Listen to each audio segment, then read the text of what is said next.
You and I are starting with a guy waking up trapped and going crazy. Ikoma gets booted from his hero party just for unlocking the thief class. He is absolutely stunned. His old squad is living large, while he is dumped like garbage. Right then, a massive monster alarm blares. Ikoma thinks he can take it, but gets completely wrecked in one hit. But when he pops his class skill, he swipes an absolute legendary item. A divine pocket watch letting him rewind 10 whole years. Obviously, he takes the deal. Ikoma jumps back to his youth. Rocking a legendary class, he absolutely crushes monsters. He solos dungeons and levels up way faster than any other student. Rewind a bit. A terrified guy is asking his teammate to repeat that. He is praying this is just some sick joke. They built this squad together and finally hit that epic S-rank tier. So he is completely baffled about why this betrayal is even happening. His teammate glares dead at him. Since he is not getting it, he will repeat himself. The dude straight up yells, calling out Yoma Ikinos. Now watch this part closely. They coldly kick him out of the glorious sword team. 15 years ago, insane portals started popping up all over the entire globe. These gates opened into supernatural dimensions, spitting out the nasty monsters living right inside them. Meanwhile, lucky folks started unlocking game abilities and leveling up so they could actually fight back. These newly awakened fighters were deployed to handle the deadly portals. People simply called them hunters. We see someone reading text in a totally foreign script. He is checking his awakened system. See, hunters can pick whichever character class they want. But magic classes are super slow to cast and hard to control, meaning huge mortality rates. Our boy was totally stumped on what to pick. So he ultimately locks in the rogue class. It gives crazy agility, and his main goal is grabbing experience and getting stronger. You see that, his crazy plan actually worked. He racks up insane experience points, becoming a high-level hunter called Swift Blade. The portals keep wrecking the world. Suddenly, this absolutely massive wing just appears. It is a giant monster, looking exactly like a griffin. He fights on the front lines to save his country, truly believing his squad will stay together forever. But his leader brutally demands his own teammate out of the group. Completely stunned, Ikoma asks why. The guy loses his patience and asks if he seriously does not know. Claiming our hero already knows the real, harsh reason. Monsters are getting insanely strong, his attacks are useless, and his support skills are total trash. Our hero clenches his fist, fighting back his burning rage. The dude says rogues used to be good for speed, but that is ancient history now. Nobody picks rogues anymore, because even low-level mages can dish out way more massive damage. Plus, the guild wiped him from the S-rank roster, so Ikoma survives those high-level portals. Our hero desperately tries pleading. Admitting his flaws, he reminds them how he risked his own life just for this team. Makes you think, right? He still argues nobody distracts and poisons monsters like him. Stick with me for this crazy hunter betrayal. The squad leader smirks, saying at least our guy isn't crying about it, telling him to keep going. Ikoma is totally lost, asking what that even means. His buddy just flashes a fake smile, brushing right past. The guy brutally drops the bomb. Ikoma is officially kicked off the team. He just strolls off, leaving our main character completely frozen in shock. Ikoma stands there completely frozen, brain totally short-circuiting now. Fast forward a bit. He is in a total dump, surrounded by crushed bottles, garbage, and old smokes. The dude is literally sobbing on the floor, flicking a cheap lighter in his hand. Glancing over, he spots something super depressing. He confesses that the hunter life was his entire world. Even playing background support, he thought they actually cared about his hard grind. Flicking his cigarette ash, he realizes this absolute garbage situation is the payoff for all his blood and sweat. The harsh truth hits hard, he just lacked raw talent. That is exactly why he drained his own wallet, buying crazy expensive support gear. And thanks to that, he is totally flat broke. He lost his S-rank status, meaning those high-tier portals are completely locked off now. Now watch what pops up right on his screen. An alert claiming the Glorious Sword Squad totally crushed their massive raid over in China. They actually beat the Toddy Palace, a nightmare portal literally everyone thought was absolutely impossible. The whole internet is hyping them up, celebrating. Meanwhile, our guy is just staring at the screen, totally numb. He scrolls through the live chat, going absolutely crazy. Some users ask where Akoma went, but trolls keep saying he got dumped for being total dead weight. Reading that toxic garbage makes him snap. He straight up throws his phone, smashing into the wall. Why did he end up an outcast? Honestly, he could just sell his fancy gear and coast by with enough cash. But it really is not that simple. Flashbacks of his old squad flood his mind. Crying his eyes out, he screams that he literally sacrificed everything for those backstabbers. Collapsing onto the dirty floor, the dude realizes he is totally empty. Out of nowhere, an emergency alarm blares. He checks the busted screen and totally freezes. A massive S-rank monster just spawned inside Mima Ward, right here in Tokyo. The alert begs everyone to run for their lives. Panic instantly sets in for our dude. Because remember, the super overpowered Glorious Sword team is stuck overseas. There is literally zero muscle left in the city capable of handling a boss this insane. And honestly, he is basically useless too, since he cannot solo fights. You and I know it is comeback time. Spotting his gear, he decides to risk it all. A massive, heavily armored beast is soaring straight through the skyline. Absolute nightmare fuel. He jumps into action, hyping himself up that keeping his weapons was a massive win. Meet Kronos, the space-time dragon. This thing is way more terrifying than he originally thought. Akoma pumps himself up, figuring going down swinging against a dragon is a seriously epic retirement plan. Sweating bullets but ready. He basically declares game on for his ultimate final showdown. Kronos responds with a deafening roar, ripping giant chunks of concrete straight off the ground. Sprinting forward, he reminds himself he is a real hunter. His only job is buying enough time for civilians to run before the heavy hitters show up. So he launches himself straight into the sky. The dragon dives right back, preparing to land a deadly hit. Too fast, his dagger instantly shatters. Trust me, you're gonna want to see what happens next. Stick with me, watch this guy barely dodge a massive killer strike. But right behind him, a massive explosion just goes off. He is completely stunned by that raw power. The dragon roars again, glaring at our totally helpless guy. Akoma knows, for a fact, that stepping any closer means instant game over. So he swings his twin-bladed scythe, Hydra, but it does literally zero damage to this absolute beast. He is sweating bullets now. Realizing the boss is completely immune to poison, then Kronos swings its giant claws again. Akoma actually manages to dodge thanks to his speed. Though it was a crazy close call, he knows he cannot win this way. Any non-rogue class would be totally dead by now. Still, he is completely trapped. Now watch closely, this is wild.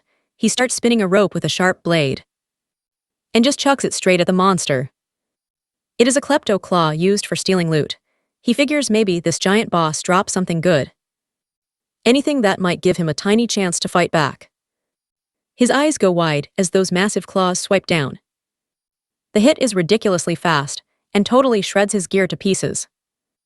Bleeding out, our guy just laughs, thinking this is finally game over. Covered in blood inside the crater, he wonders if he is really done for.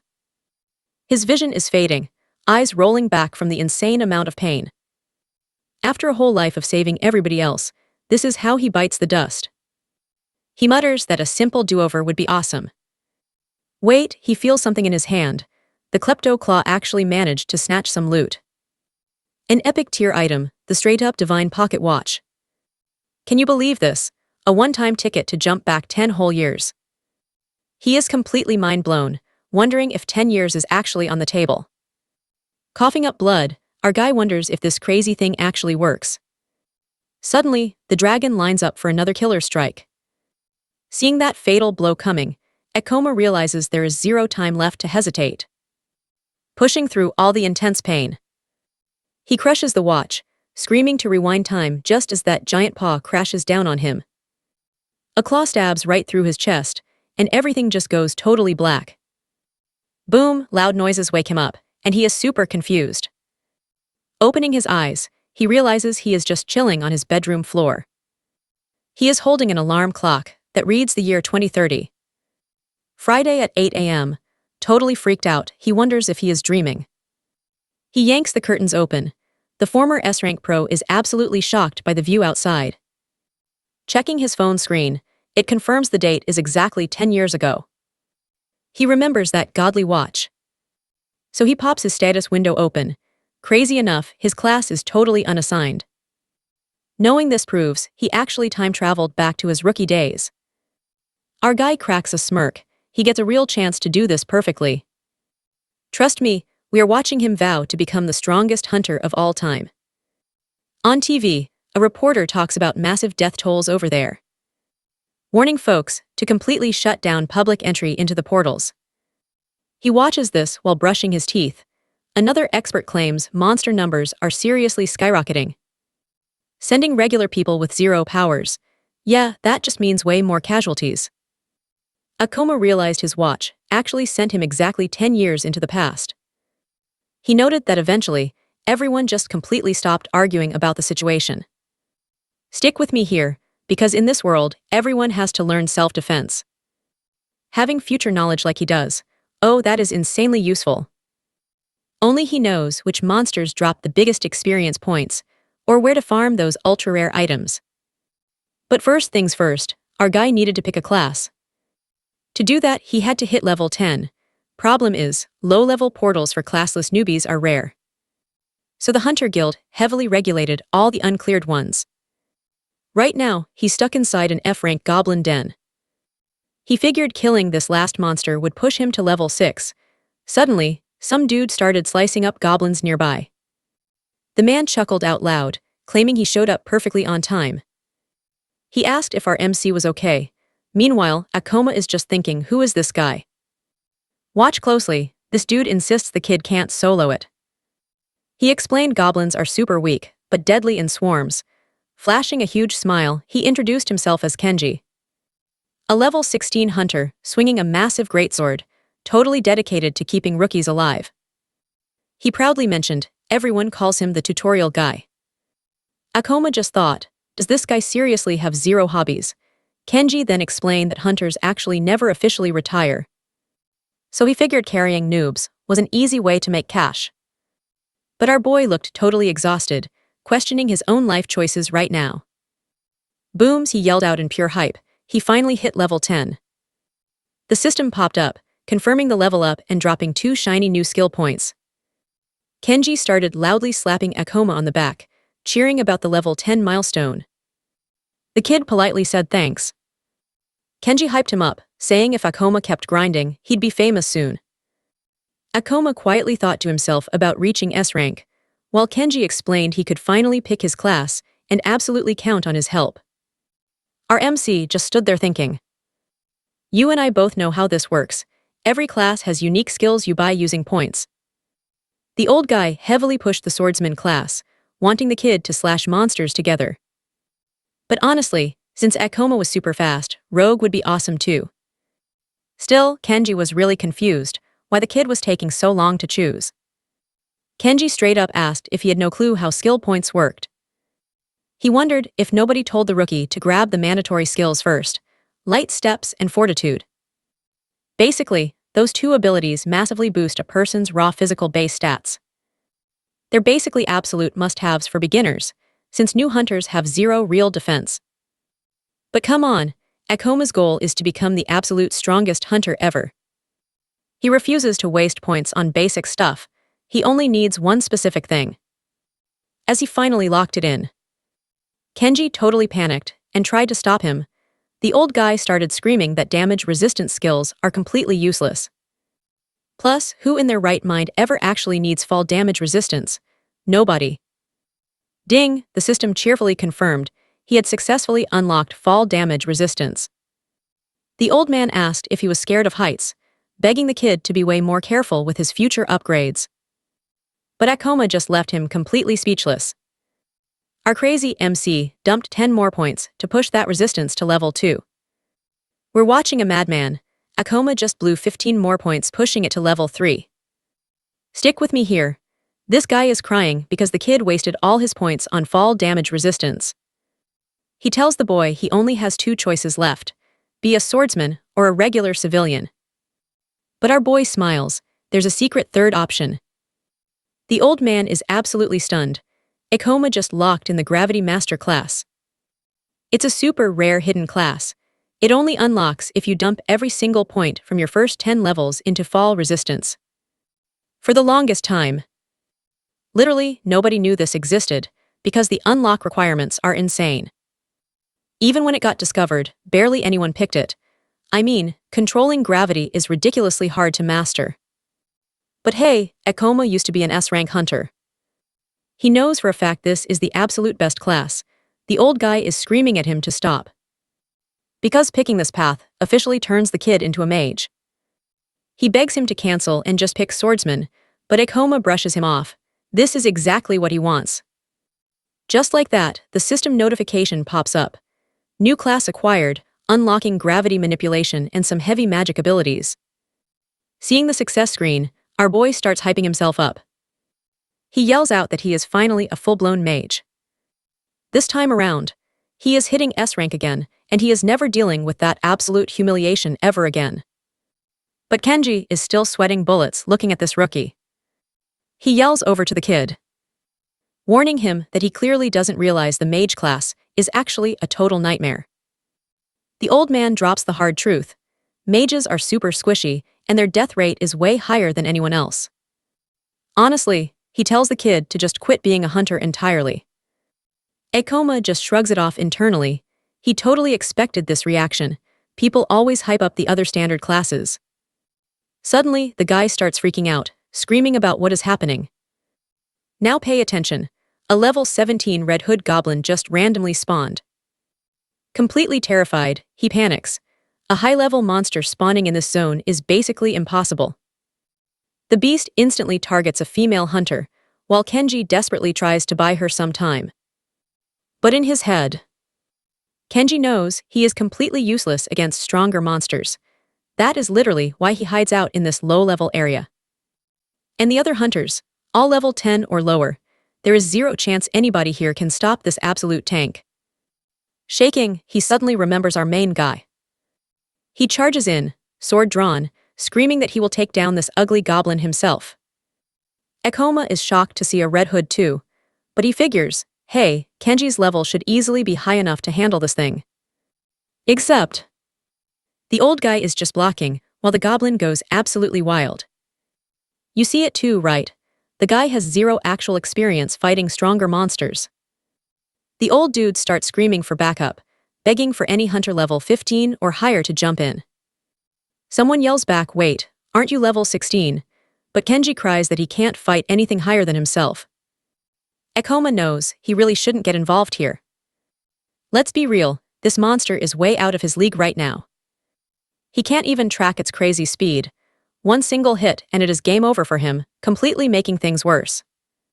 Plus, he barely knows his own skills.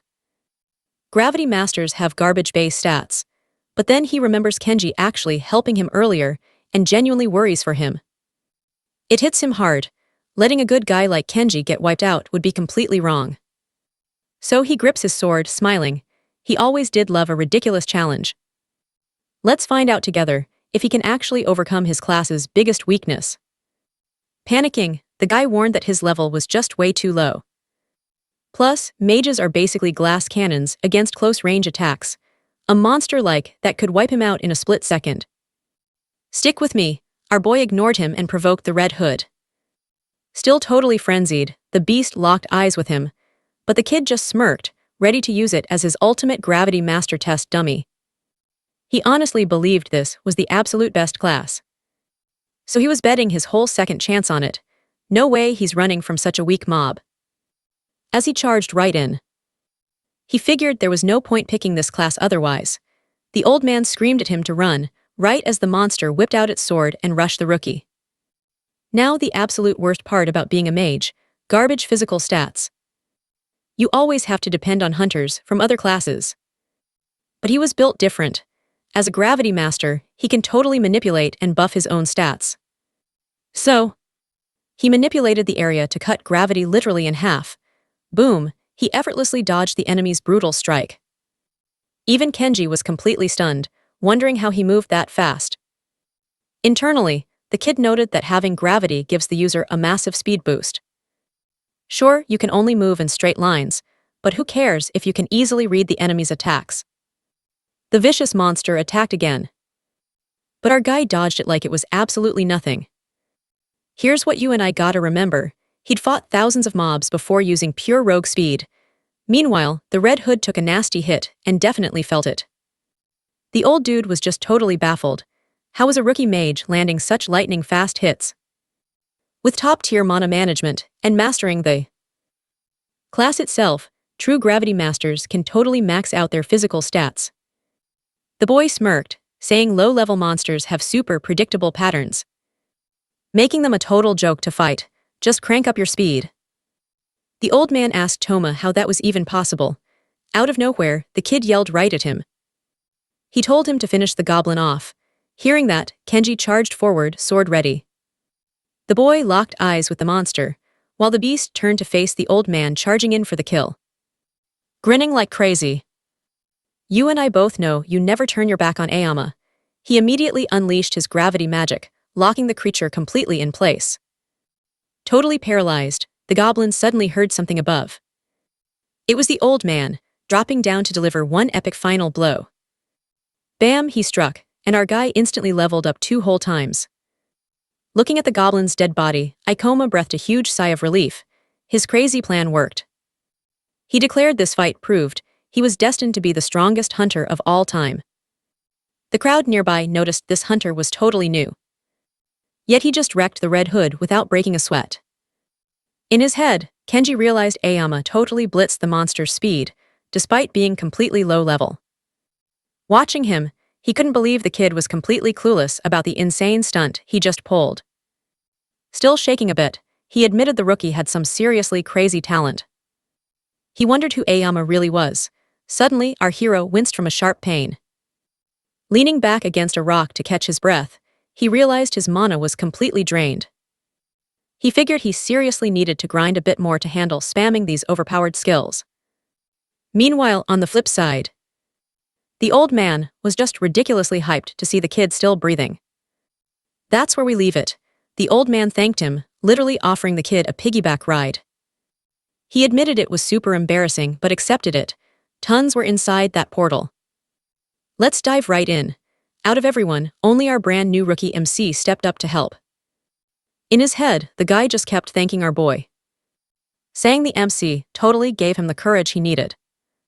Fear used to control him, making him hunt weak monsters. But now, he was totally done just being the useless tutorial guy. So, he decided to walk like a winner. Meanwhile, Kenji called it an absolute honor to witness this hero's awesome birth. Thanking the MC again, that portal totally proved his insane potential as a gravity master. Now, his only goal was leveling up fast. But solo grinding is slow and super risky. He really needed a solid teammate to watch his back. Later, an attendant admitted she had never heard of a gravity class. She honestly wondered if he could survive as a hunter with those garbage stats.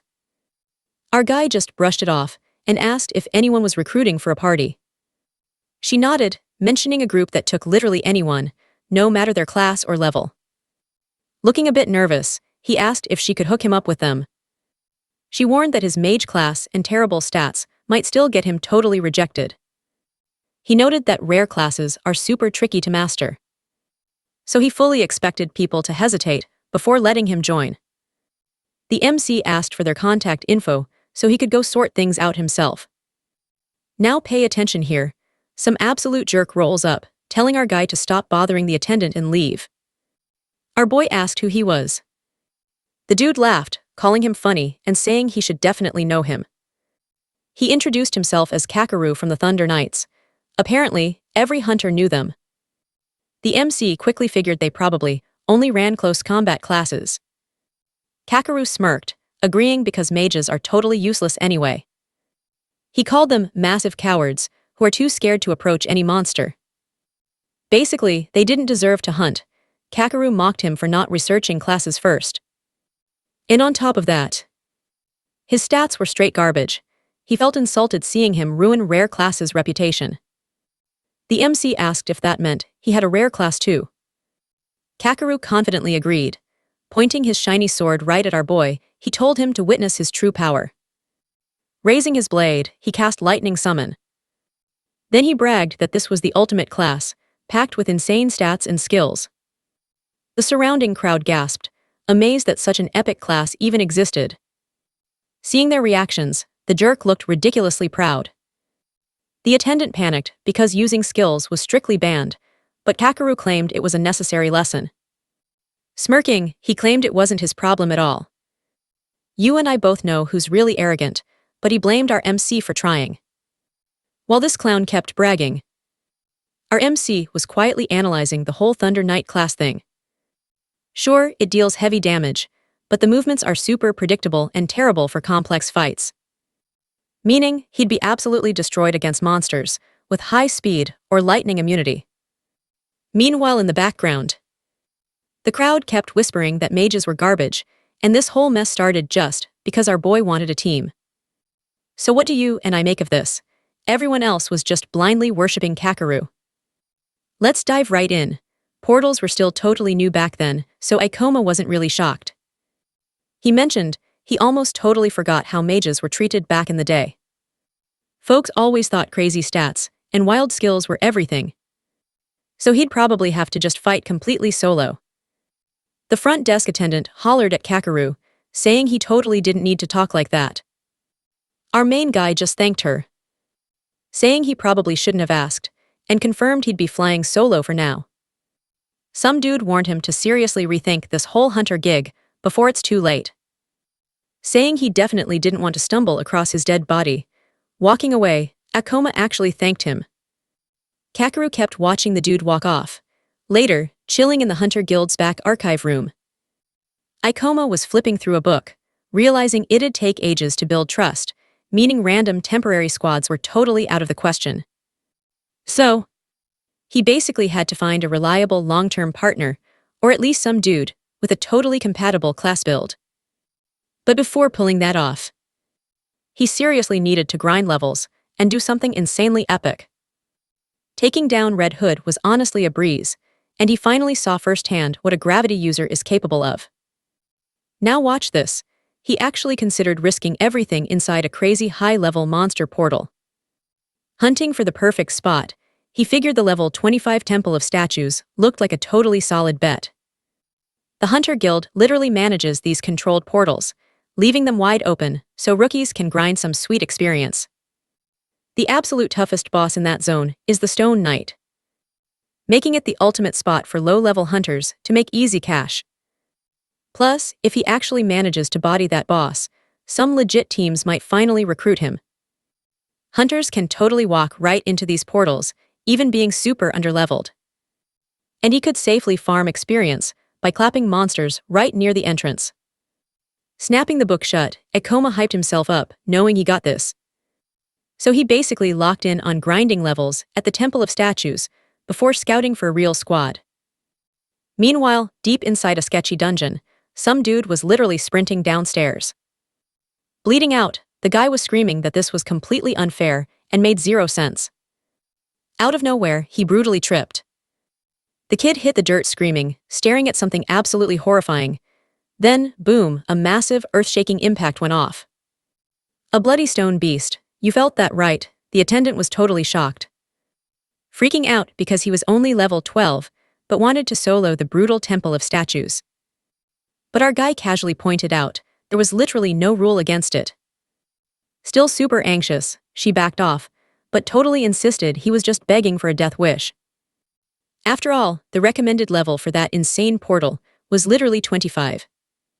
She also reminded him that absolutely anything can go terribly wrong once inside a dungeon.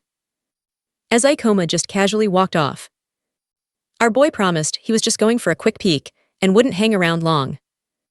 Standing right outside the portal, he hyped himself up, knowing no risk means zero real gains. After all, he literally fought overpowered monsters all the time anyway. Otherwise, his experience bar would just stay completely stuck forever. But honestly, the grind shouldn't take this long when clapping one elite boss could spike him several levels instantly.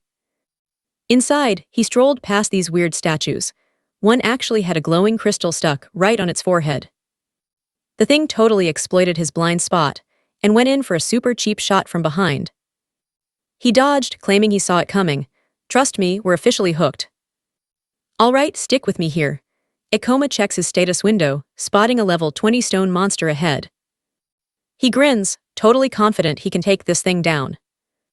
He kept weaving through incoming strikes, but surprise, surprise, he suddenly backed right into a corner. The rocky beast lumbered forward, so he fired up his gravity reduction skill. Escaping the trap, he actually managed to smack his opponent right in the face. But sadly, not a single scratch appeared. Still, our boy knew this slow rock definitely couldn't kill him. Plus, its weak points were glowing like neon signs, so he unleashed an insane combo. Looking at the decent chip damage, he admitted this fight might take forever. Honestly, he totally expected those insane high defense stats. The monster charged him again. Now watch closely. Even if it takes time, he really wanted to test something crazy. He triggered gravity reduction once more, cleanly dodging the heavy incoming strike. Then he maxed out gravity, aiming his blade straight ahead. Boom, one strike completely pierced the rocky chest, and a bright red glow spilled outward. Just like that, it split perfectly. By making himself way lighter, his movement speed basically skyrocketed. Then he cranked the gravity right at impact for massive damage. This wild combo hit like a truck. Just as he predicted. He instantly leveled up multiple times, deciding to spend those juicy points right away. Pulling up his stats, he already knew exactly what he wanted next. Since he only had enough points for one upgrade, he obviously picked his awesome gravity manipulation. He smashed that confirm button fast. The skill bumped up to level 2, letting him completely control his own personal body weight. He was super hyped about this. I know what you're thinking, gravity control is overpowered. He definitely planned to abuse this new skill. Anyway, the real reason he even came down here was for demon stones. Those shiny little monster power cores. They proved he soloed a stone knight, but with his pockets full, his mana was still maxed. So he glanced around, hunting for more prey. Spotting a whole crowd of them, he decided to farm some more and test his powers. Suddenly, a massive lightning bolt crashed down and completely obliterated a nearby statue. The famous Thunder Knight squad was actually raiding this exact portal. One of Kakeru's buddies hyped him up for one-shotting that bulky monster so easily. The girl mentioned their electricity resistance, but his raw power totally brute-forced right through it. The guy bragged it was super easy, wondering if all these controlled portals were jokes. Laughing. He complained about slow leveling, suggesting they hit up a portal with way tougher monsters instead. He coldly stomped on a smoking rock. For some weird reason, the dude did this completely silently. His teammate asked if he was maybe acting way too harsh toward that guild kid. But Kakeru confidently claimed somebody had to put those weaklings right back in their place. The guy argued he actually did a huge favor, saving the kid from dying. Sure, it sounded brutal, but someone had to drop a reality check on the guy. You and I know he didn't care, and his teammate noticed too. Stick with me, guys, because things are about to go completely sideways here. Kakeru immediately draws his sword, asking if it is the same beast. His buddy nervously mentions the ceiling is way higher here, but Kakeru brushes it off completely. He figures some monsters are just chunky, but then, boom, a massive stone warrior drops in. His teammates start freaking out, wondering what the heck this thing is. Kakeru gets super hyped.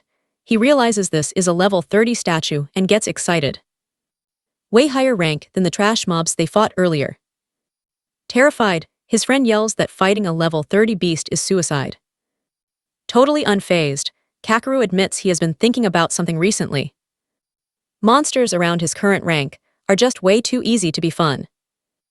And since Thunder Knights are way stronger than regular hunters out there, he wants to solo this guy. The monster suddenly raises its massive weapon. The crazy impact cracks the ground open. Now pay close attention here. His friend is terrified, but Kakeru draws his blade and brags about their numbers, calling the boss big but totally beatable. He says stone knights are just moving rocks, making them super slow and completely brainless. But right then, the beast swings right at him. He barely manages to dodge the hit. Sweating a little, Kakeru guesses it must be slightly faster thanks to its high level. Jumping forward, he boasts he can still bust open its weak point with one hit. So he slams into the monster with his charged lightning sword. Starting to panic, he admits things are getting dicey since its defense is totally off the charts. The Stone Knight instantly raises its huge sword for round 2. It swings down with insane speed. Powering up his thunder skills, Kakeru totally thinks he can block this and dodge away safely. Nope, the statue blitzes him, landing a brutal strike that rips his chest wide open. Bleeding out on the floor, he cannot believe how wildly strong this boss is. Completely terrified, he realizes barely any gear outranks his, yet this monster is just operating in a totally different league. His teammate screams out his name. Freaking out, he warns them all to take this enemy seriously right now. You saw that coming, right? Before he even finishes speaking, the statue blitzes straight for the girl. Struggling hard, she barely manages to block the heavy hit with her blade. The other dude screams for Karen as she gets blasted away. But he takes a massive shot to the gut too, coughing up blood from the insane impact. Watching both his teammates get completely wrecked, Kakeru loses his absolute mind with fear. Fully panicking, he whines about this nightmare. Looking up at the giant beast, he questions if statues were always this terrifying. Charging his aura, he angrily shouts that he is special anyway. Going all out, he blasts the knight with a massive lightning attack, swearing he put absolutely everything he had into that single ultimate strike. He is completely confident that nothing could survive that hit. But the monster just catches his lightning sword with its bare hand. Kakeru is just left totally speechless. He suddenly remembers they literally have lightning resistance, and all his hope just shatters. The giant statue casually crushes the blade. Totally helpless, he watches his prized weapon easily snap right in half. Absolutely desperate, he jumps backward. You and I knew it, he just starts crying uncontrollably. Stick with me, guys, because this monster is not backing down, and Kakeru is just absolutely terrified watching it creep closer. The massive beast readies its blade while Kakeru freaks out, screaming this is impossible. He bawls his eyes out, terrified of dying like this. Right there on the floor, his totally busted sword. This giant stone knight just glares down at him like some pathetic bug. Shaking like crazy, Kakeru actually starts begging for mercy. Getting on his knees, he desperately begs it to spare him. He screams for a hero, and boom, a leg glowing with intense purple magic drops out of nowhere. The monster swings its rocky sword, but our main guy hits it with gravitational reduction. That completely locks the giant statue in place for a second. The beast totally notices and scans the room, hunting for whoever just attacked. It catches a purple glow near its ribs.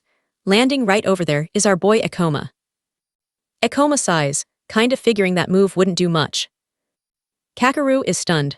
He asks if this is that new mage rookie from the guild, but gets zero response.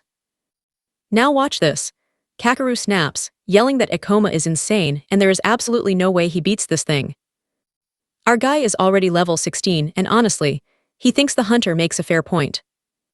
He knows this is gonna be brutal, since that stone knight is straight up level 30. It probably leveled up by devouring weaker hunters and monsters, turning into a totally wild mutation.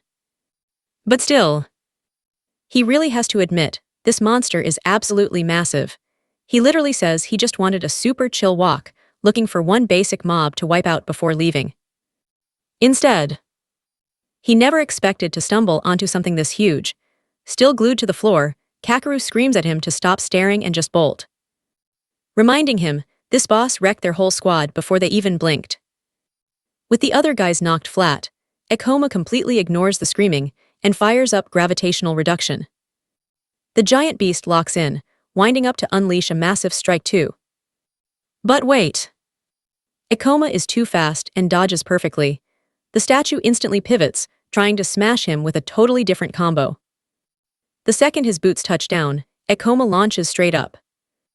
By doing that, he gets crazy high altitude, dodges the hit entirely, and directly smacks the knight in the face with his sword. You saw that right. Down on the floor, Kakeru absolutely cannot believe his eyes. Like, how on earth is a low-level rookie mage doing this? Going toe-to-toe with a boss monster and holding his own. Meanwhile, Ekoma figures out that despite its insane level, the big guy is pretty slow, making it super easy to completely outmaneuver. The only catch, our boy just does not have the heavy-hitting skills needed to finish the job.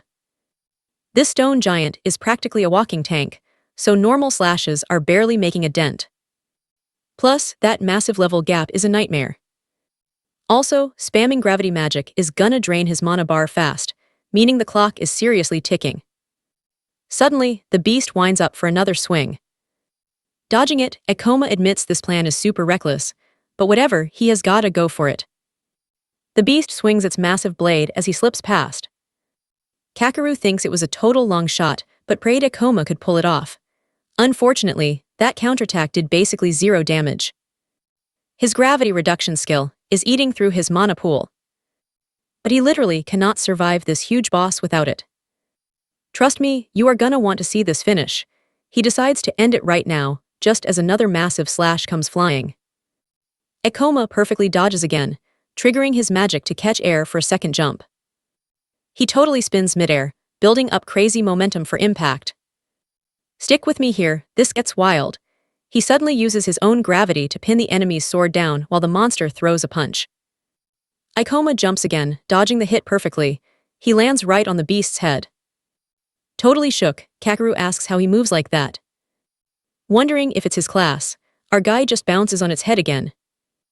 Mentally, he admits he really wanted to save his level 2 manipulation skill. But he's totally out of options. Reverse gravity activate. Just like that, the kid flips upside down, planting his feet on the ceiling. He realizes he can totally cast this buff on himself. While the enemy desperately looks around for him, he's just up there amazed, thinking this is pretty epic. Our boy gets totally ready. He confidently declares that dropping from this height should deal some massive damage. Totally determined to finish this, he cranks up the gravity. Readying his blade, Ekoma says this move will skyrocket his actual weight. Mix that with the insane falling speed, he'll dish out crazy damage. Now watch this closely, it's way too late for the monster to stop him. Slashing right through it, our hero uses Meteor Fall to end the fight. The massive boss splits in half and dissolves. As the monster parts melt away, a system notification pops up giving him 524 XP. He jumps from level 16 to 23. Bagging 14 new skill points, he's super stoked it worked. I mean, he just soloed a beast almost twice his level. No wonder he gained so many levels in one single shot. After that epic win, Ekoma celebrates. He drops straight to his knees, after boosting his fall damage resistance to level 3. In his head, he admits that landing hurt like crazy, but he's super glad he leveled up resistance beforehand. Meanwhile, Kakeru is just sitting there on the ground, absolutely mind blown. Seriously though. You and I both know his lightning attacks completely failed, but a mage just one-shot the boss. Super awkward, he asks why the hero saved him after he acted like such a jerk earlier. But the dude starts panicking, thinking Ekoma is totally there for some serious payback. Making him sweat even more, our boy calls out. He asks if Kakeru can stand and if he's okay. The kid is completely shocked by this chill vibe. He just starts laughing, realizing it wasn't the beatdown he totally expected. Reaching out his hand, the guy thanks him. Sometime later at the guild, the poor receptionist is freaking out. Asking him what in the world happened. Wondering if a level 30 stone knight actually showed up. Looking totally stunned, she asks if he won. He casually says yes, skipping all the crazy details. She literally calls Cap, saying he's a total newbie who went in completely solo. Pulling out the monster's huge demon stone, he asks if that's enough proof. The receptionist gasps, saying a core that massive only drops from level 30 plus bosses. Even though it's completely insane, she agrees to register it. She asks the kid if he wants to cash it in. Guessing it's worth around 200,000 yen, but our boy says he'll pass for right now. Turns out he needs it to flex his skills. Suddenly, someone yells out. It's Kakeru, saying he was looking all over, just wanting to say thanks again. Plus, he brings a super sweet offer. Opening his arms, he invites him to join the Thunder Knights. Trust me, every hunter around is totally shook this rising team is recruiting him. All from seeing that crazy core. Let's dive in. Everyone assumes Akoma is amazing. Smiling, Kakeru says today is totally his lucky day. Bragging that he practically never gets hooked up with sweet favors like this. Our main character feels pretty awkward, but the kid tells him not to be shy. But Akoma drops a bomb. He actually has to reject the offer. Kakeru is completely stunned. He asks why he said no. In total shock, he asks if the dude needed a party. Akoma says yep, but totally changed his mind. Then he just turns around and struts right out of there, leaving the guy absolutely speechless. Mentally, he figures if he keeps grinding levels like this, his wild goals are guaranteed. Soon the Theater of Maniacal Dreams portal opens up. Inside, an insanely overpowered, one-of-a-kind item. So using those epic past life memories of his. Watch closely, he's about to clear that gate first. Boom, he slams mana stones on the desk, cashing them in. The whole room instantly gets super tense. The receptionist is clueless. How does he slaughter so many monsters solo? She thought he had 0 teammates. Our guy totally ignores her. He says he needs one more thing. He asks for a D rank promotion. F ranks hit E rank after picking a class, but you gotta be D rank or higher to enter disaster portals. The desk lady shuts him down, saying he must hit level 25 before requesting that upgrade. Flashing his status screen. Akoma smirks, saying that's no problem at all. He's already level 26. The lady is absolutely floored. I mean, he is a solo mage. Hitting that high of a level is crazy. She freaks over his insane leveling speed, straight up calling the whole thing super suspicious. The receptionist wonders, are gravity masters really this broken? A bit later, Akoma sighs, finally got that sweet promotion. Now he is rocking a god-tier class, plus his 10 years of veteran S-rank hunter experience. Speedrunning levels definitely draws annoying heat, but he really has to hustle to make his deadline. Hitting D rank unlocks a huge chunk of brand new portals, making it way easier to join parties. Best of all, it lets him enter the exact portal where that epic weapon spawns. You saw this coming, right? Last timeline, that weapon's owner became a literal serial killer. Probably because getting that much insane power just broke his mind completely. But this run, our boy is not letting that happen. To pull this off, he desperately needs a solid partner to clear that portal. He looks around, figuring a massive party is overkill and honestly just brings way too much drama. Just one extra player is totally fine.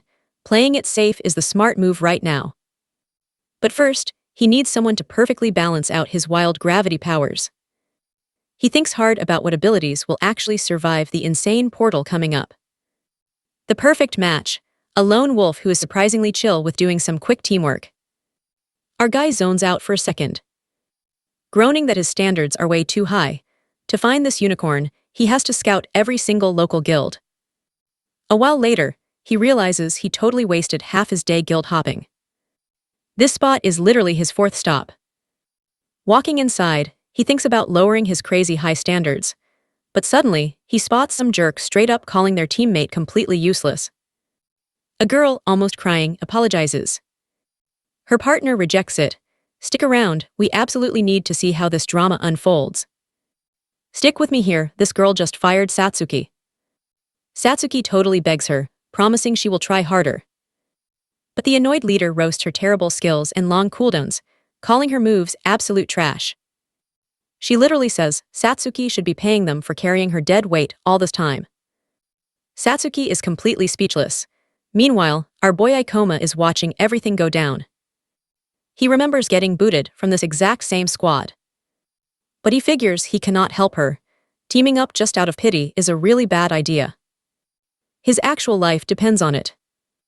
That toxic ex-leader keeps mocking Satsuki for picking such a useless, garbage class. She claims Satsuki is totally miserable and useless. Plus, she says she knew this would happen the second she heard she was a sorceress. Funny enough though, this actually gets our main guy super interested, even while the others tell her to just quit. Sorcery and gravity actually combo perfectly. Now watch closely, her skills can totally wreck the theater boss, so he is really debating if he should recruit her. But the leader snaps, asking what he is staring at. Ikoma just introduces himself. He says he is a D-rank hunter, looking to join a team. Seeing his D-rank license instantly catches her gold-digging attention.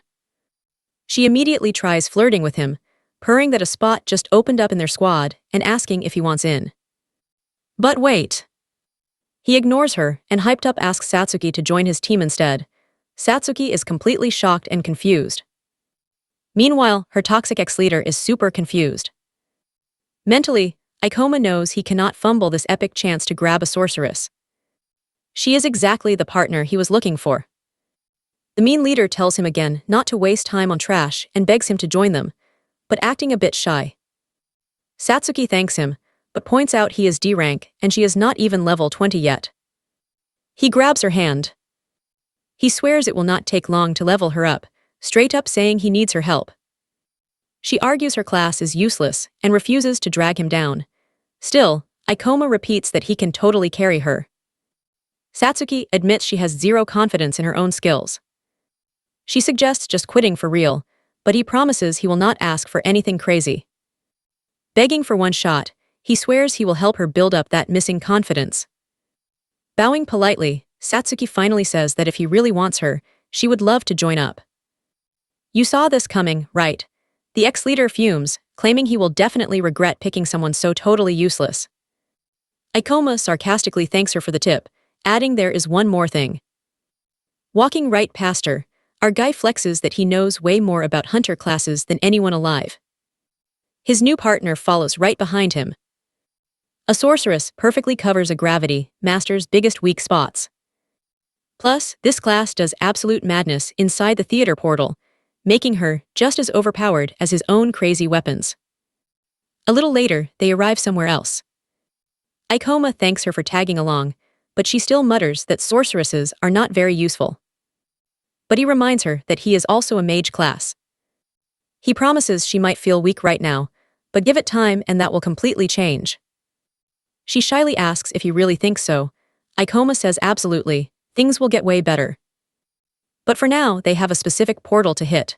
Looking determined, she agrees he is totally right.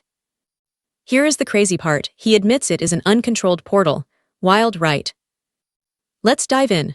Ikoma casually says they are hitting an unreleased portal demanding level 30 or higher. Terrified, Satsuki totally panics. That level requirement is way too crazy for a brand new, undiscovered dungeon zone.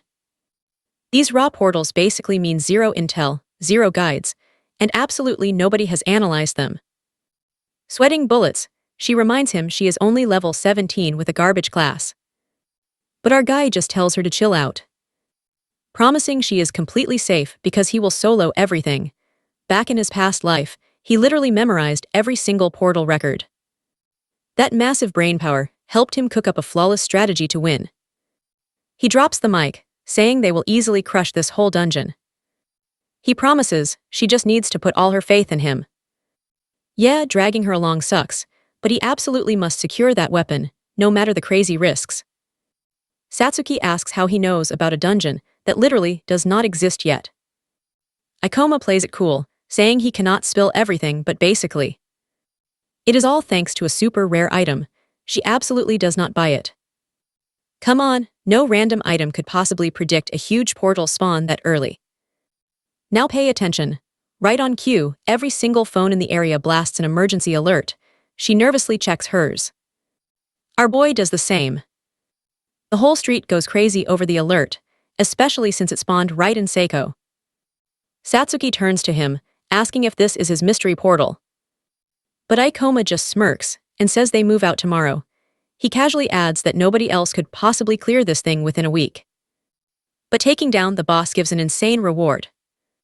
Fast forward, they're scoping out the portal zone while she nervously asks if Ikoma is really sure. They quickly spot the Ministry of Portal Eradication, already locking down the whole perimeter. Out of nowhere, a frantic woman rushes up, asking if they are official hunters. She begs them to bring back any intel they find, like the map layout or whatever crazy skills these monsters are packing.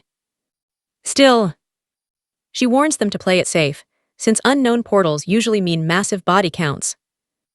They confidently tell the ministry they can handle the job.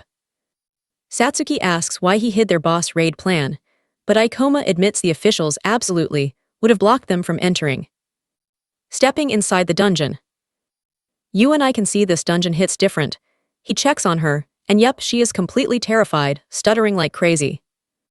Our guy genuinely apologizes for dragging her into this mess, but promises once again that he will solo every single monster. And if things go south, they bolt immediately.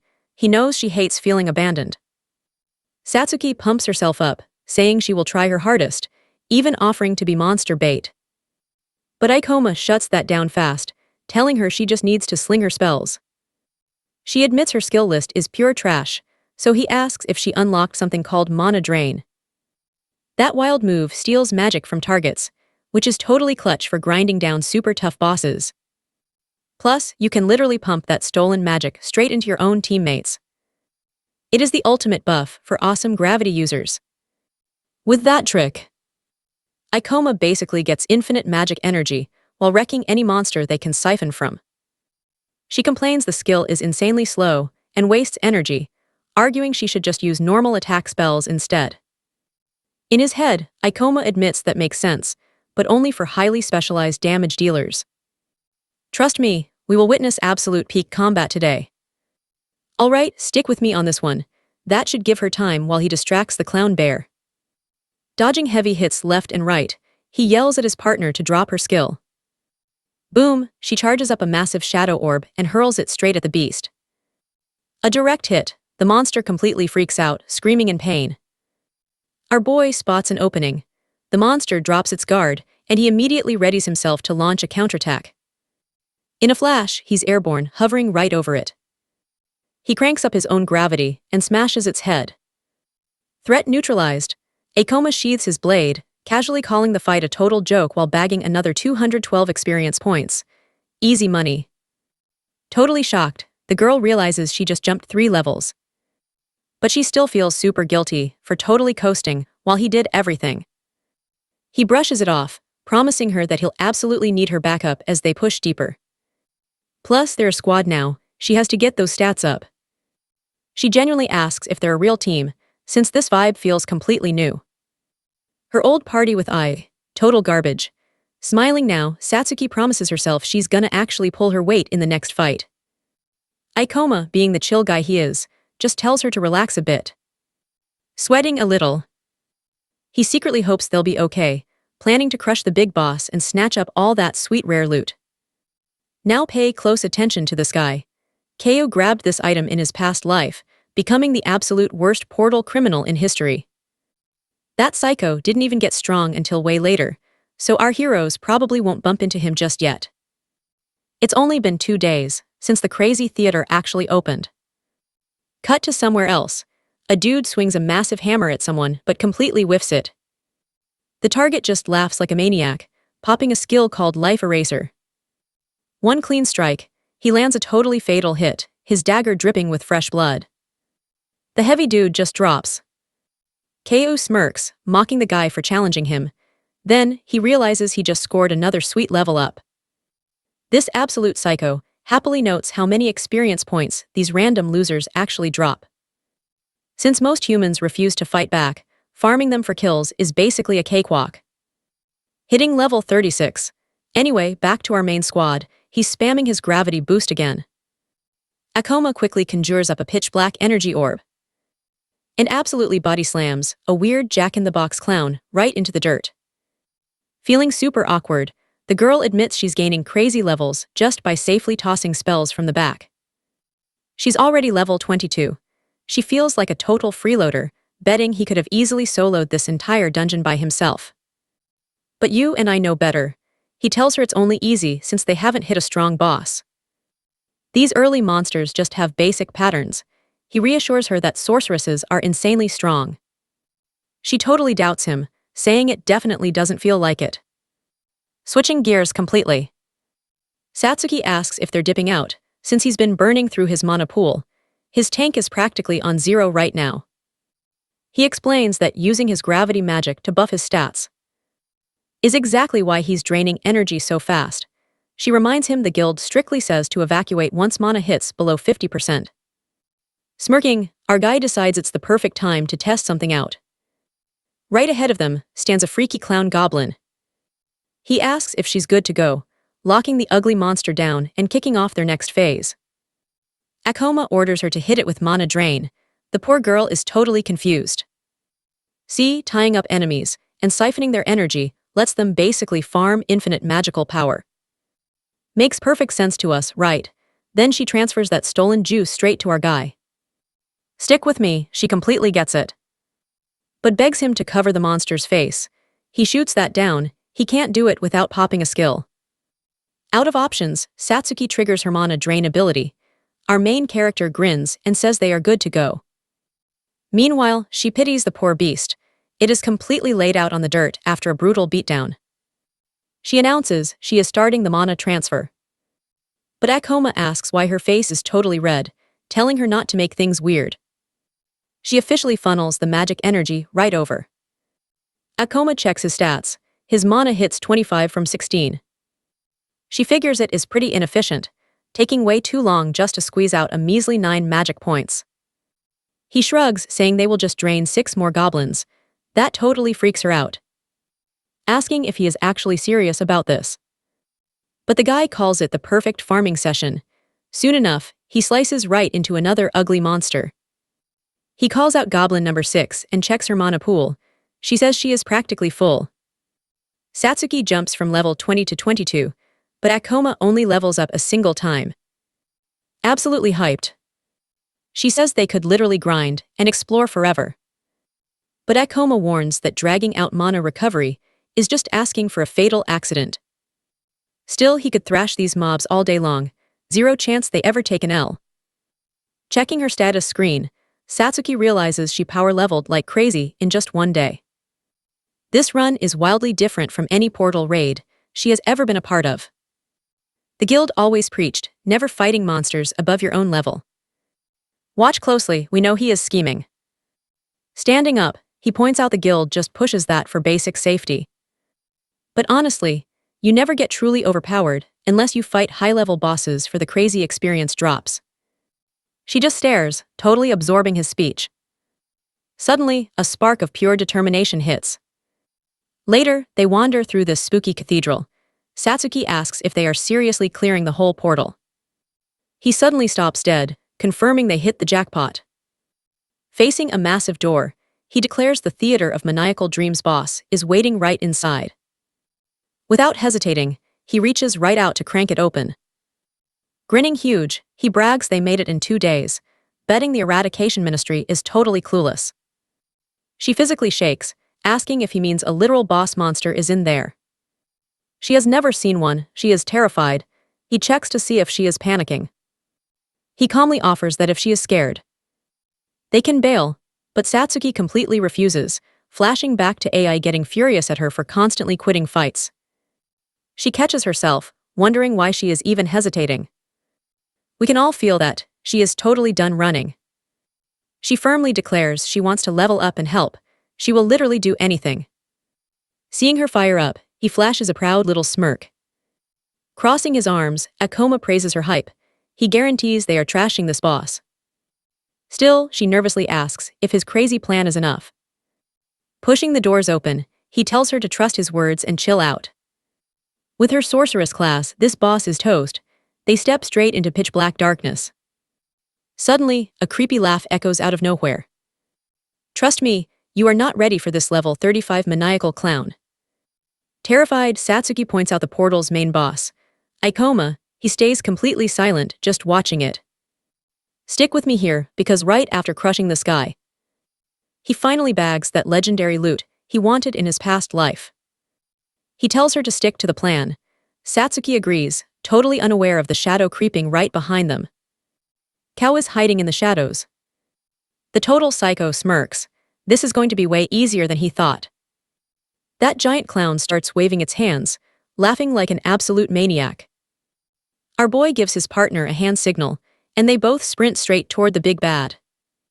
He pulls the aggro, telling Satsuki to hang back at a safe distance. Portal bosses have insane hit points and crazy healing, so a head-on fight is just suicide. Watch closely, because this is where it gets totally wild. Meanwhile, the crazy clown starts charging up a massive ball of glowing energy. It hurls the blast. Ikoma immediately pops his gravitational reduction skill. The attack misses by just a meter, letting him dodge the blast with total ease. Satsuki gets into position. In a flash, she activates her mana drain ability. She sneaks up and starts sapping the monster's energy from behind. But the boss feels it. One creepy glare and it completely paralyses her on the spot.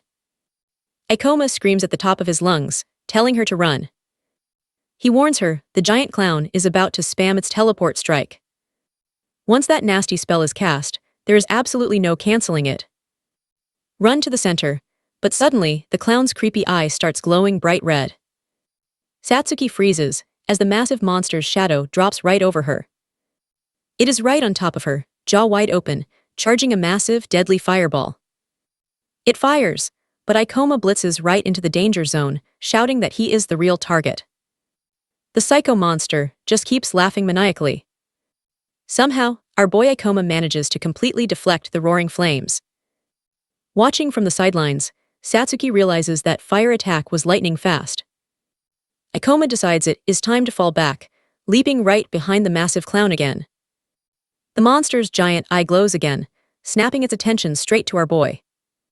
Boom, it teleports right into his face.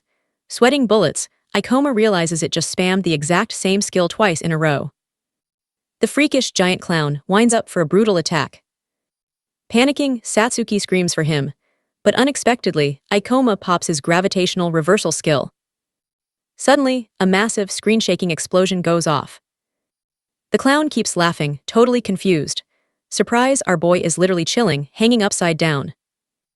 But watch out, the monster's eye glows again. You and I might be stressing, but Ikoma says this is all exactly according to plan. Flashback time, Satsuki remembers asking if they seriously wouldn't attack the boss. Ikoma warned her, this boss casts magic at lightning speed, one slow move and they become total toast. But if they try attacking from a safe distance? The clown just spams teleport to warp right into kill range. But this monster actually has one critical flaw. Jumping back to the fight, Satsuki hits her mana drain again. The clown instantly locks onto her. Its giant eye widens, sensing a perfect opening. Freaking out, Satsuki realizes she is way too close.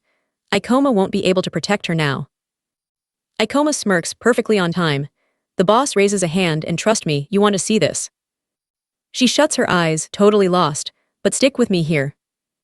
The boss can't use magic though. Smiling, our guy says it's out of mana. Those crazy fire attacks and teleporting, they drained its tank completely. Without those skills, this creepy clown is totally useless. The monster literally just bolts. But Ikoma bends his knees. He launches right at it using Meteor Fall. Bam, he lands a direct hit right on the boss's ugly dome. He confidently smirks, warning the beast it can't run since even moving requires active skills. Satsuki fires up her magic, blasting a dark sphere at it. The monster just shrieks in absolute agony. Right then, he cranks up the gravity and crushes it flat. Boom, the portal boss is officially down for the count. Dropping 1,043 experience points. Plus, Ikoma just hit level 30. Satsuki is absolutely hyped that they finally cleared the boss. Asking what the next move is, Ikoma says this gate shuts soon, so they better bounce out fast. Worried, Satsuki asks what happens if they get stuck. He tells her to chill. It stays open for half a day, and they haven't seen any other monsters around anyway. Her face turns bright red, admitting she had no clue. Suddenly, the dead clown starts glowing bright. Super confused, Satsuki points it out, while Ikoma cheers that he finally got it. Watch closely here. His epic reward for killing the boss is the legendary clown's blade. He explains this sword is absolutely perfect for a gravity master. It's basically a real-life cheat code. The girl asks if this is the exact loot he wanted. The blade boosts attack by 11 points, while slashing skill cast times and cutting mana costs. Satsuki thinks those basic stats look kinda mid, but our boy says it is actually insanely good. He tells her the raw damage and stats are just nice extras. What he really cares about is its crazy hidden effect. Because it buffs the overall power of heavy skill-using classes, this weapon is straight-up top tier. The Gravities Master Class is super vulnerable swapping skills, plus it chugs mana like crazy. So this specific weapon perfectly covers up all his weaknesses. Satsuki is blown away. In his past life, the hunter holding this sword reached a rank just off this item alone. Worse still, that guy became a rogue criminal hunting down other players. You and I know, he just stopped a future massacre by taking it. Meanwhile, Satsuki just keeps staring at the sword. She gets lost in thought about how he's covering his own weaknesses now. Suddenly panicking, she gets super anxious, asking if he even needs her around anymore. Ikoma laughs and says no, the item doesn't grant infinite mana, so he definitely still wants her fighting by his side. Still totally fixated on the blade, she softly mutters that works for her. Ikoma doesn't really get it while she randomly gets fired up, declaring she's in a competition now. He just mentions that after leveling up, it's finally time to spend those skill points. Since he's aiming for number 1, he's dumping everything into exclusive gravity master skills. Weighing his options carefully, he thinks about what to pick. Minutes pass. Then he locks it in, boosting his gravitational magic straight to level 2. After bumping his manipulation up to level 3. And trust me, you'll want to see this crazy new skill, the Super Gravity Bullet. Stick with me here, Ikoma relied on pure manipulation before, but this new drop makes his magic insanely easy. Our boy gets super hyped, begging to test out his brand new skills. Out of nowhere, a guy shows up, claiming he arrived a bit late. Keiu smirks and points out that the kid already took down the boss. Flashing a completely twisted look, the creep mentions that Ikoma must be crazy strong. Sweating bullets, our protagonist silently agrees this is the absolute worst timing ever. He realizes the guy used a stealth skill to spectate the fight, banking on the monster wiping them out while he gathered free intel. Ikoma remembers seeing tons of shady players pull this exact stunt in his past life. Staring him down, he demands to know who this creep actually is. Suddenly, it clicks. That face looks way too familiar to him. He realizes it is Keiu, the legendary killer from his past life, who snagged the blade and turned innocent hunters into literal prey. He questions how this is even possible. Ikoma vividly remembers that it took Keiu way longer to reach the portal in his original timeline. Totally spooked, our guy curses under his breath about why this psycho is here. Then it all clicks together. Now pay attention, because this psycho was hiding in the boss room the entire time to steal loot. Keiu definitely waited for the surviving hunter to burn out before making his move. Satsuki asks what is wrong. Spotting the epic sword, the guy asks about the loot. He casually asks if Ikoma scored it from defeating the boss.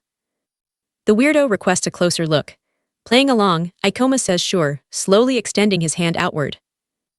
Mentally, the villain calls him an absolute idiot, staring at them both. He calls them hopelessly naive, bragging that he will kill the dude first and then toy with the girl until he gets totally bored. Closing the distance. The psycho mocks them to be careful, reaching out a hand while his eyes glow bright red. Whipping out a dagger, he triggers his life eraser skill, but Ikoma dodges it insanely fast. Keiu spins around totally hyped, but Ikoma is already swinging his epic sword. Even with that crazy speed, the assassin manages to dodge the fatal strike. In a flash, our hero realizes he completely lost him. Ikoma planned to land a solid hit before the psycho caught on, but this guy is way too fast. With his partner totally terrified, he has to swallow his pride and admit Keiu is leagues above them. The assassin admits this is seriously strange, demanding to know exactly how the kid predicted his secret sneak attack.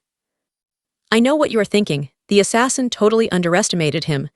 Meanwhile, a terrified Satsuki begs to know what is happening. But Ikoma drops the cold truth. This guy is actually murdering other hunters. He warns her that being an elite assassin makes him incredibly fast and impossibly stealthy. Keiu is genuinely baffled, asking how he figured all this out so insanely fast. Dropping the nice guy act, he says that saves him the hassle of explaining and demands they hand over the loot. He swears he will totally spare them both. Ikoma gets dead serious, firing back that the scariest part about dungeon crimes is they leave zero solid evidence. Therefore, he does not buy this psycho's promise to let them live.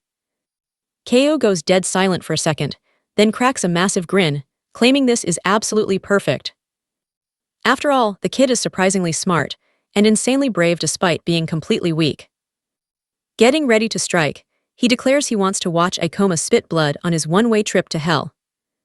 But trust me, Ikoma does not show a single ounce of fear. Stick with me, the protagonist knows he's in serious trouble.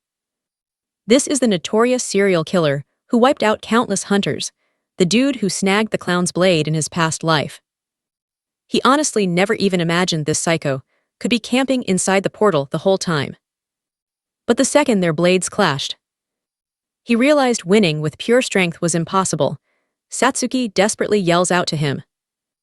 Completely shocking her, the protagonist screams at her to stay behind him. Ikoma knows assassin classes are insanely fast and deal massive critical damage from sneak attacks. Meaning, this psycho will absolutely one-shot her if he gets close. Since sorceresses are purely support, totally useless in a close-quarters brawl. Because of that, he orders her to stay back and just let him handle everything. Internally, our guy knows fighting this monster solo is suicide, but letting Satsuki get involved, not an option. Besides his massive combat advantage, the killer has crazy battle experience and truly lethal skills. Plus, the biggest issue is that Satsuki would totally panic seeing this guy's super twisted, evil tactics. Without hesitating, he triggers gravity reduction again. Sparks fly as their weapons violently collide. Even rocking a totally unique item, the protagonist is shaking. Kao smirks, praising his sword skills. Now watch closely, Kao drops some super bad news. After all, the kid probably has absolutely zero experience actually killing real people. Throwing the protagonist off balance, the psycho brags that he slaughtered dozens, making him completely unbeatable in a real battle.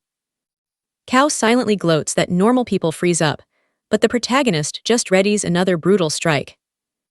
Easily dodging, the killer mocks how normal players crack under intense pressure and make fatal mistakes. But then his cocky grin fades when another slash barely misses his actual throat. And right then, the assassin realizes something crazy. This kid isn't panicking at all. Truth is, he's predicting his high-speed movements effortlessly. Kaoru starts sweating, thinking this is completely ridiculous. No freaking way, a low-level kid is putting this much pressure on him. Meanwhile, an incredibly nervous Satsuki watches the whole crazy showdown unfold. She finally realizes her partner isn't just book smart, he's an absolute beast in hand-to-hand combat too. Internally, Ikoma is thanking his lucky stars he snatched the clown's blade when he did. It wiped out his skill delay, letting him rapidly spam gravity increases and decreases. He'd be absolute dead meat against those wild strikes. And totally out of mana if this epic sword wasn't heavily reducing his energy costs. You feel that tension, Kaoru suddenly screams game over. He puffs up his cheeks, ready to unleash his dirtiest trick. Faster than blinking, he spits something dark red. A literal poison needle. Thankfully, the boy's past life reflexes spot it zooming right at him. With a slick sword parry, he completely deflects it. The killer is genuinely terrified. Screaming that's impossible. Still stunned, he sees the protagonist rushing straight at him. He dodges, but Ikoma predicted it and perfectly blocked his needle. The assassin ends up getting a nasty slash right across his cheek. Furious, he screams the kid just got lucky. Striking back, Kao promises that won't happen again. Meanwhile, Ikoma is chilling like a boss. The assassin triggers his life eraser skill, going for the final blow. But then, the protagonist maxes out his gravity magic, slamming the pressure down and disarming the killer instantly. The psycho freezes up, groaning in pure agonizing pain. So what do you and I learn here? He knew the killer's skill targets the neck, countering flawlessly. Let's dive in. This assassin is absolutely losing his mind over how our boy read him perfectly. Koma just shrugs, calling the guy's attacks super basic and way too easy to predict. He straight up roasts the assassin, claiming if he were in his shoes, he would never use a trash skill like that against real threats. Bam, Satsuki charges up her magic, blasting a shadow sphere right at Kao's back while he's totally distracted. The assassin stumbles, but when he looks up, our boy is already swinging his sword. A lightning-fast slash slices right across the psycho's face. Direct hit. Kao screams out in absolute agony. Clutching his bleeding eye like crazy, he is absolutely furious this random kid actually managed to scar him up. Staring down the bleeding psycho, the MC realizes this dude can totally counter his moves and shrug off his best tricks. He even matches his gravity-boosted speed. Now, our hero's biggest issue is his mana bar. Fighting that huge boss drained him completely, meaning he is running on total fumes. Watch closely. Once he empties the tank, they are toast. Charging in, Kao vows to end this kid for good.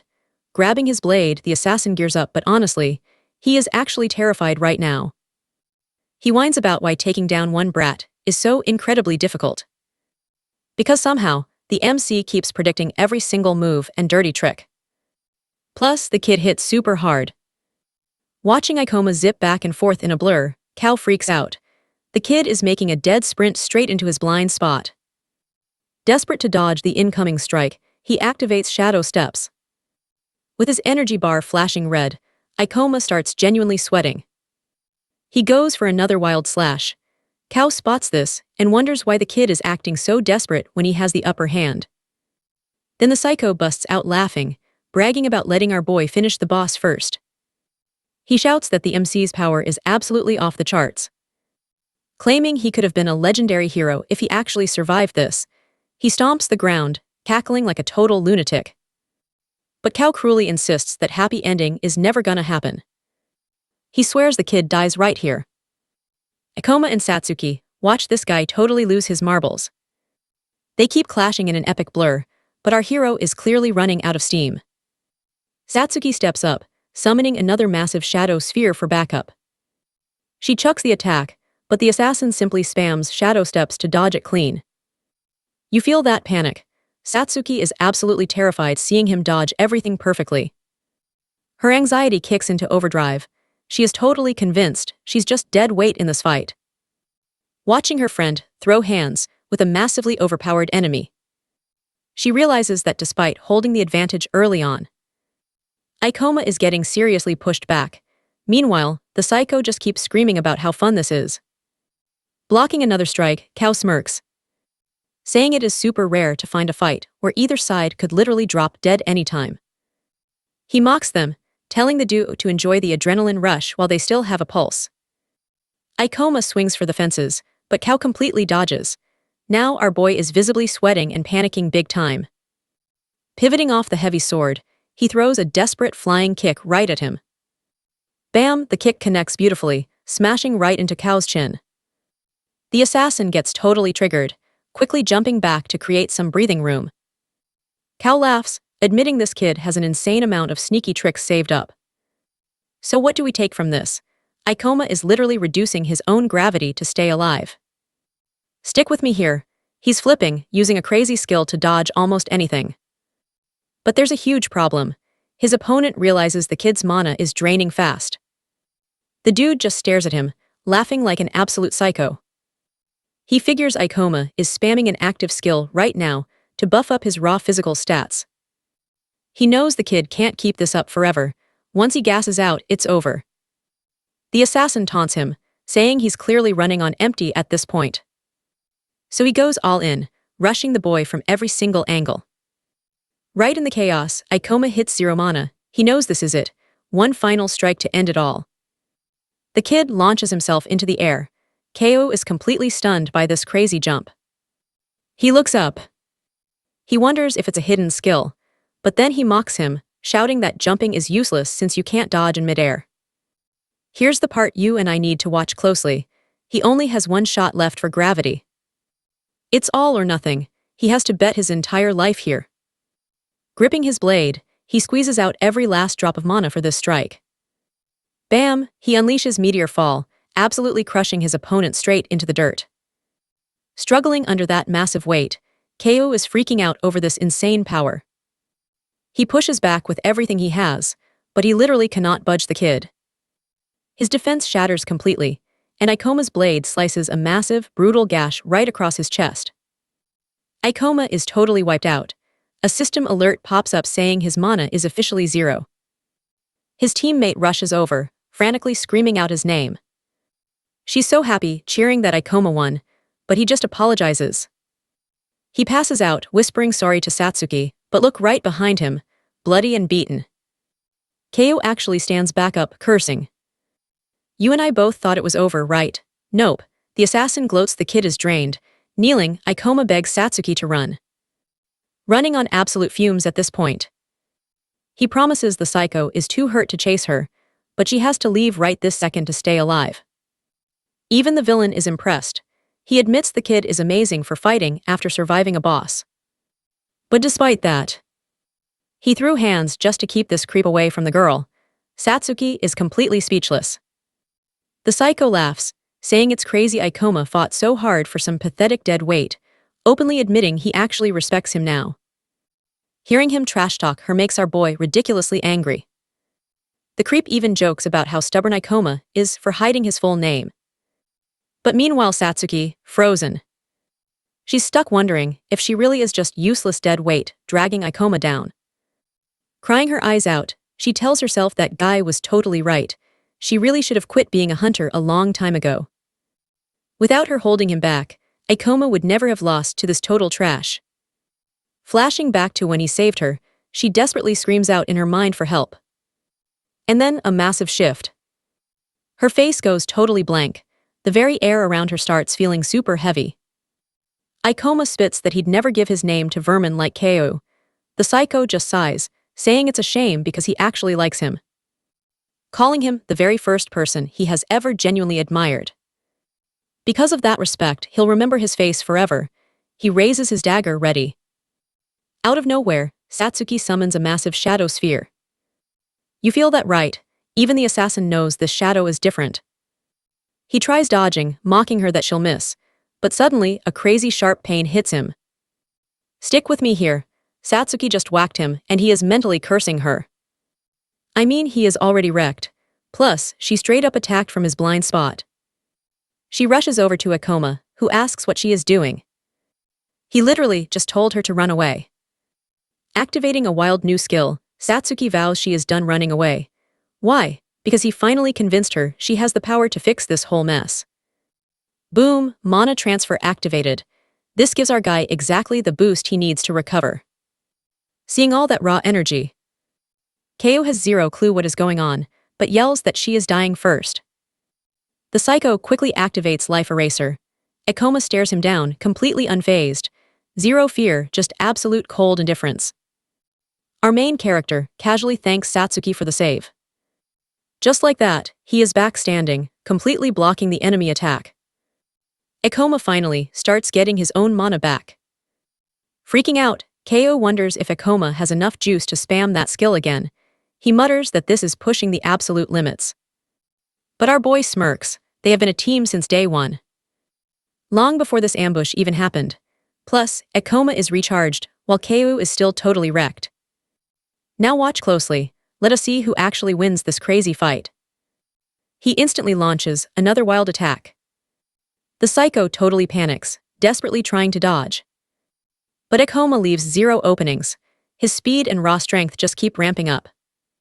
Refusing to quit, Keiyo claims he is not done and channels dark magic, summoning a glowing red circle. Satsuki gears up to block it, but Ikoma tells her to chill, and out of nowhere, he unleashes his massive gravity magic. He straight up roasts his enemy. That magic is way too slow and back in his past life.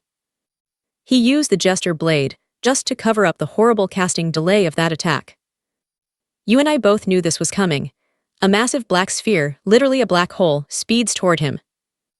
And boom, just like that. Direct hit.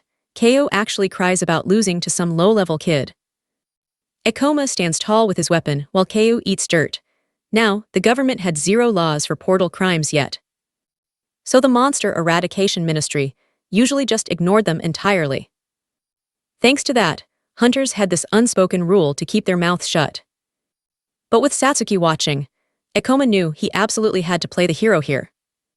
He casually announces he will keep the bad guy locked down. He tells Satsuki to exit the portal and call the ministry, which she immediately agrees to. Cleared portals are monster-free zones, so it was totally safe for her to run solo. With Keo injured, Ekoma kept a super watchful eye on him. Keo breathed heavily, totally admitting he underestimated our boy just because of his low level. Still, he realized this kid had insane battle experience, and seriously wondered who he really was. Fast forward, Ekoma and Satsuki are chilling in a packed coffee shop.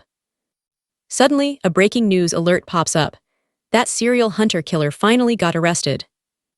He checks his phone, knowing the ministry actually did their job and bagged Keo. Satsuki points out that the agents did not ask any questions.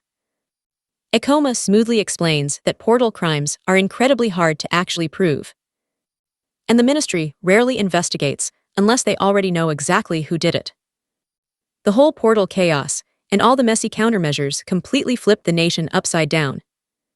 So what do we learn here? Crime dropped, the government monopolized everything, and things just got real.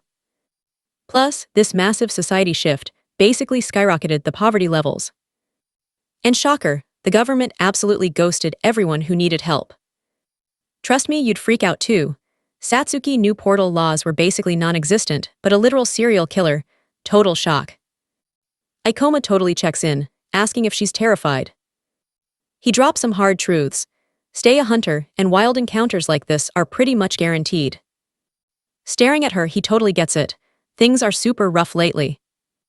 But hey, he gives her an out. She can totally ditch hunting and just grab a normal job instead.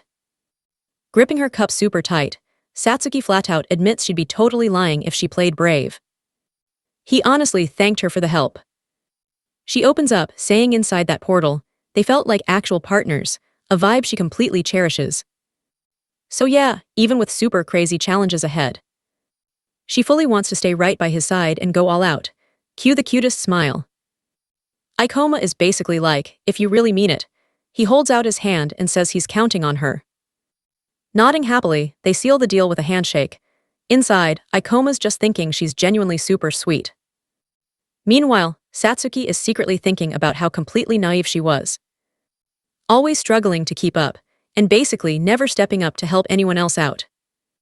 That's exactly why AI completely hated her guts. Honestly, Satsuki hated that weak side of herself too. You feel that too, right? Pure character growth, a flashback of her and Ekoma flashes, proving she's ready to evolve. Flaws and all, she literally begs to keep diving into those crazy portals right alongside him. Ekoma drops a tiny, soft smile. He seriously can't get over how nice she actually is. But wait. He's awkwardly sweating bullets, while Satsuki is just sitting there practically glowing with pure joy. Man, he totally didn't expect her to be this incredibly chatty. Suddenly, two randoms are totally staring them down, whispering and pointing right at their table. This girl shoves her phone out, straight up asking if they're that legendary duo going viral everywhere. Now watch closely. They are the absolute legends who smashed a boss and bagged a killer in 24 hours. Boom, Ekoma suddenly realizes the entire spot is completely packed with people staring. Right on cue, Utsunomiya slides in. He smirks, saying they're basically massive celebrities at the guild now. Tapping away on his screen. He points out their names aren't leaked yet, but literally every single video and blog is hyping them up. The screen flashes all these crazy clips about the rookie hunter, though the juicy details are totally blacked out. Even without dropping actual names. Utsunomiya laughs. Everyone in the room totally put the pieces together and wants a piece of the hype. He points right at Ekoma and Satsuki, bragging he always knew they'd blow up. The duo just cringes hard. He keeps pushing, swearing he absolutely won't budge until they join his crew. Out of nowhere, AI crashes the party. She yells at him, loudly name-dropping her flashy Thunder Knights squad. AI flashes this fake smile at Satsuki, claiming she's been searching everywhere for her bestie. Grabbing her hands, she completely backpedals, saying sorry for being super toxic just a few days back. She drops this whole sob story about doing some soul searching, suddenly realizing they're totally forever friends. And acting like their messy breakup was just so deeply traumatic for the both of them. Yeah, right. AI smiles again. then totally shows her true colors, asking how much cash Satsuki made and fishing for her new power level, before AI can even finish her fake loyalty pitch. Satsuki coldly shuts her down. She just looks at Ikoma and says they should bail from this suffocating crowd. He completely agrees, leaving those two clout chasers whining in the dust. Honestly, you and I absolutely love to see it. Stick with me, they just keep walking. Walking past a car, Satsuki actually asks if that girl was his buddy. He just looks back, wondering if she really wants to ditch her. Ice cold, Satsuki drops the truth. Zero friendship there. Instead, she points out all those crazy high video views. Her phone pops up a clip, millions of hits, showing the rookie hunter throwing down with an assassin. She says folks record inside portals purely for the hype and massive clout. But yeah. Ikoma calls it completely reckless. Chasing views and quick cash just gets people killed. She completely panics, asking if she should instantly smash that unsubscribe button on her favorites. Another screen flashes. Some creator just hit a clean 1,000,000 views this month. Meanwhile, Hosa catches the headline. Some totally unknown rookie hunter just wrecked a serial killer. She starts whining that this random clip is doing way better numbers than her content. A knight basically tells her, well yeah, viral moments naturally pull massive crowds. So Hosa decides she is gonna make a viral banger too. She's super salty about all the hype he got just for clearing a portal. Chilling with her knights, she straight up admits she hates this guy's guts.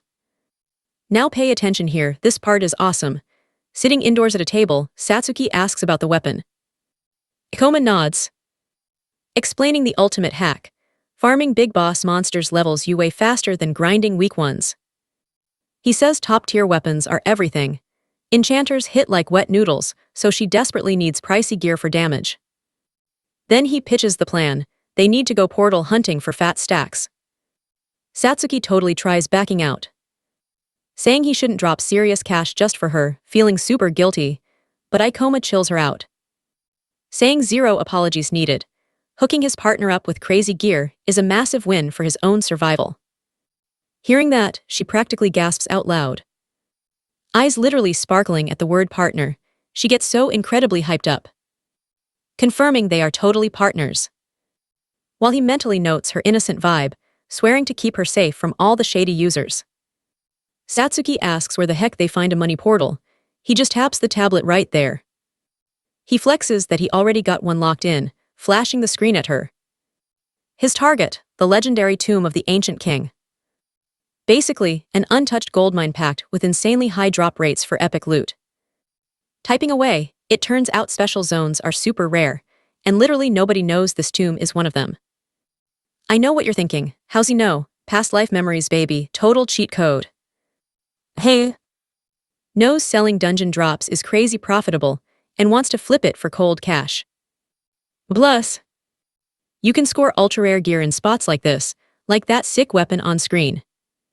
He brags about zero competition, meaning they can totally take their time and hoard all the good stuff. Satsuki catches him, laughing like a straight-up villain. Next thing, they pull up to the actual ancient king's tomb entrance. Walking through the heavy fog, Satsuki looks super nervous while he just marches straight ahead. Boom, a level 29 skeleton soldier spawns. Ikoma flexes his magic, dropping the enemy's gravity. Then he rushes in, swinging his heavy blade. So what do you and I make of this?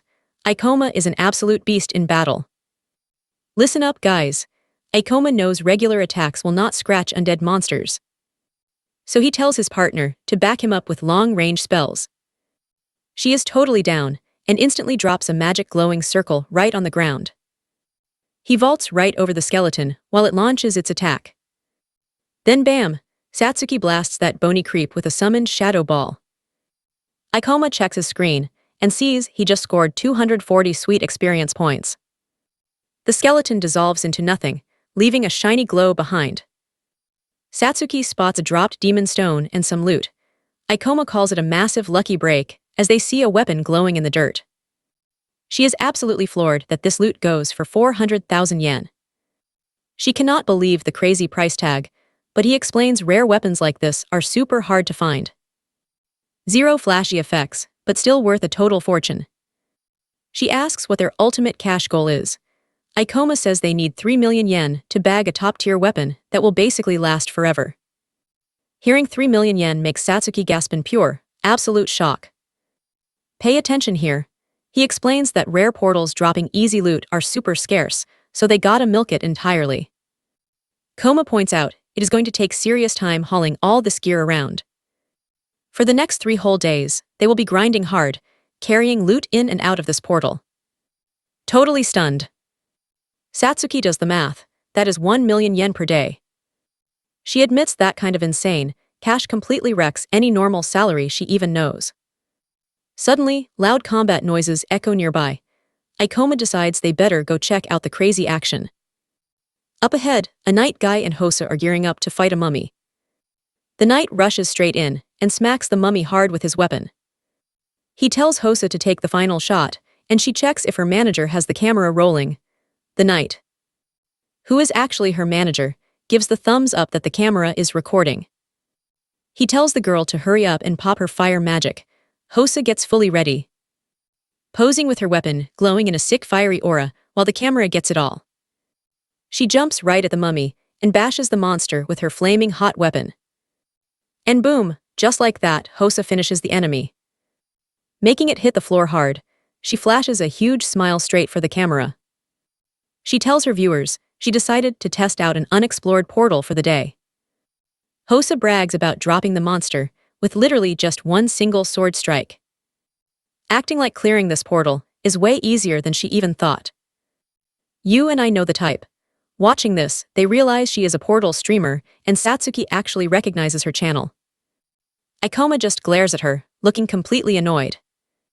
Satsuki totally remembers how much Ikoma hates portal streamers.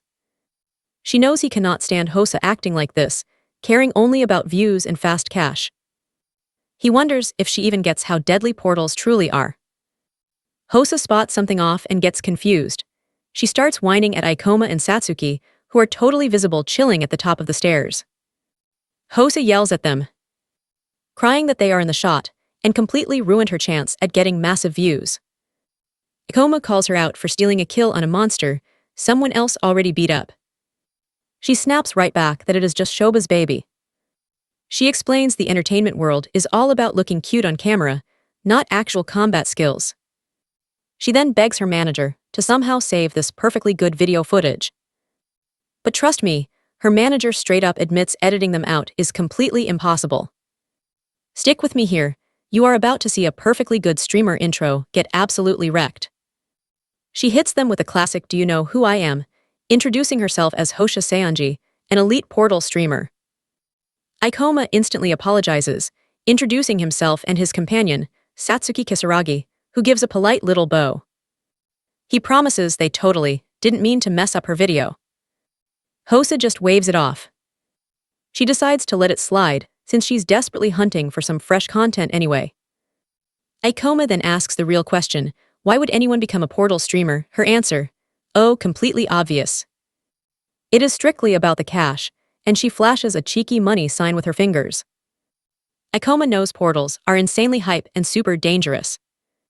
They pull massive views, meaning big corporations drop heavy bags of cash for sponsorships. Hosa brags that hitting peak popularity basically guarantees total celebrity status. But Ikoma gets serious, warning her that real hunting is brutal and she should quit before getting wrecked. Instantly offended, her voice spikes as she asks him to repeat that. Now watch closely. Ikoma warns her these portals are highly dangerous, telling her to play celebrity somewhere else. He straight up tells her that treating this like a joke will completely backfire when real skills matter. Hosa goes dead silent, glaring right at him.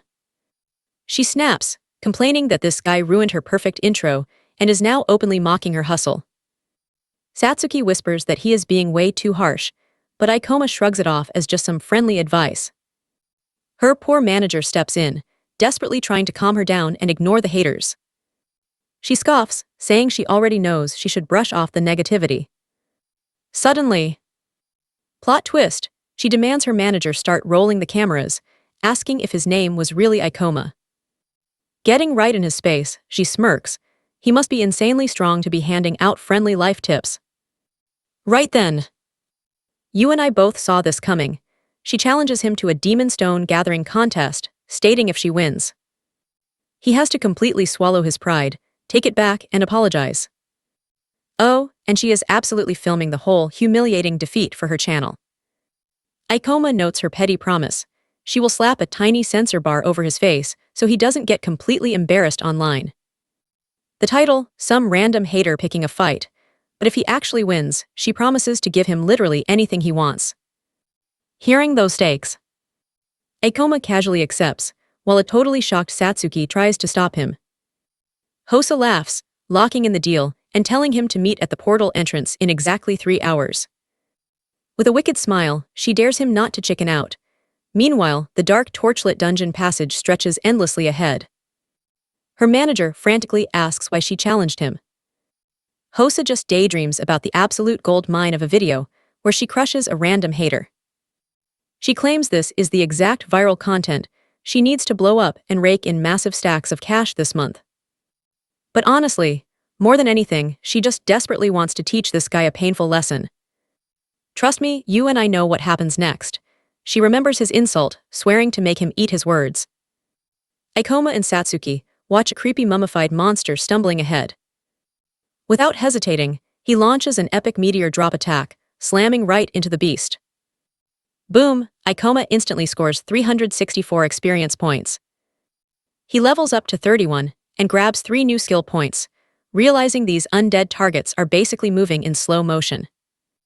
He explains his ultimate cheat code: just dodge their slow, heavy swings by using his reverse gravity magic. Then, he crushes them into dust with his gravity-increasing skill.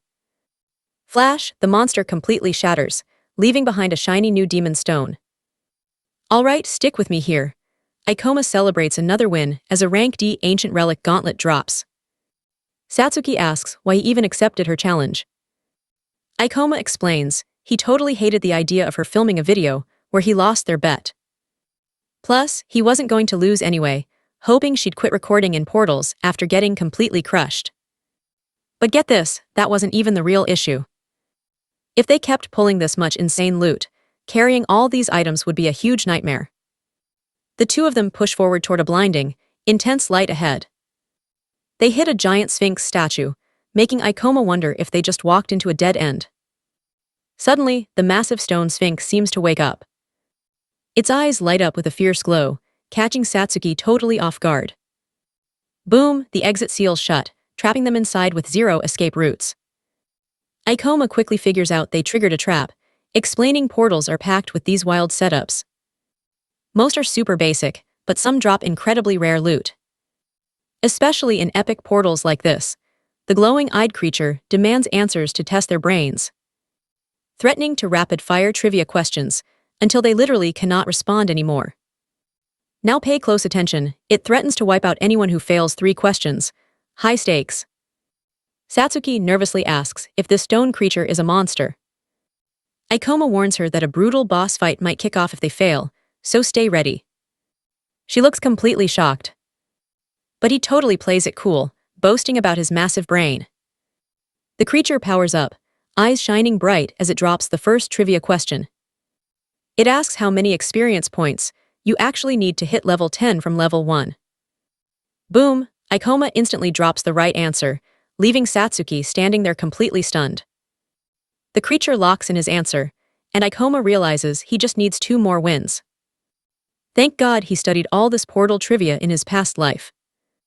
Fast forward, it asks its 19th question about a 3-headed, 4-legged beast. And Ikoma fires right back, naming it as the scary doll monster.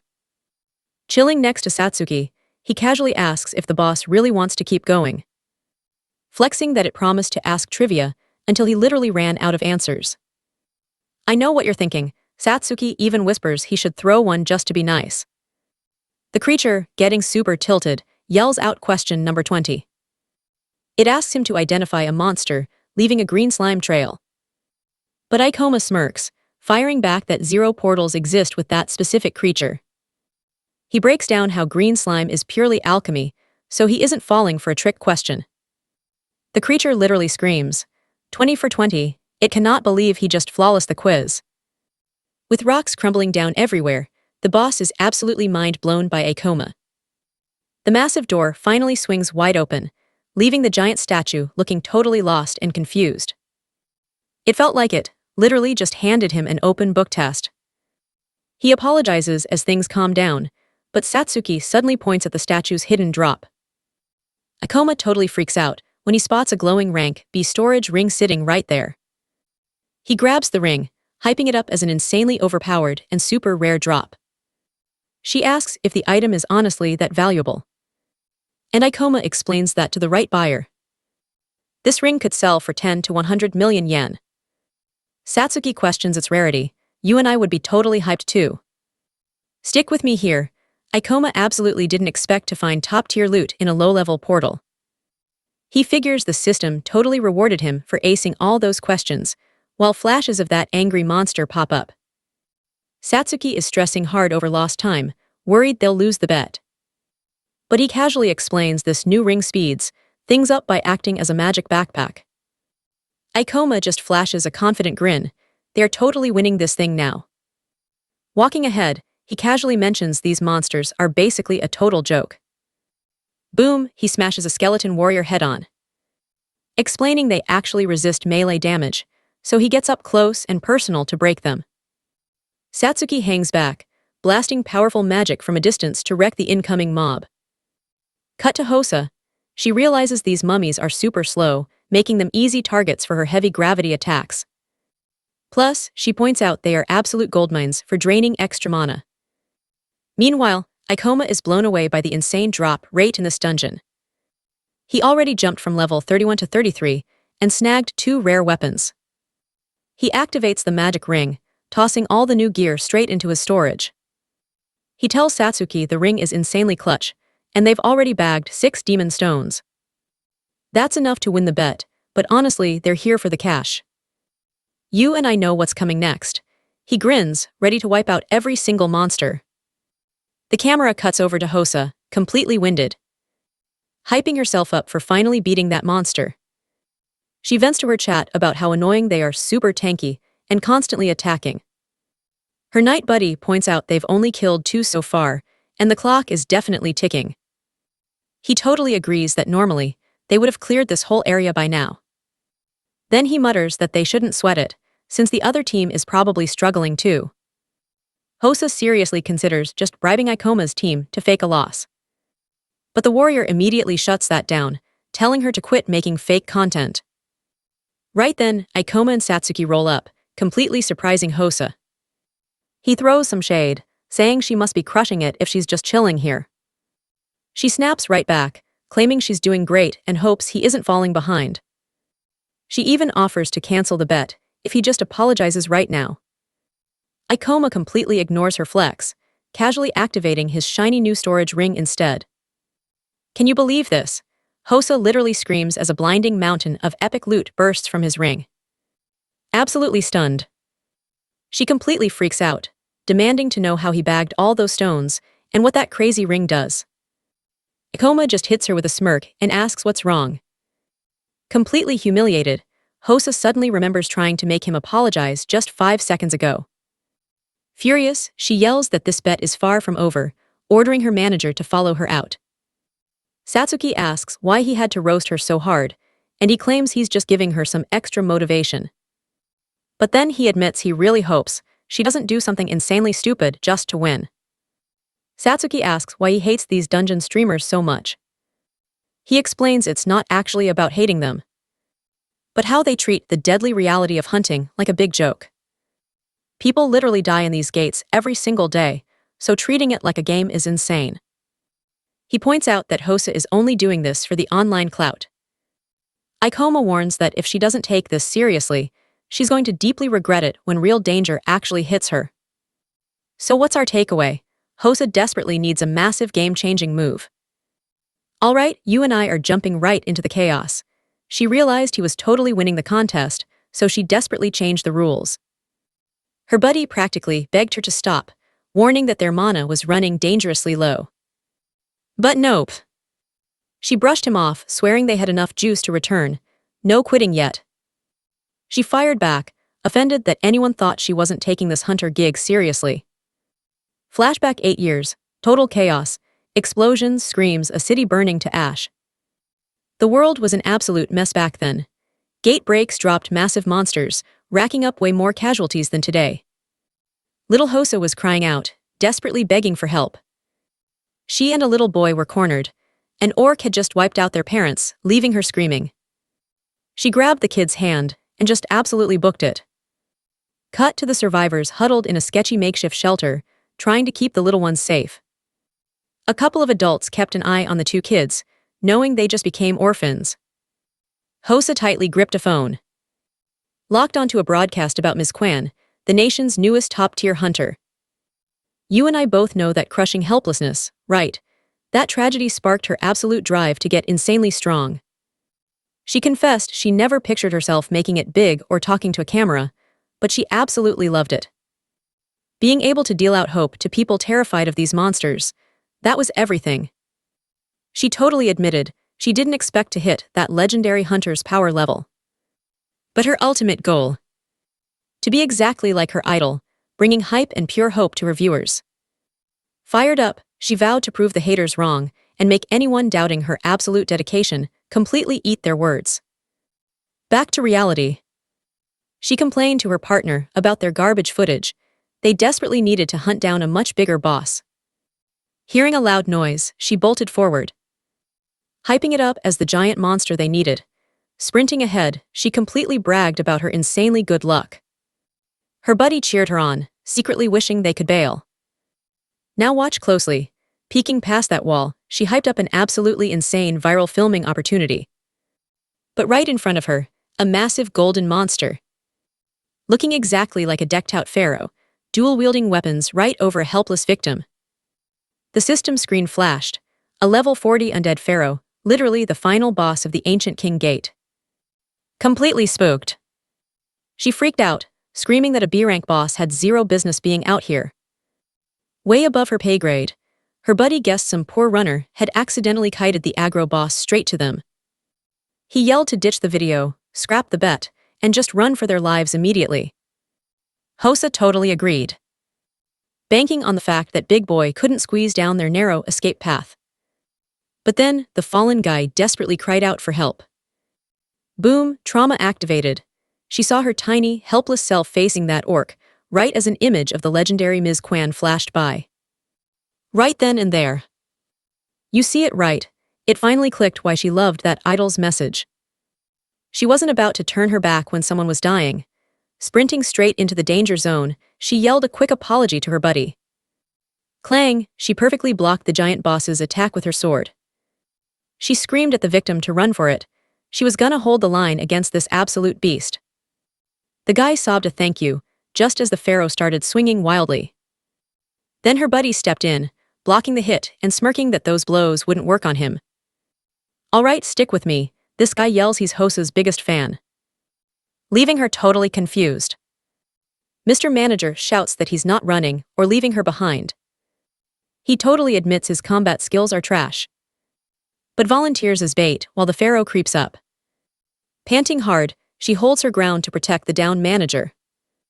The warrior pops a shield, glowing with this intense blue energy. But boom, the monster swings its weapon insanely fast, smashing that blue shield into absolute pieces. Shocked, Hosa realizes this beast is insanely faster and stronger than them.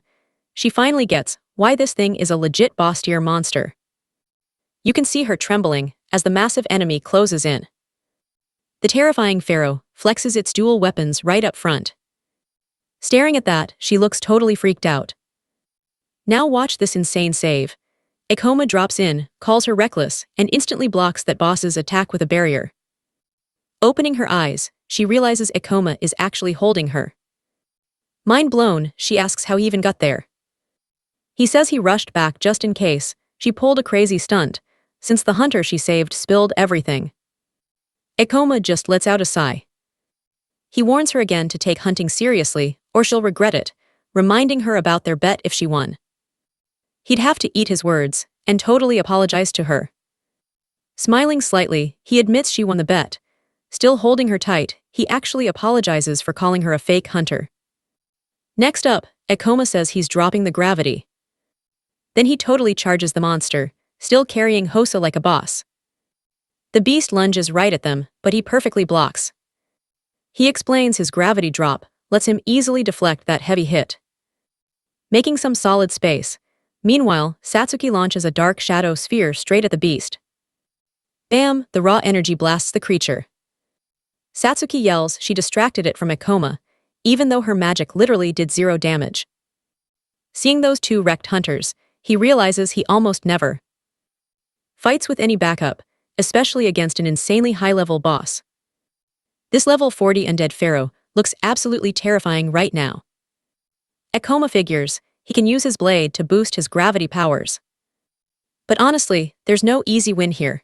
You and I both know these odds are looking incredibly bad right now.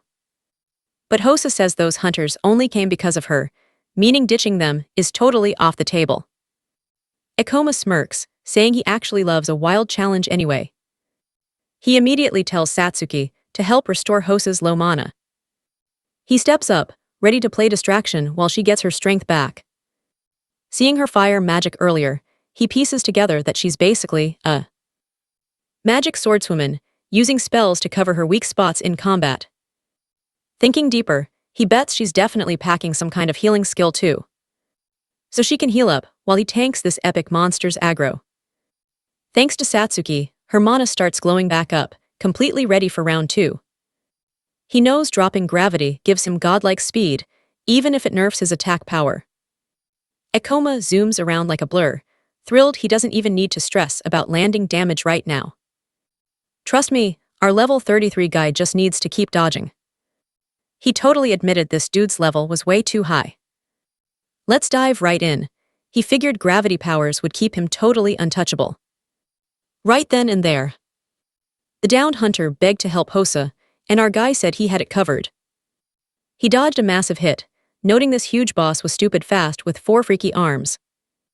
Boom, the monster slammed the ground with absolute crazy force. The pharaoh blinked. Akoma realized that strike was just insanely fast and packing serious heat. Was that insane hit the boss's ultimate signature move? He knew he had to stay super sharp, or that crazy skill would end him. Meanwhile, the wrecked hunter stayed glued to the floor, body heavy, legit wondering if he was still alive. He muttered about Hosa, before realizing this wild battle was still fully raging on. The monster charged, but Ikoma flipped with insane agility, flying over it, leaving the injured hunter completely speechless. Mind blown by Ikoma's speed, the dude clumsily fumbled around to grab his camera. Ikoma actually dodged a strike by literally sprinting up the monster's forearm. He blitzed the beast super fast, while the knight filmed Akoma on his camera, calling this wild showdown an absolutely glorious scene. But nothing worked. He realized his gravity drop trick was totally nerfing his own attack power too. Bless. Now pay attention right here. He knew this monster's level was way too high to solo. But he knew there was still a solid way. Flash, Satsuki and Hosa suddenly popped off a super clutch reverse mana drain. Hosa hyped everyone up, saying that was plenty, and slammed down her epic healing skill. Flashing a confident smirk, she loudly announced she was fully ready to brawl again. Satsuki claimed the backline support role, and Akoma finally felt they had a legit shot at winning this. Still, he totally admitted they were fighting at a super massive disadvantage here. If this battle dragged out, they would absolutely get wrecked by this crazy high-level boss. Ikoma stared down the massive undead pharaoh. The boss spammed heavy attacks, but whiffed completely while our hero scoped out the whole area. Suddenly, he wound up standing face to face with a tinier mob. Right then, Satsuki realized the guy was completely boxed in. Boom, Ikoma reached out, slapped down his gravity reduction skill, and made a heavy statue weightless. He then chucked that massive statue straight at the pharaoh's face. Next, he hollered at Satsuki to aim her hardest attack right at the mask. She didn't hesitate, charging her awesome weapon as a sick blue aura flared up. She blasted a massive ball of dark energy straight into the giant boss. The heavy smoke cleared out, fully exposing the monster's eye. Satsuki saw 0 damage from the hit, but she got exactly the clutch intel she wanted. You and I both know boss mechanics. Break that tough mask, expose the weak point face. Moving fast, Hosa slid right into the giant pharaoh's blind spot. even with those insane heavy strikes. She pushed through, totally stressing out over dodging 4 wild arms, and realizing that getting super close was basically an impossible nightmare. Even with everyone backing her. She wondered how Akoma dodged and countered solo. Right then, he yelled out her name, telling her to blast the mask with magic, while he completely locked down the boss's movement. And trust me on this one, his epic weapon could totally shatter the boss's heavy armor. Ocean nodded, fired up her ability, and made her sword glow crazy bright. But honestly, you and I gotta wonder, can he actually stop this giant monster? Our boy launched himself right up above that massive pharaoh, ready to strike. He realized the creature's insane power came from those 4 arms. Stop them. And its movements are totally nerfed, leaving it wide open for a massive beatdown. So bam, he triggered his gravity ability to totally bind the guy. He purposefully aimed that technique to lock down the pharaoh's arms instead of the torso, with the monster's shoulders completely immobilized. It totally couldn't use those arms to break the chains. Akoma figured this wild strat only works on massive bosses, rocking multiple stacked arms. Watching this giant enemy get totally locked down by his power, he geared up for his next move. Meanwhile, Hosa dialed in, finally seeing her perfect opening. She let loose her ability, blasting out an absolutely massive energy wave. That undead monster took the hit straight to the dome. The pharaoh's mask cracked and shattered completely, finally exposing its real face. Watch closely now, guys, that deformed face and multiple eyes are absolutely nightmare fuel. Gyoma noticed its weak point was finally out in the open, while Hosa looked completely freaked out by the thing. Akoma rushed in fast, hyped to take this boss down while it was totally trapped. Right after, he flipped the gravity, dodging the pharaoh's hit and straight up shattering the ground. He predicted the ugly boss would use all its arms for one last strike, planning to trigger his skill exactly when they clashed. He knew this bait would force the monster to lower its head, exposing that massive weakness. Then he yelled that it was game over, going all in for the kill. In a flash, he activated his epic meteor fall skill, dropping a ridiculously heavy attack right onto the pharaoh's big head. Smiling big, he grabbed the golden ring and realized defeating the boss actually triggered a level up. Meanwhile, Hosa was helping that injured warrior out, while some other dude literally just stood there. You all see that glow? Satsuki totally noticed some epic boss loot right beside Akoma. She flagged him down to show off this magic weapon, breaking down its wild stats. Akoma casually offered it to Satsuki, saying it fit her perfectly and saved them some cash. Shocked, Satsuki asked if she could seriously keep it. He remembered she helped him secure his own gear, adding that Hosa totally deserved a share of the loot too. Hosa chilled Akoma out, telling him it was all good. She pointed out that he straight up saved them. She offered him the item and demon stone, but wanted a quick favor back. Hosa basically asked if they could scrap their silly bet. Yoma reminded her she already won. Respecting her crazy skills, he admitted she was top tier and totally took back his trash talk. Totally stunned, Hosa blushed at his nice words. Yoma and Satsuki shared a wholesome smile. Then he suddenly dropped that he might quit streaming to hunt full-time, which completely outraged Satsuki. That armored warrior called hunting for a living impossible, but our boy totally shut that down. Remembering Hosa's late dad, trust me guys, this hits deep. Let's dive in. Mom's hurt, so she is solo carrying 5 siblings. Hosa frantically tries shutting up this armored dude, who just will not stop broadcasting her family struggles. Hearing all this, Akoma quickly apologizes for misjudging her, without knowing the real facts. Looking away, she shoots back that she actually loves her job, so do not get the wrong idea. Hosa explains her real goal. Portals terrify people, so she just wants to make them smile instead. She flexes some past work. Akoma cracks a gentle smile, promising to totally support her hustle. Totally caught off guard, Hosa just blushes in absolute silence. Meanwhile, our squad of 4, including Akoma, Satsuki, and Hosa, are busy chatting up 2 uniformed officials holding stacks of paperwork. Cut to later. Hosa nervously checks on her super expensive high-speed camera, praying to God it did not get smashed. A warrior gives her the thumbs up, the camera survived. Huge sigh of relief, but the warrior groans that they barely scored any demon stones or good portal footage. Even though they literally almost died. Hosa thinks about begging for the boss stone, but her pride wins out. No way she takes pity handouts. She keeps frantically asking if the camera caught absolutely anything useful. Practically begging them for one tiny scrap of epic content. Now watch this closely. The playback reveals Ekoma going absolute beast mode. Fast forward to the local Marima branch of the Hunters Guild. Ekoma is chilling with a book, while Satsuki glues her eyes to her phone screen. Hyped up, she waves him over to check a clip. Ekoma sighs, telling her that watching random internet videos is nowhere near as good as getting facts straight from the experts. Then he looks. The screen blasts his face with a headline, "The rumored Supreme Hunter finally appears." That footage Hosa posted of Ekoma destroying the monster, it is absolutely blowing up online right now. Down in the comments, everyone is losing their minds over his insane speed and zero fear attitude against that massive beast. He just smirks quietly. Ekoma suddenly gets why everyone is staring at him today. Satsuki starts screaming that they hit 1 million views in a single day. Cut back to Hosa's bedroom. You and I both know she is thrilled. Her Ekoma edit just crushed that massive 1 million view milestone effortlessly. Throwing her hands in the air, she basically throws a massive solo hype party. Then her phone buzzes. Caller ID reads Ekoma Ikanos, totally spooked by how fast he reached out. Hosa picks up, suddenly remembering she handed over her digits for pure business reasons earlier. But then, her smile drops instantly. Ekoma coldly snaps, asking why she uploaded him without permission. Crushed, Hosa instantly thinks about deleting the whole thing. But Ekoma suddenly flashes back to that exact moment she tried. Hushing the warrior, who blabbed about her busting her butt to feed her massive family.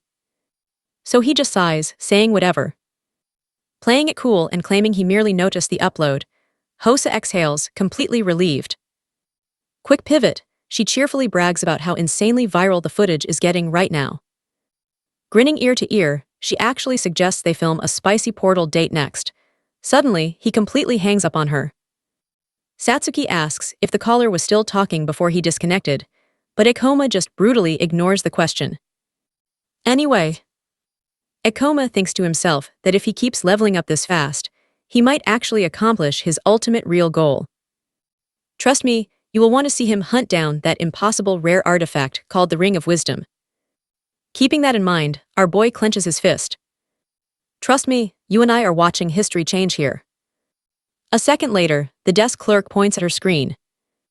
It confirms Ekoma hit level 36. He has the required experience now. Our guy gets bumped up to C rank with a very solid congrats. Afterward, Ekoma and Satsuki step away from the front desk.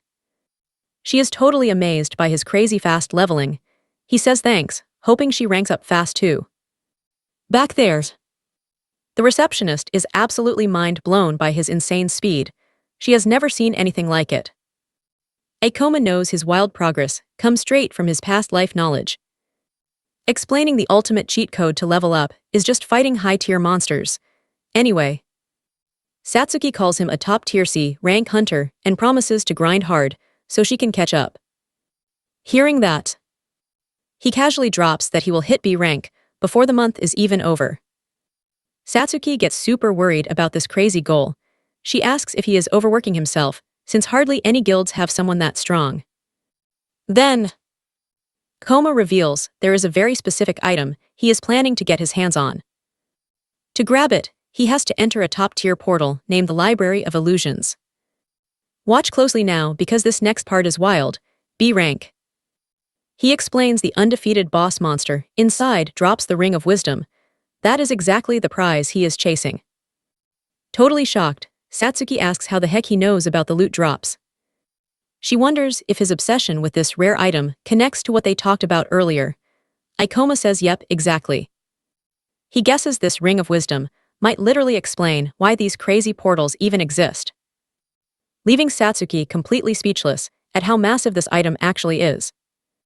He goes on, explaining the ring is a legendary item that just vanished in his past life before anyone could study it. Ikoma mentions that back then, the top experts used it to study portal mechanics. And even though grinding to be rank fast is insane, he absolutely has to secure it. I know what you're thinking.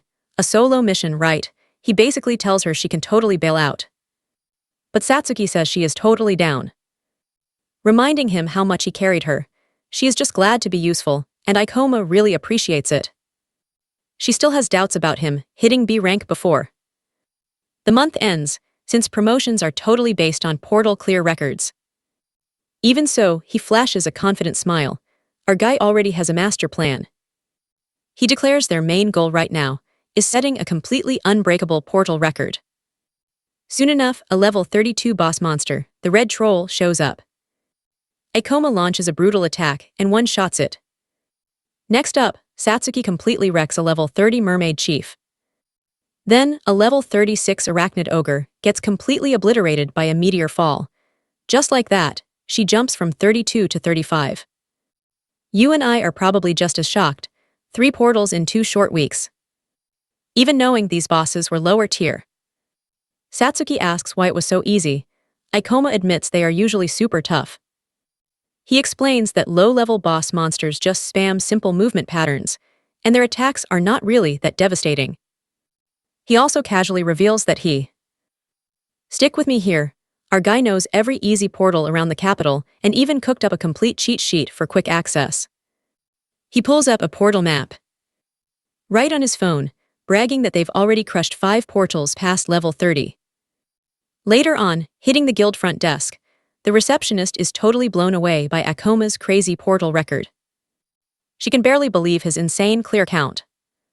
She explains they'll face a super strict review for that B rank upgrade, and she'll call him in a few days. Right on cue, this absolute tank named Mr. Yukami rolls up. Looking super salty, he demands to know if this punk kid is actually applying for B rank. Ikoma sizes him up real quick, asking if he's actually guild staff. Spotting the official crest on his chest. Turns out, top-tier hunters sometimes lock in exclusive deals directly with the guild itself. The guy starts immediately barking at the receptionist, and we learn these VIPs basically handle heavy-duty portal control, emergency backups, and pretty much bossing the organization around. Yeah, they pack some massive flex in the guild. And Yukami thinks Ikoma moving up to B rank is an absolute joke. But the receptionist claps back, dropping the fact that Ikoma is almost level 40 with a crazy mid-level clearing streak. Shocked, Yukami asks if he's actually taken down multiple boss monsters already. They totally lock eyes, glaring hard. While the big guy recalls grinding for 7 whole years, just to be Mora Branch's only B-rank hunter. And so, he starts tripping over how Ikoma could possibly reach his elite level. You and I can tell from that angry face, this dude is pure trouble. Yukami gets all up in Ikoma's grill, asking how some scrawny kid is hitting B rank. Our boy mentally notes that passing this branch's promotion without this meathead's okay is gonna suck. Still, he physically cannot back down, mainly because his hometown branch is his only shot at ranking up. Flashing back to Satsuki having his back, he hardens his resolve and stands his ground entirely. Zero hesitation. He faces the guy, checks that his name is Yukami, and bluntly demands a totally valid reason for getting rejected. The veteran leans way in, growling that B rank is not handed out to arrogant rookies playing easy mode. He aggressively grills Ikoma on whether he even takes this hunter job seriously. Wanting answers right now. You saw this coming, right? The whole guild watches. Whispering that Yukami is throwing another massive tantrum. Then Ikoma claps back, loudly asking how many hunters hit B rank at just 17 years old. Totally stunned, Yukami completely misses the point, yelling about what kind of absolute nonsense this is. Ikoma doesn't stop, dropping the fact that gates opened 15 years ago. He casually notes 6 17-year-olds hit B rank before, and asks the big guy if, according to his twisted logic, they shouldn't have been promoted. Throwing down the facts, he declares he hits every B rank requirement and demands a real answer before getting blocked over his actual age alone. Caught totally off guard, Yukami literally takes a step back, grumbling that the gate rules are definitely not perfect. He still whines that listening to veteran guild hunters is absolutely crucial for the whole system. But Ikoma just counters that rules are never built on feelings. We both know it, cold hard facts always win. Let's dive in. Giving a sharp look, he asks if that isn't the guild's official policy. The second the woman nods, she starts running the numbers on her computer. Satsuki watches, realizing Ikoma's logic and knowledge totally outclass even the veteran hunters in the organization. The crowd starts whispering, as Yukami stands there speechless. He admits to himself that it was an incredibly bold move. But getting humiliated like this, oh, he plans to make the kid pay dearly. He swears he'll make the guy regret stepping up, then asks the receptionist for Ikoma's stats, revealing he is a level 38 gravity user. He totally blanks and asks the woman about it. He is shocked he has never heard of it, guessing it must be some super rare class. Ikoma figures the class is probably a mage type, and that some high-level warrior is totally carrying him to boost his levels so fast. Then Yukami actually backs down, admitting he was way too harsh, and that rejecting the application without a valid reason would be totally unfair. Finally, the guy announces he will accept the request, but on one major condition. Now watch closely. He challenges Ikoma to prove he deserves rank B in a guild training hall match. Down in the training hall, under a big sign, a bunch of people chat while waiting. Yukami repeats the deal. The promotion only happens if Ikoma can actually back up his talk in combat. Otherwise, application denied. Nearby, two guys start whispering about Yukami's sketchy fighting history, recalling how he almost straight up killed guys before. People agree this is gonna end terribly for Ikoma, since Yukami basically uses these so-called duels as an excuse to beat people down and vent.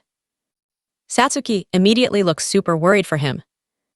He stares intently right at Ikoma, still fuming over the massive public embarrassment earlier.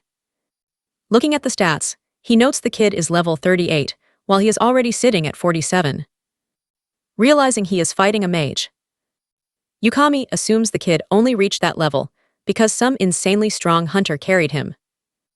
He announces he is a beast warrior, bragging about how his class completely buffs his physical stats. You and I see where this is going, right? Smiling, he plans to publicly humiliate and crush the boy forever, thinking his own experience and traits easily win. Ikoma casually pulls up a holographic screen right in front. Watching this happen, Yukami totally assumes his class is built for direct combat. Knowing he needs to play it safe, he dumps his leftover skill points straight into upgrading his gravity magic. He spends 25 points to hit level 4 gravitational manipulation, hoping for a sweet physical stat boost, even though he really wanted pure gravity magic instead. He figures there is no other choice and locks it in. Right then, Yukami starts heavily trash-talking, mocking him for saving points right before a fight and having it super easy until today. Dripping with sarcasm, he warns about awful little accidents during fights, telling him not to get hurt. Ikoma just casually thanks him for caring. The challenger yells to show off his skills, and he answers by pulling his sword with absolute determination. Yukami is ready to flex his absolute superiority to the entire crowd. Smiling, he is dead set on publicly humiliating Ikoma to ruin his hunter career for good. Gripping his massive weapon. Trust me, we're gonna love this. Yukami tells him to start whenever ready. Alright, you and I are about to watch a wild matchup. He promised zero skills, letting his opponent flex. Ikoma stayed silent, watching. He just stood frozen right in the middle of the arena. A huge crowd watched from above, totally hyped for the drama, flashing a cocky smile. Yukami bragged that it was finally time for his opponent to get totally embarrassed. The second Ikoma shouted that the match was officially on. He triggered a crazy skill, dropping the gravity completely around him. Yukami figured the kid's strikes would completely miss, turning him into the biggest joke of the whole academy. But boom, with lightning speed, Ikoma launched forward for an attack. Seeing that insane blur, Yukami had zero clue what was even happening, as he desperately blocked the hit with his weapon. Watch closely here, he couldn't grasp that low-level speed, finding Ikoma magically behind him, he completely freaked out, asking what just went down. Trying to play it cool, he told himself he was just caught slipping, thinking he finally had this kid all figured out. Yukami swung back hard with his blade. Ikoma literally floated midair while Yukami just stared up, weapon still raised tight. Suddenly, Yukami stumbled hard, totally losing his balance as his own center of gravity completely vanished. Right then, his rival blitzed forward, heavily boosted by raw energy. A flawless kick smashed right into Yukami's face, drawing fresh blood instantly. He spat up blood, totally rocked by the insane impact. Even injured, he stubbornly tried to swing his weapon again. But he saw the kid chain a wild combo ending in a brutal kick, leaving him wondering how anyone could ever fight like that. Way off screen. A guy watched through a screen, mind blown that Ikoma was absolutely destroying this entire matchup. Meanwhile, the crowd started whispering, was this really just a rank test? They figured Yukami was just holding back his skills to go easy. Ikoma slammed another hit, pushing him back. Watching that blurry speed, Yukami finally realized his attacks would never even scratch him. Right about then, he heard the crowd mocking his embarrassing display. Ikoma just floated above while he stood completely frozen. I know what you're thinking, but right here, our guy realized something his enemy completely missed. He broke down how the gravity class was actually broken. It let him massively buff his physical stats way beyond normal limits, crushing other classes. Plus, he bragged this edge was super unfair in quick fights, meaning he literally never risked burning through his mana pool. Ikoma called out Yukami's arrogance, laughing at the idea that higher levels and no skills guaranteed an easy win. Hey! Suddenly recalled that Karu had way more real combat experience, with insanely refined movements, and this absolute toxic obsession with destroying every single opponent. Zero hesitation, Ikoma lunged straight in, swinging his sword at Yukami. He cranked up the gravity skill, shocking the guy. That sword strike felt unbelievably heavy. Not just fast, dude was an absolute powerhouse. Briefly, he thought the kid just vanished into thin air, totally losing him. Suddenly, Ikoma popped up upside down midair, while this clueless guy just kept staring blankly at the empty ground. Then, he warped right behind Yukami, pointing his blade at his back. Trust me, here's the trick, he explained, dropping gravity right after their weapons clashed. Riding the shockwave, he immediately slides right behind his clueless opponent. Listen up, you and I are watching a total wipeout. The crowd is cheering, knowing this veteran B rank is toast against Ikoma. Satsuki just grinned, hyped out of her mind, calling his moves totally insane. Yukami, though, completely lost. Dude thought this was a literal prank. His pride couldn't take the loss, being publicly clowned like this, absolutely not happening. Ikoma casually asks if this win officially bumps him up to B rank status. But wait, he freezes, something feels completely off. Boom, dripping in a dark red aura, Yukami charges him. Screaming at Ikoma, his eyes flare bright red as he pops a deadly claw skill. In a flash, he swipes down hard with those glowing energy claws. The strike catches Ikoma off guard, knocking him backward slightly. Our boy admits he ate the hit simply because he dropped his guard. He totally thought the match was already in the bag. Stick with me here, Yukami thinks this is all ridiculous. He brags about using his main weapon as pure bait to mask that sneaky claw strike. Even though the other still blocked the worst of it. Up in the stands, the crowd is absolutely losing it over this dirty play. Calling straight up foul play since the buzzer already rang. Plus, everybody heard Yukami swear he wouldn't use any special skills for this fight. Busted. Still, the guy is fuming mad while the whole arena boos. Ikoma is just confused, genuinely asking if his promotion exam is still happening, while wild energy swirls right around him. Gritting his teeth in pure rage, Yukami swears he won't let Ikoma make him look stupid, promising to turn this kid's entire life into an absolute nightmare. Ikoma casually asks if beating him proves he is qualified. Meanwhile, I know what you are thinking. It is messed up, but losing to a rookie would totally destroy this guy's reputation inside the guild. So he pulls rank, he calls the test off and flat out denies the promotion. The crowd goes wild with angry whispers, while Aoyama just stands there, completely unfazed. Then, this corrupt judge claims the kid has speed, sure, but lacks the raw knockout power needed to fight heavy-hitting monsters. He blatantly lies, saying he gave the rookie multiple easy openings, but the kid was just too slow to capitalize. Finally, he brings up Akoma eating that final sneak attack, claiming it proves he literally cannot handle unexpected twists in battle. The whole crowd starts buzzing about how rigged this is, knowing full well Yukami was gonna fail him, no matter what. Hearing this, the sore loser snaps at them, making a guy in the stands flinch hard. His buddy quickly tells him to shut up before the examiner explodes. Suddenly, Utsunomiya screams out Yukami's name, asking if he has zero shame for pulling that stunt. Ikoma finally notices his buddy is watching. He loudly calls out Yukami for lying about the skill restriction, spitting facts that Ikoma totally dominated that entire match from start to finish. In response, the examiner basically tells him to shut his mouth, calling him absolute trash. Even still, Utsunami promises Ikoma he is gonna fix this mess and expose the absolute truth to everyone. But our guy totally rejects the offer, asking why they are suddenly best friends and why this dude is stepping up anyway. And hey, we both know the truth. Satsuki knows he won. She couldn't figure out his crazy behavior, but stick with me. Remember, he desperately needed Yukami's approval. Yukami admitted that was exactly why he completely flexed to show the massive power gap between them. He actually reflected on it, thinking that maybe utterly crushing the rookie's pride was a little too harsh. He figured feeling bad now was totally useless, since beating him down changed absolutely nothing. Suddenly, a new guy walked up, questioning the whole mess.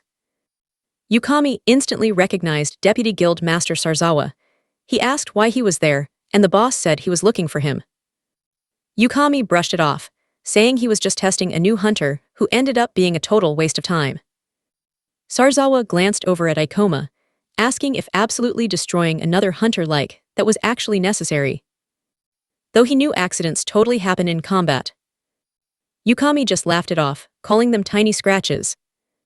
Sighing, Sarzawa just told the guy to drop it. Ikoma just watched as Yukami told his boss they had urgent business, getting called up to the higher floors immediately. Wrapping up the exam, Yukami coldly announced he literally had zero time for weak trash. As Sarzawa left, a totally shocked Utsunami pointed out he was the guild's top hunter. Satsuki turned right to Ikoma, asking what their next move was. Rubbing his head in frustration, Ikoma admitted they would just have to find another way.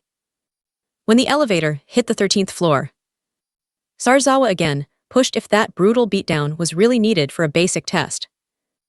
Yukami smirked, claiming he just gave a harsh reality check to an arrogant rookie begging for a promotion. The deputy master honestly doubted the kid was actually B-rank material, figuring these cocky newbies never respected the real veteran hunters. Kicking back in the office, Yukami asked what the big boss wanted to talk about. Now pay attention here, this is huge. The main issue was the Morima branch's B-rank Beast Temple Gate. He explained that running high-tier gates was a massive cash cow, letting hunters grind levels and farm crazy demon stones. He tapped the screen on his tablet, showing that the monster spawns inside the dungeon had suddenly gone completely out of whack. He kept going, warning that mana levels were spiking like crazy. They needed to stop a disaster right now, not chase a paycheck. Holding up a printed report, Yukami realized his boss wanted to completely shut down the Beast Temple before things went south. Sarzawa nodded, adding that the government ministry wanted to keep those B-rank gates open since they were super rare, and even the guild master hated losing all that sweet profit. He admitted the only reason they hadn't pulled the plug yet was because Yukami, an absolute veteran, previously checked it and called it safe. I know what you're thinking. A sketchy gate. Yeah, even Sarzawa didn't buy that it was safe anymore. So, he asked Yukami to just give the guild master a brand new, honest safety report. Yukami scoffed, asking if this boring paperwork was the actual reason he got dragged upstairs. But Sarzawa snapped right back, saying he wasn't done talking. Rubbing his tired face, he straight up told Yukami to shut it. Unbothered, Yukami grabbed the data sheet, declared the dungeon was totally fine, and just threw it on the floor. Sarzawa picked it up, furious he hadn't even glanced at the hard evidence. Without caring, Yukami crushed the papers under his foot, asking what data could possibly teach him. Wild arrogance, right? Smirking, he bragged that, as a legendary expert hunter, he swore up and down this gate was totally safe, and he could clear it whenever, slamming his hand right on the surface. Stick with me here, because he claims they can't risk accidents without knowing why gate disasters actually happen. Meanwhile, Sarzawa stays dead silent, just watching. He figures their main job is just guarding this zone. Then boom, a sleeping monster snaps its eyes open. Ikoma knows this spells major trouble. He thinks back on Hunter Yukami's completely arrogant attitude. He explains you can only request rank ups at your home branch, meaning there is zero way to bypass that jerk for the promotion. He points out they desperately need a rank B hunter to enter the Library of Illusions. Satsuki could technically take the test at another branch, but she doesn't even have the required level to rank up yet. So he straight up says they gotta find another fix. Hosa suddenly bursts onto the scene, grilling our boy about the guild hunter who totally blocked her rank up. The girl quickly flashes her phone screen, revealing that one of her crazy fans actually recorded a video of Ikoma confronting Yukami and sent it over. Now watch this. She wants to post it online, titled Guild Corruption, Yukami's Abuse of Authority. Certain her 120,000 subs will riot over this injustice. Ikoma asks if she just wants the views, and she completely denies the whole thing. She insists she just wants to pay him back for saving her life, offering to help. But yeah, she wouldn't exactly complain if exposing him brought in massive views and cash. He shoots that down, telling her not to post it. He mentions there is way too much they still do not understand about portals. He goes right on to explain the guild desperately needs veteran hunters. Plus, internet hate won't suddenly make scumbags like Yukami change their ways. Furthermore, he warns this would just put a huge target on her back, making Satsuki physically react to that reality. She watches Hosa playfully ask if Ikoma is actually worried about her. Satsuki chimes in, flat out asking if she has feelings for him. Hosa completely freaks out, asking what the heck she means. She quickly claims Koma hides way too many secrets and acts super arrogant, swearing she could never like such an annoying guy, even if his face is totally handsome. She clarifies she only cared because he saved her. Plus, as a huge internet celeb, risking a dating scandal is a massive no-go. Satsuki just stares, making a flustered Hosa ask why she is looking. She totally denies it. Then you and I know this trope, the phone aggressively beeps. Everyone freezes. Satsuki reads a blaring emergency alert about a rank B disaster in Tokyo, asking what on earth just happened. Hosa points at the screen, while Ikoma explains the whole mess went down on Kitahana Avenue, a massive overflow from the Temple of Beasts portal. Hey! Makes it clear, overflows mean monsters are invading our reality. The only way to stop the bleeding is by crushing the boss and sealing that gate shut. Hey! Realizes something insane. This event, it literally never happened back in Morward during his previous life. Could this just be some wild coincidence, as memories of his past flood his mind? He figures out the timeline is officially diverging from his first life. Hosa panics, saying a controlled portal just totally malfunctioned. She wonders how the guild didn't see this coming. They have literally been studying these portals for years. The streamer admits she has never entered a rank B zone, and definitely lacks the raw power to actually help. But then a quick flashback hits her. Dad fighting a monster. Trust me, this is where she steps up, realizing weaker people desperately need her help. Stick with me, she declares. She is heading straight to the location. Ikoma then breaks it down. Nobody knows how dangerous a busted rank B portal gets, since monster disasters trigger crazy chain reactions. Down at Ground Zero, Yukami stands off against this massive beast right in the rubble. The beast steps up, revealing itself as a level 34 werewolf. Our hunter launches himself into the sky, ready to strike with his weapon. He rushes in insanely fast, shouting that absolutely nobody can stop him. But inside his head, he is sweating, thinking this portal being so close to Sarzawa is super bad for his personal reputation. 2. Guys totally hype up the hunter for one-shotting that tough monster with a single massive swing. He then completely flexes, asking if they have anyone actually stronger. Saying rank C guys like them are useless here, they clap back that rank B and above hunters are super rare. And even though backup got the call, nobody has a clue when they will show up. He points out the other guy's street cred would tank if this disaster goes totally rogue. But confidently drops that he has actually fought this specific portal monster before. He claims the boss is just a level 47 phantom fox, meaning it should be an absolute walk in the park. He realizes Yukami totally planned to speedrun the boss, blame the whole mess on Sarazawa, and look like Mima's biggest hero. The hunter gets hyped and announces it is finally boss killing time. Suddenly, a massive explosion rocks the entire block, sending people screaming everywhere. Now watch closely, a massive paw slams down, making everyone question if that is the boss. Boom, this gigantic beast with multiple fox heads completely covered in raging flames crashes the party. The two guys panic hard, screaming that the portal data literally said nothing about this thing. The beast drops its stats, a level 55 summoner fox. The guys are just staring, completely terrified of this grotesque nightmare. The Temple of Beasts boss actually managed to evolve, totally shifting its shape, jumping up levels, and unlocking crazy new skills. Thanks to all that hoarded portal mana, this evolution turns the monster into a brand new walking disaster zone. Yukami finally catches on that the boss leveled up, turning this whole messy overflow disaster into an absolute nightmare scenario. The second Utsunomiya spots that level 55 tag on the summoner fox. He seriously questions how they can even fight such an insanely powerful beast. Looking at certain doom, the two agree to fall back immediately and just wait for the heavy hitter reinforcements. But honestly, you and I both know his ego won't allow that. Yukami calls them cowards, claiming retreating ruins his precious reputation forever.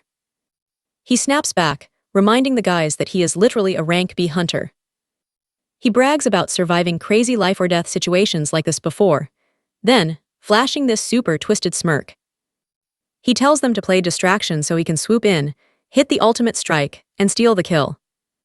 The guys immediately call out this totally reckless plan, arguing they would not survive even 10 seconds acting as human bait against a beast that wild.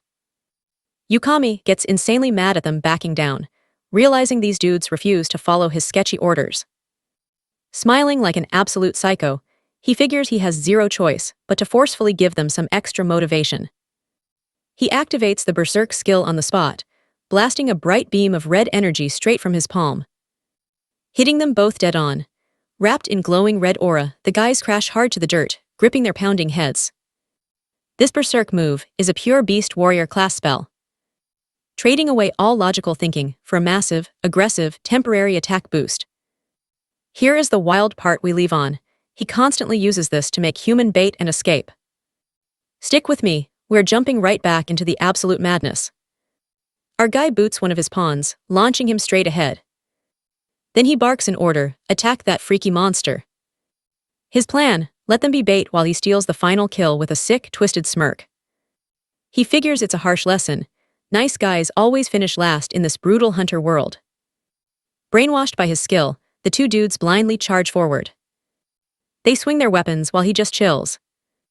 But gross, the beast pops a pulsating back eye with eyelids literally made out of creepy hands. The monster flexes a poltergeist skill through that eyeball, stepping up while massive debris starts floating everywhere. Yukami is completely shook, wondering how this random beast just unleashed such a crazy overpowered attack. He scrambles for cover as giant rocks rain down. The bait boys scream out. Still mind-controlled, they take the hit. Yukami calls them useless trash before spotting massive rubble flying at him. With one massive swing, he shatters the rock using Beast King Smash, realizing this freak is totally using busted telekinesis. Now pay attention, he finally realizes he is completely outmatched. The freaky fox beast chases him down through the wrecked city. He's panicking, was this mob really supposed to be this strong? The beast closes the gap, inches from grabbing him. He is sweating bullets. Seeing its wild speed, Yukami whips out his sword and guards up. Boom, the monster charges another crazy telekinetic eye blast. He blocks the flying debris with his massive sword, holding his ground. But after parrying that second chunk, the heavy toll of blocking hits him hard. Guard broken, the beast lunges straight in with razor-sharp claws for the kill. He crashes down, totally realizing this boss is just way too stacked. You and I both know he can't win this fight, so he just says screw it. He straight up pops his false death ability. A sneaky skill that fakes his death and flatlines his pulse completely. The beast checks the body, hears 0 heartbeat and actually turns its head away. Hook, line, sinker.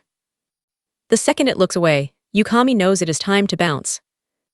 He books it, but the monster's creepy eye lights up again. It instantly catches up and swipes with a vicious claw. The hunter takes the hit and eats dirt once more.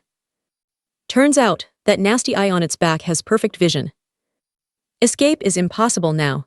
He absolutely dreads dying out here like a total chump. The beast winds up the final blow, wrapping him in heavy, dark magic. Frozen by the aura, Yukami wonders if it's trolling him before the black mist invades his body. He screams in pure agony, game over for this guy. Meanwhile, Yoma finally pulls up to the ruined city, amidst all the wild monster chaos. Hosa patches up a wounded civilian, who is shocked by the magic healing. Akoma points the guy the other way, promising him that path is completely monster-free. The dude says his thanks and dips out fast. Hosa turns to a super thoughtful Akoma. He says they gotta rush forward and cap this dungeon overflow right now. The girl nods, she knows he is totally right. She checks her phone an hour down. Trust me, we are just getting started here. Koma figures that. Stick with me here, you and I are about to see this boss fight get crazy. So yeah. He realizes he has to brace himself for the absolute worst. Yukami viciously hits the woman first, leaving her screaming in pure paralyzed shock. Next up, he unleashes Beast's Claw, tearing right into the bald dude. The guy grunts from the brutal hit, gripping his weapon super tight. He swings right back, his weapon clashing hard against Yukami's massive strike. The attacker flashes this wicked smile, but gets totally blasted back by a heavy blow. She yells out for Captain Kurakawa, while Yukami just laughs like crazy. He smirks, admitting that dropping a rank B hunter is never an easy job. He claims this is just a calamity side effect, way worse than your average monster disaster. Basically, the local squads and hunters are completely useless against this massive threat. Still laughing his head off, he rushes the bald guy who scrambles to block him. Watch closely, you'll love how Akoma uses his gravity reduction skill right here. He intercepts Yukami right in midair, saving the guy from a nasty hit. Hearing that wild hiss, Akoma instantly figures out Yukami is under the monster's mind control. The bald dude panics, warning him to back off since Yukami is insanely strong. But Akoma just unleashes these lightning-fast strikes. The older guy is floored. Totally stunned that some young rookie is actually pushing back a rank B beast. He just keeps watching. Realizing this kid is built totally different, then he notices Yukami is using pretty basic moves. Totally unlike his usual flashy style. Guessing that the mind control is totally messing with his actual combat skills. Regardless, the crazy hunter throws a heavy beast claw, but Akoma dodges it perfectly. Seeing his opponent getting sloppy and frustrated, Akoma starts mixing up his footwork. The second he flips on his gravity increase skill. Yukami slams hard into the dirt. Akoma follows up with a crushing, painful strike. Stepping closer, he casually asks if the guy has snapped out of it. Yukami just stares back, super confused, asking if they are still doing a training spar. Then he totally loses it, screaming bloody murder and going into full rage mode. But boom, he gets smacked again. That mind control is seriously no joke. Akoma readies his weapon, openly admitting that this guy totally outranks him in raw power. So, you and I know what that means. Playtime is over, nothing personal anymore. Winding up, he launches straight into the air and kicks Yukami square in the jaw. Planning a devastating aerial dive, Akoma cranks up the gravity to max out his damage. He triggers Meteor Drop, smashing the corrupted hunter with absolutely insane force. Yukami howls in absolute agony. Without hesitating, Ikoma literally slices his right arm off. He slashes his leg ligaments too, totally shutting down any chance of moving. Ikoma is panting heavily, while the bald veteran watches in pure shock. Makes you think, doesn't it? Was this crazy kid actually holding back just to spare a rank B hunter? Hosa and Satsuki finally catch up, whining about Ikoma's speed, while he casually apologizes. He shrugs, joking that different character classes just have different speeds. Getting back to business, the bald guy orders the woman to evacuate everyone immediately. Let's dive in. Ikoma totally disagrees, knowing time is up. Spotting that two-headed summoner fox boss rolling up, he realizes an evacuation just is not happening. Satsuki and Hosa just stare at this absolute beast, terrified. The thing lets out a massive roar, shaking the ground. Ikoma instantly readies his weapon. He knows it is go time. Meanwhile, the boss laughs. Satsuki is completely freaked out by this grotesque freak show. Ikoma pulls up his holographic menu to scan the target. System check. It is a level 55 summoner fox from the Temple of Beasts. That is way higher than the records showed. He figures the massive energy overflow caused this insane boss evolution. Ikoma realizes he has zero clue what crazy new skills this thing unlocked after evolving. Hosa nervously asks if taking down this big bad ends it. He says yes, but dropping this guy will not be easy. Watch this. The boss instantly spawns countless level 30 phantom wolves. A whole pack surrounds Ikoma, Satsuki, and Hosa. She quickly realizes they are completely outnumbered by this mob. Things look super bad. She starts stressing over the massive overflow damage and innocent casualties. The monster keeps laughing, and Hosa realizes it is actually having fun.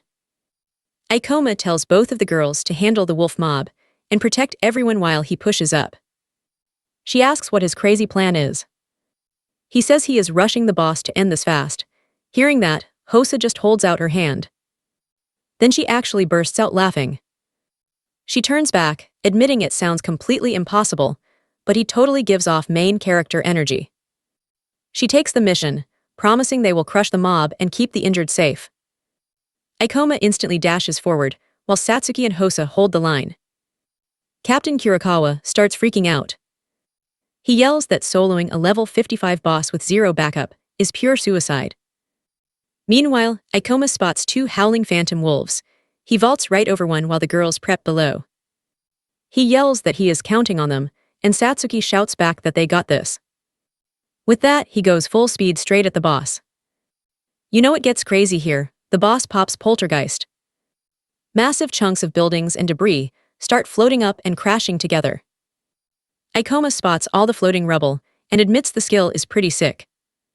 Kurikawa is totally shocked, wondering how a monster has such a broken ability. The summoner fox just laughs, gearing up for a massive throw. Suddenly, all that heavy rubble shoots straight at Ikoma.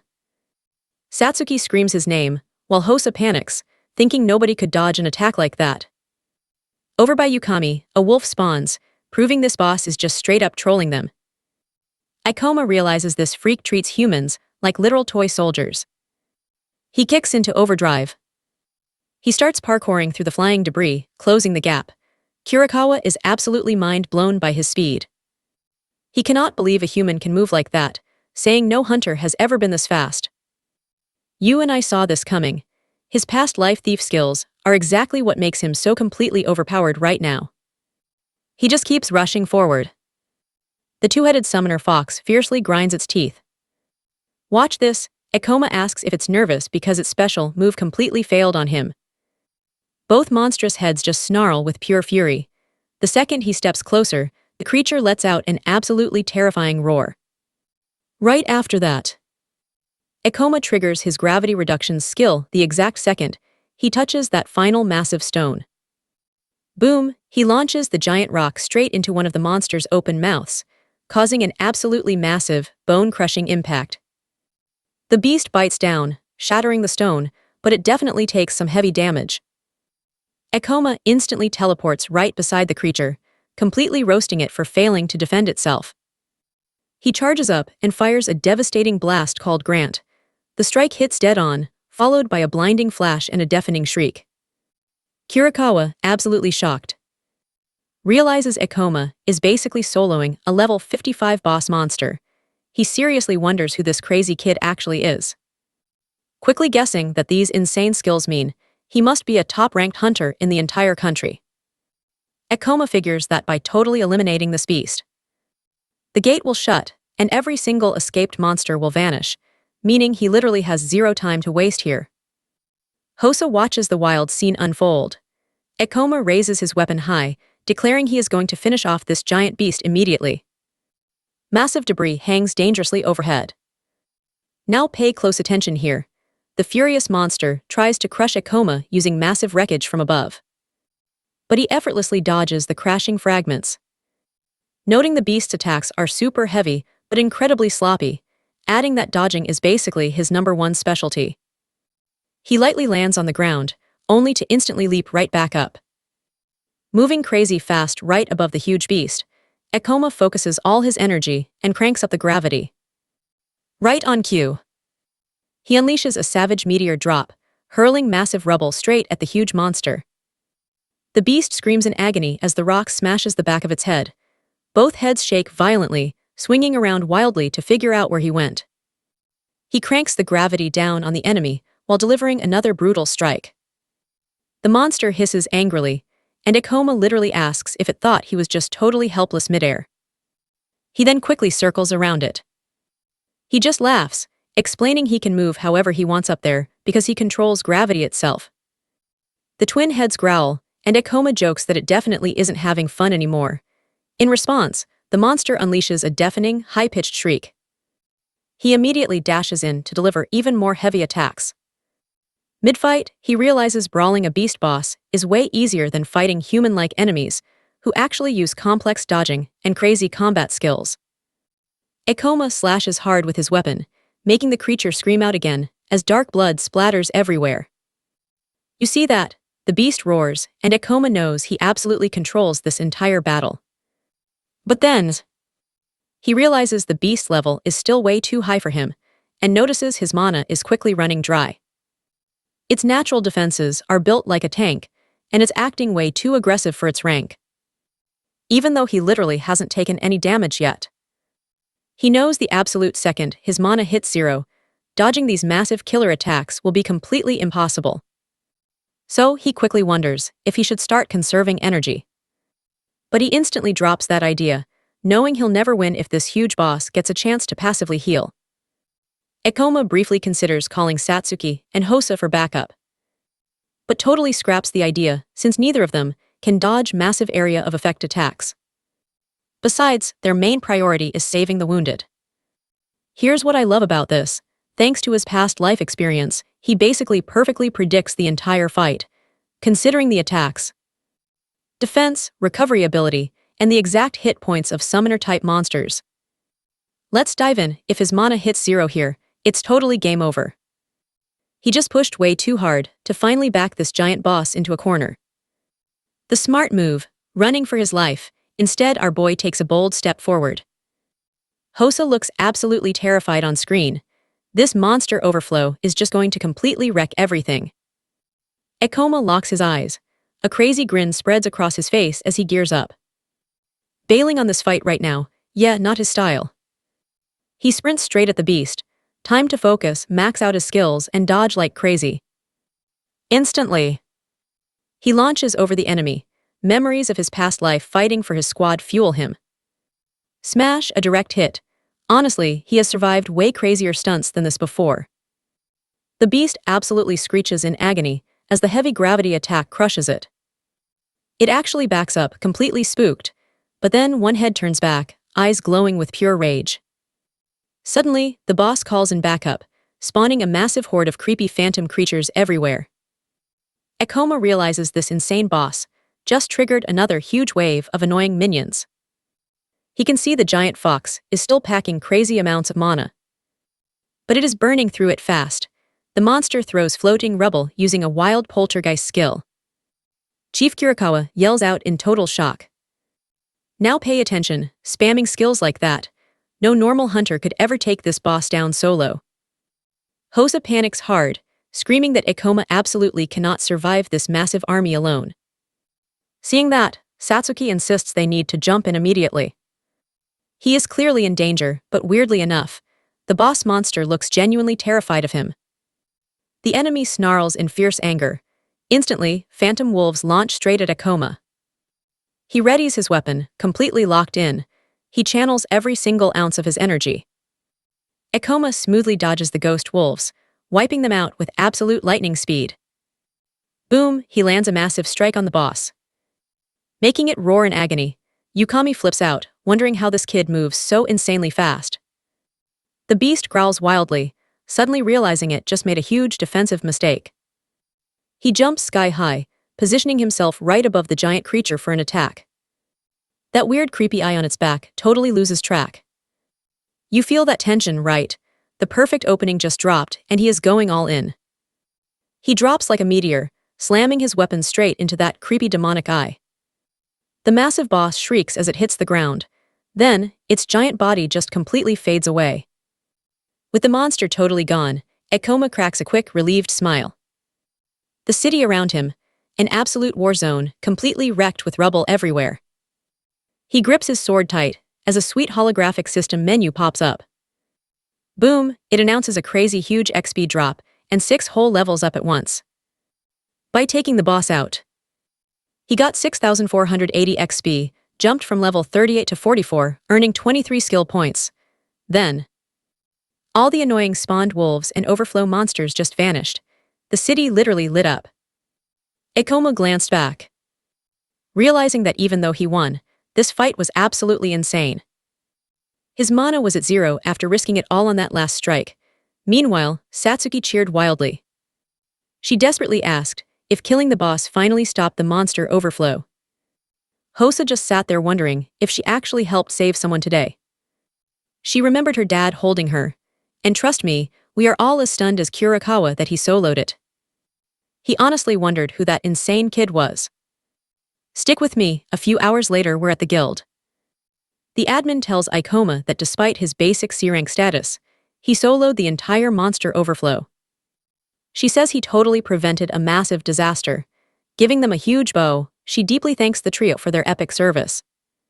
2 random guys whispered that they heard these 3 totally stopped the overflow, taking down a crazy boss the ministry couldn't even touch.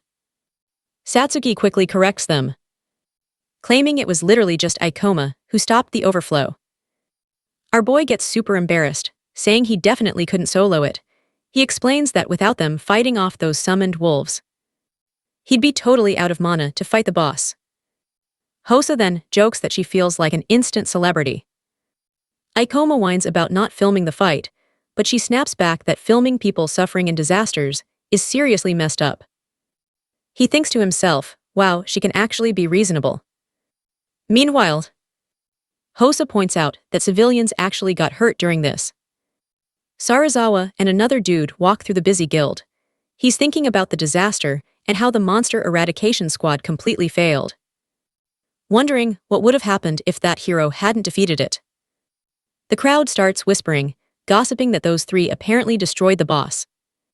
Seeing Ikoma, Sarazawa looks totally shocked. Our boy instantly recognizes his face too. Sarazawa just stares at Ikoma, completely stunned. Recognizing him, he asks if he was the total beast who defeated the boss. He finally remembers doubting Ikoma after the fight. Sarazawa just smiles, openly admitting he has absolutely 0 eye for real talent. Elsewhere. Now watch closely. Waking up in his bed, Yukami remembers bits of the monster's control. But he definitely remembers the C-rank brat, Ikoma Ikenos, chopping off his arm.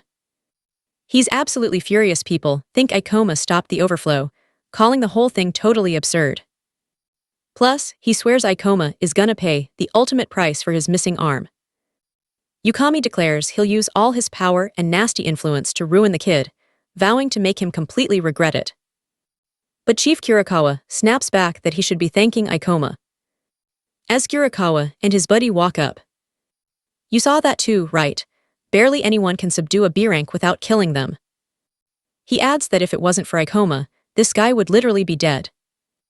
Furious, Yukami demands to know how they dare mock him like this. An elite B rank, then he asks why they're even here. Chief Kurikawa invites the guy in, and Yukami's face shows pure, unhidden shock. Kurikawa's buddy turns out to be from the Monster Eradication Squad.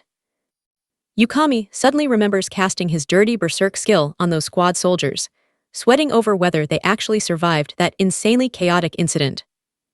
He shows major resentment over being totally captured. Kurikawa confronts him, saying he used a dirty skill to drive that soldier into a total frenzy, basically using him as monster bait. He adds that throwing mind-altering skills around without consent is a massively serious crime, and ditching your troops in a deadly zone makes it way worse.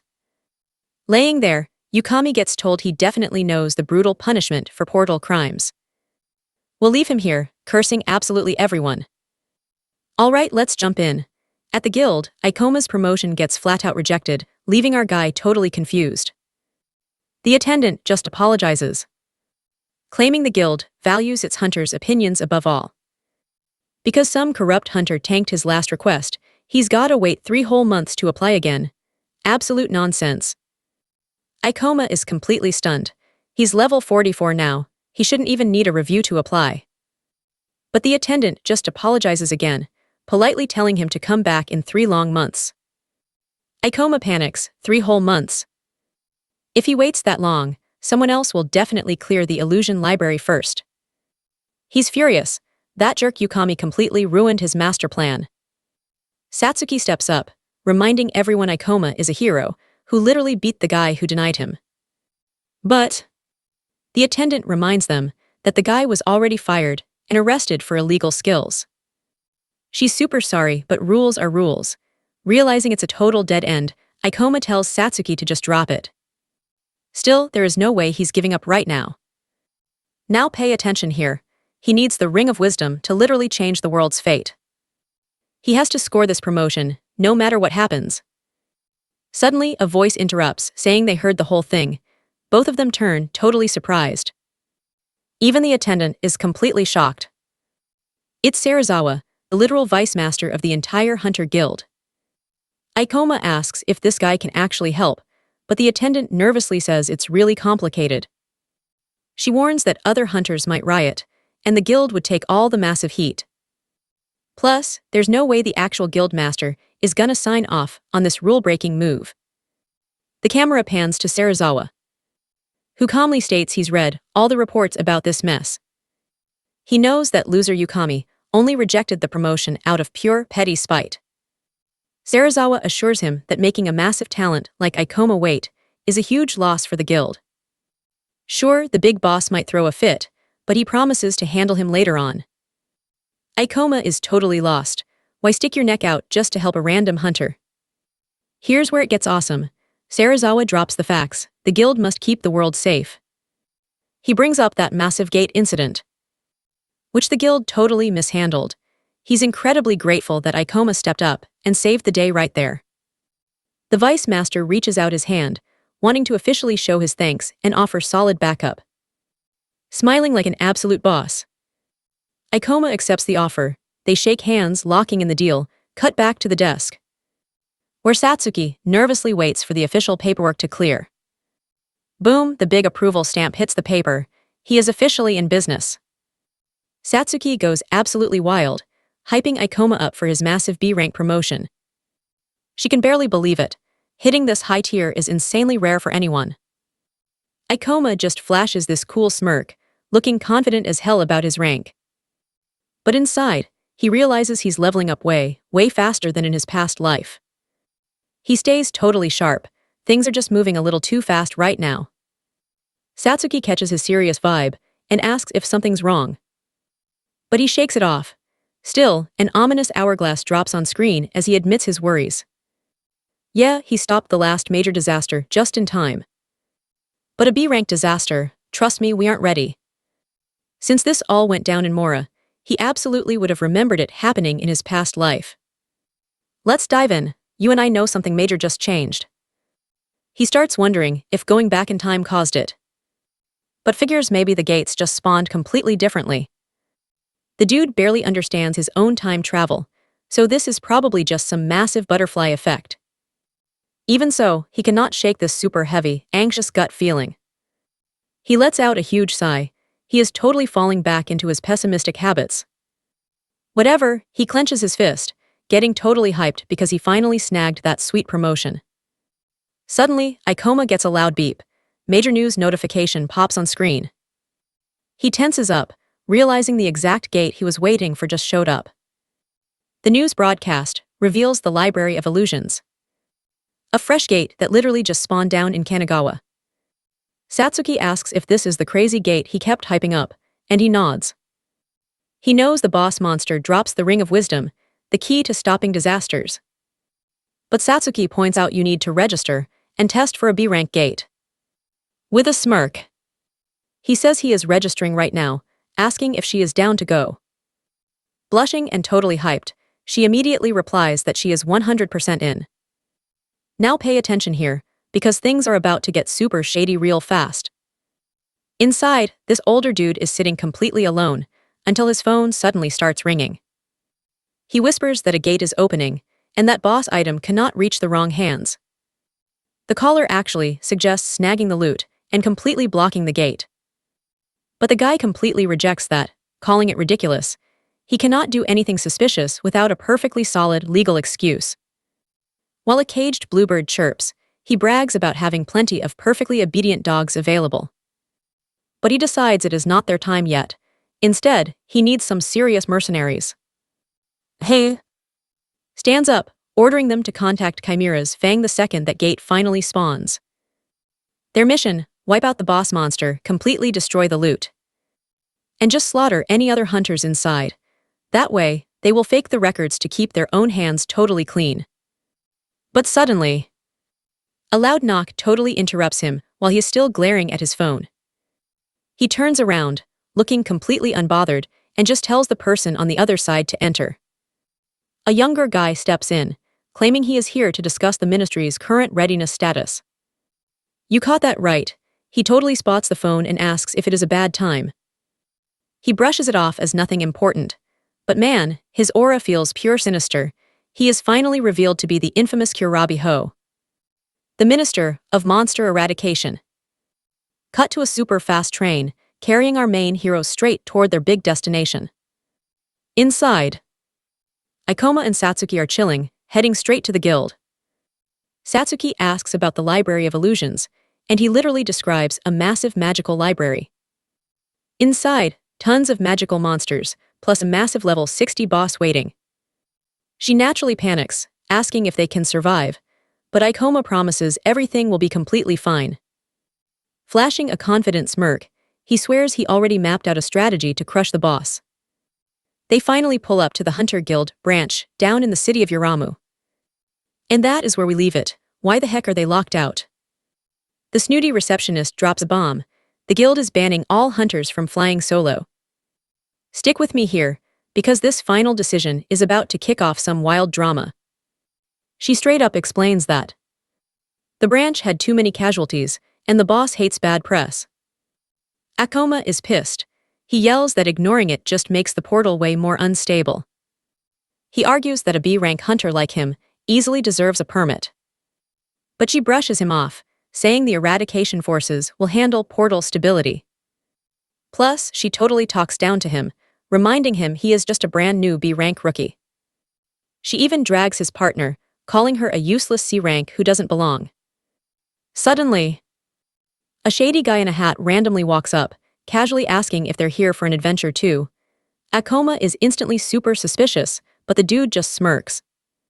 He introduces himself as C. Jagoya, a level 43 priest-class hunter. C claims he's B-rank too, and wants to raid that exact portal with a talented squad. Akoma actually thinks this is clutch. With a priest on board, they can finally enter. He wanted to level up Satsuki before the boss, and teaming up literally solves everything.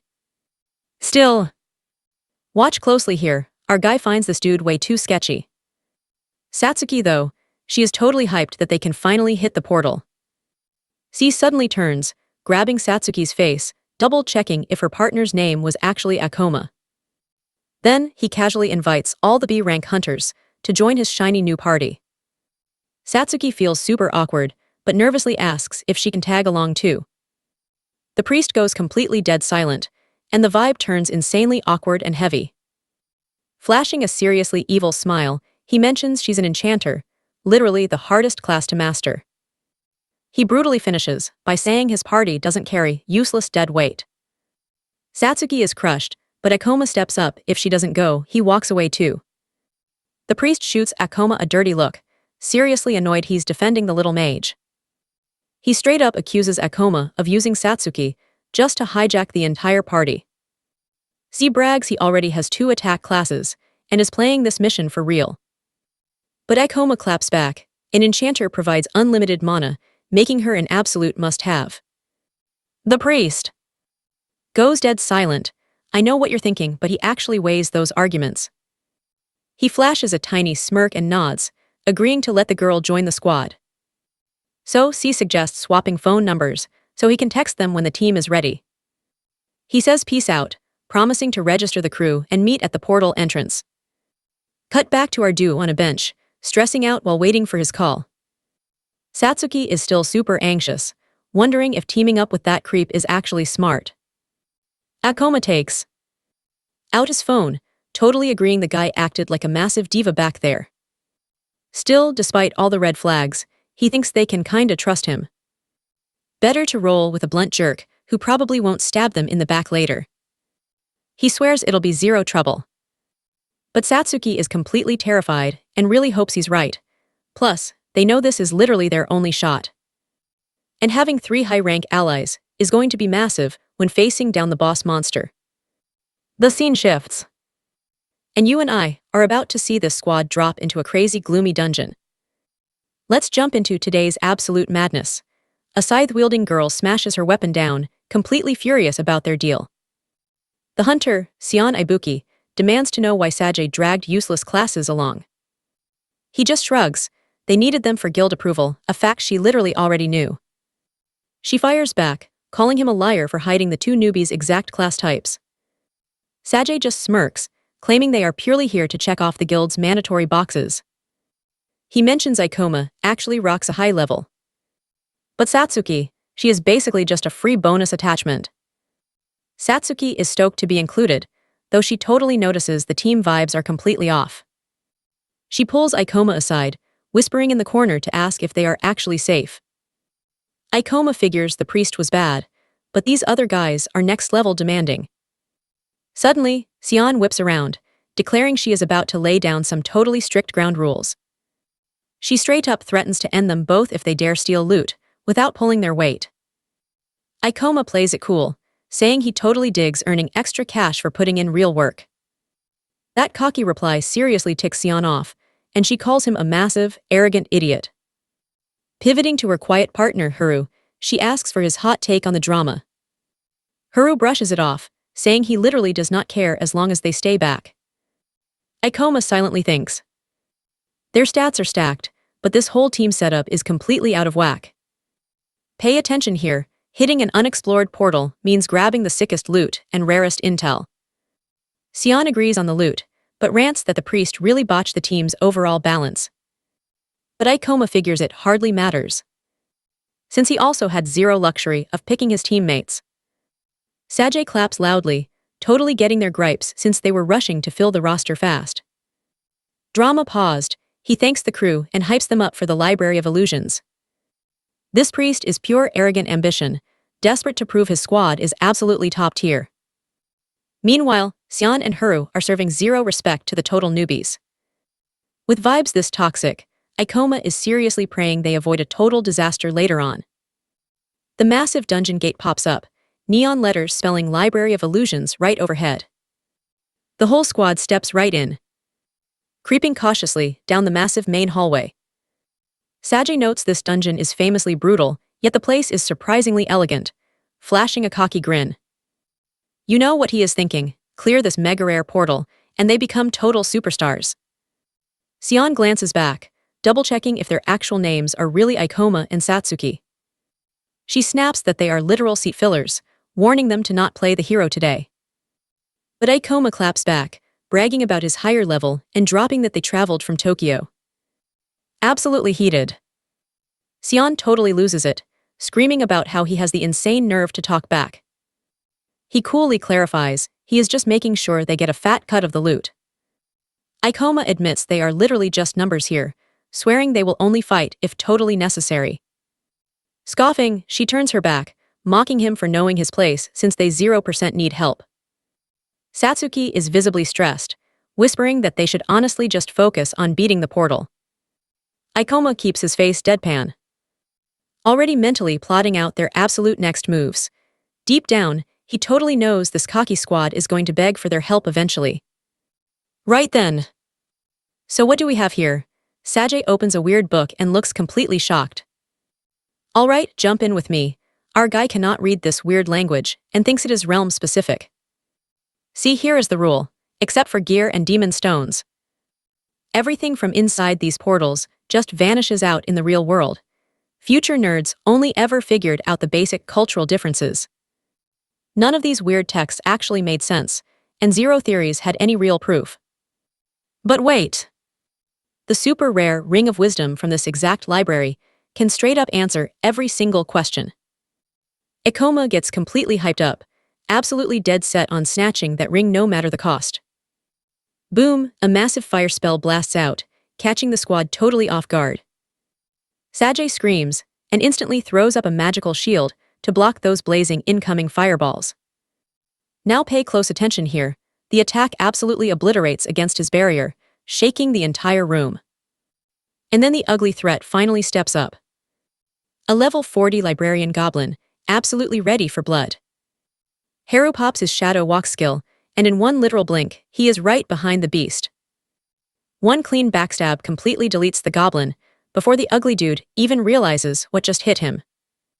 The lifeless monster face splints hard into the dirt, right smack in front of Yoma. He just stares in shock. Sage claps, totally hyping up Haru, but the edgy ninja immediately shuts the flattery down. He turns around and barks at the two rookies to start looting stones, if they actually wanna be useful here. Sion reminds them that stone duty is their job, but Satsuki snaps back that she did not even help. Sion loses her absolute mind. She literally cannot believe the sheer audacity of this girl. She screams that it was not her turn anyway, making a terrified Satsuki instantly apologize. Right then, Ikoma realizes these two are actually top-tier powerhouses, who perfectly time all their crazy combat skills. But that shadow ninja technique really has Ikoma scratching his head, trying to process the madness. I know what you are thinking, but our boy just figured out exactly what this ninja really is. So, Ikoma walks right up to the guy and asks if his name is actually Hirugase. The ninja whips around, totally triggered, and growls about who gave the scrub permission to use his actual name. Watching this unfold, a panicked Satsuki whispers why he is bothering the terrifying shadow dude. Our main man ignores her completely, flashing back to that wild shadow walk and the iconic backstab combo. Grinning like a total maniac, he confidently points out that this dude is 100% a rogue class. Satsuki is just standing there, absolutely flabbergasted, weakly stammering out Ikoma's name in pure confusion. He drops some truth, telling the ninja he will seriously need better buffs to survive the bosses. With literal stars in his eyes, he pitches a strategy for the ninja to maximize his skill damage output. Haru is just glaring at him, wondering what kind of brain damage this absolute lunatic has. Ikoma keeps yapping about pairing up with mages or running distraction plays, warning him to pick a build fast. But Haru snaps and violently grabs his shirt, threatening to slice his head clean off if he ever tries giving him gamer tips again. Satsuki freaks out over his death wish, but Ikoma flexes that he is basically an expert on rogue mechanics. See, he knows rogues fall off crazy hard in late game, and he just wanted to save Haru from that. Sion immediately calls him a moron, dropping the flex that Hu is literally a top-tier rogue hunter. Ikoma just chuckles, flashing back to his previous life, where he was literally the #1 rogue in the whole nation. He smiles sadly, knowing these guys would never believe his stats. Meanwhile, Hu feels paranoid because this portal is supposed to be a crazy high-level death trap. So what do you and I make of this? When things feel this easy, you know absolute disaster is coming. Out of nowhere, the ninja catches a weird sound and spots a superfast shadow zooming past. Stick with me here. A level 45 pocket watch rabbit pops up, totally spying on the crew. Haru sees the high level, but Akoma. He is completely freaking out that this specific monster is actually here. Turns out, this little fuzzball is an absolute nightmare that can easily wipe out entire hunter squads. Akoma yells out that this thing does not do ranged attacks, begging the team to just go around it completely. But Hu totally brushes him off. He tells the so-called weakling to shut up and stop giving out orders. Akoma is mentally screaming at him to stop. If that rabbit triggers its skill, the whole team is basically dead meat. But Haru literally ignores the massive red flags and just walks right up to the plushy-looking beast. Hey! Knows fighting this absolute menace while protecting the whole squad is just straight-up impossible. Haru jumps up, fully ready to attack, but the rabbit totally senses the danger coming its way. Akoma desperately screams for him to back off, yelling that these rabbits are insanely lethal. Now watch closely. The rabbit lunges right as Hu winds up for a heavy blade slash. He swings with everything he has, but the monster dodges with totally broken speed, zooming right past. Hu is totally stunned by its speed. Wondering how a tiny furball moves like that. Boom! The beast activates Rabbit's dash and lights up like a literal glow stick. It totally vanishes from the hunter's vision, annoying him that it actually has an escape move, but Hu just smirks. A super rare mob with unique abilities. Oh yeah, that means top-tier loot. He figures since he threw the first punch, he is all in. Meanwhile, Ioma gets dead serious. He is totally locked in to help crush this pocket rabbit, whatever it takes. He yells at the squad to stay sharp, because this thing's skills will absolutely send them to the grave. C just looks super confused, snarkily asking what on earth Akoma is yapping about. He checks out the monster and laughs. A level 45 is basically child's play for the 5 of them. You and I know what's coming, right? His eyes shoot wide open, terrified it might actually have that skill. Hugh completely ignores the red flags, yelling at the rabbit to stop acting tough and calling it a loser. Hugh jumps sky-high for a heavy attack, but the rabbit reads the danger instantly. Right then, Akoma desperately screams for him to just stop. He realizes dodging is impossible. But boom, Akoma teleports in and completely blocks the hit at the very last second. Akoma breathes a massive sigh of relief, while the bunny literally starts grumbling like a totally frustrated gamer. Then he snatches the rabbit's paw with his hand. It flares up with dark purple energy. With one smooth motion, he delivers a brutal kick, making the monster shriek. Akoma flexes that he easily owns the sky, all thanks to his super overpowered gravity manipulation. Right after that, the rabbit pulls this hilariously pouty face, puffing its cheeks out like it is throwing a tantrum. But Akoma is not buying it. He tells the cursed fuzzball to drop the fake cute act immediately. Behind him, Hu slowly approaches, still completely recovering from that insane counterattack shock. He takes a massive breath. That was insanely close. He seriously wonders if Akoma actually predicted that exact strike. The sneaky rabbit pops its dash skill one more time and totally zooms away fast. Akoma drops the real lore. This rabbit does not fight. It runs off to summon a massive mob for an ambush. He then screams that he will fight 3 of the mobs alone. Ordering the squad to jump the last one, C gets defensive, claiming he was a bit slow, but they are pro hunters too. But Akoma totally shuts him down. And this is the takeaway, guys. One mistake equals game over, so they better follow his lead. Stick with me here, because this rabbit is insanely fast, crazy smart, and makes surviving an ambush basically impossible. Haru was supposedly their top fighter, but even he almost got wiped out on the spot. Sion, meanwhile, she is completely losing her absolute mind. Shaking like a leaf and totally frozen. Plus, you have C and Satsuki stuck as support classes with 0 real combat skills. That is exactly why Sion screams at Akoma, crying that fighting 3 of these monsters is pure suicide. But Satsuki actually trusts the guy, knowing his crazy plan is their only hope. She yells at the squad to crush their target first, then rush back to help Akoma. Meanwhile, one grimoire zooms straight at our main guy, totally ready for the kill. But Ikoma slips past the chomp, showing off some insane last-second acrobatics. These floating books can fly literally anywhere, which makes hitting them a total nightmare. Worse yet, they casually blast lightning-fast, heavy-hitting magic from way out of range. Ikoma also has to stay totally alert, because that creepy rabbit could pop out and jump him anytime. He sighs, admitting this setup is absolute garbage, but then his fighting spirit completely reignites. He actually loves fights that push him to the edge. Flashing a cocky grin, he calls them total garbage and promises to shred them up. That twisted rabbit actually eats up the trash talk, clearly thinking this showdown will be legendary.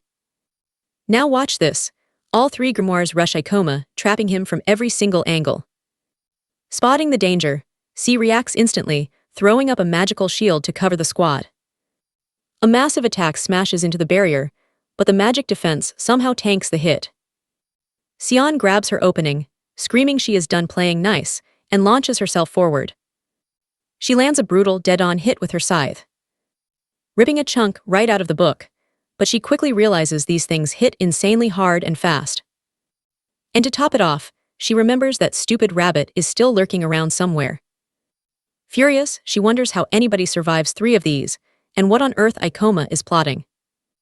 Meanwhile, Ikoma stands his ground, violently stabbing his blade deep into a charging grimoire. While airborne, he channels his own magic just as the other enemies prep glowing attack circles. With one eye glowing, he locks in and casually drops the gravity in the zone. Then he literally steps on a monster, using it like a springboard to dodge incoming fire. Mid-jump, he blasts a wicked beam of purple energy, nailing one of those books head-on. You saw that swagger, right? He lands stylishly, smirking after completely deleting the first enemy. Next up, he pops his meteor fall skill and nosedives straight into the final target. Boom, the monster shatters from the impact, and a system screen pops up rewarding Ikoma some experience points. Dead serious, he confirms that is one enemy group officially down. But we are far from done. Across the field, Satsuki fires off her shadow ball magic, blasting the grimoire chasing her down, while Haru jumps in, landing a super fast stab to punch a hole through the second book. Sion and Sajay cheer like crazy, super hyped they finally took out 2 summon threats. But the rabbit clicks its pocket watch again, flooding the entire battlefield in bright pink light. Using its Alice magic, it just spawns 2 brand new grimoires to replace the dead ones. Koma explains the boss can control 4 active monsters. He says it literally, just swap the broken pieces out. Trust me, things are looking bad. Satsuki starts screaming that the attacks will literally never end, especially as those 2 new monsters dive straight at Sion. She gets totally ready for battle. Stick with me, she yells that she is definitely not weak. Spotting the danger, Ikoma totally yells at San to run back and hide behind that shield. But she is annoyed, admitting he is cool but begging him to stop underestimating her. Totally furious, she screams she will wipe out both monsters and gets ready to strike. She revs up a spinning attack, but suddenly freezes at a weird sound, totally confused.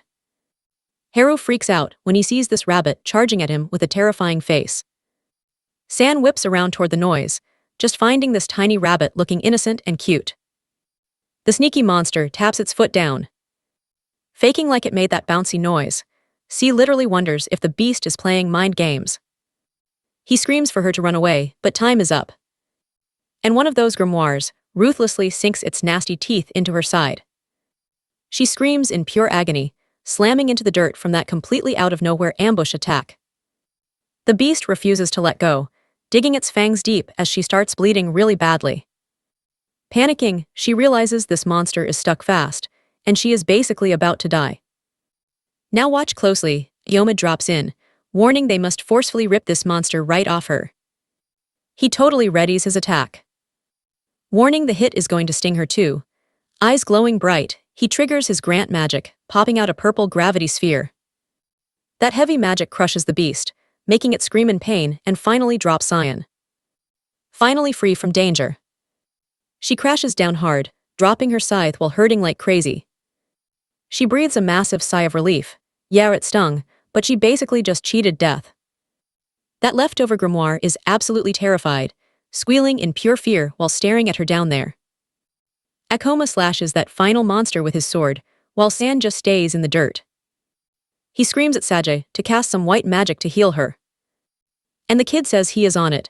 Satsuki points out their formation is wrecked and they are cornered. Things are looking super bad. The squad is split, leaving Ikoma solo against this last enemy. You and I both know the secret though, that rabbit's magic burns through so much mana.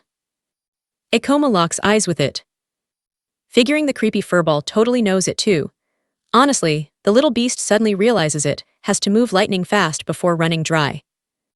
Ikoma uses his skill to crank up the gravity, violently crushing the grimoire into the floor. But this weird book is super tough, snapping its teeth to defend itself and forcing Ikoma back. Seeing that fail, he fully switches tactics, going for a sneaky sword stab right from underneath the beast. Yelling out loud, he fires up his Grant magic again, channeling absolutely all his juice. A gravity orb launches at top speed, smashing the grimoire head-on with zero chance to block. The awesome attack hits hard, scoring him extra experience points as the broken book hits the dirt. Satsuki hypes him up, cheering about the kill and yelling to keep the heavy pressure on. But Z freaks out, screaming he pushed too far and warning Akoma to watch that crazy rabbit. Z shouts in total panic, warning he will get completely swarmed staying out there alone. Suddenly, the bunny spawns right behind him with a terrifying look, locked and loaded. But Akoma smirks, claiming he totally saw it coming, and reverses gravity to vault right over. The dumb rabbit gets insanely confused, totally losing track as our guy just vanishes into thin air. So what do you and I make of this? Even this insane rabbit knows to target the boss. The monsters had them totally cornered. But the rabbit couldn't ambush anyone without a solid blind spot.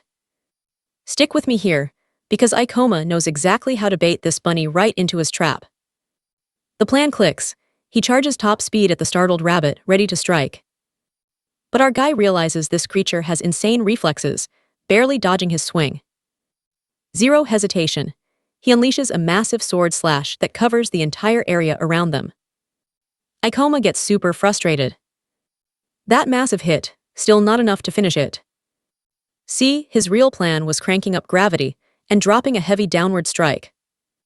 But this rabbit was way too fast. He had to swing horizontally, totally missing the mark. Meanwhile, Who literally gets chewed on by a book, but completely brushes it off. C takes a brutal hit to his shield. Their defense is seriously crumbling. The crew shouts that they cannot tank this monster pressure for much longer at all. Watch closely, guys. He has to absolutely crush this rabbit right now to save his squad.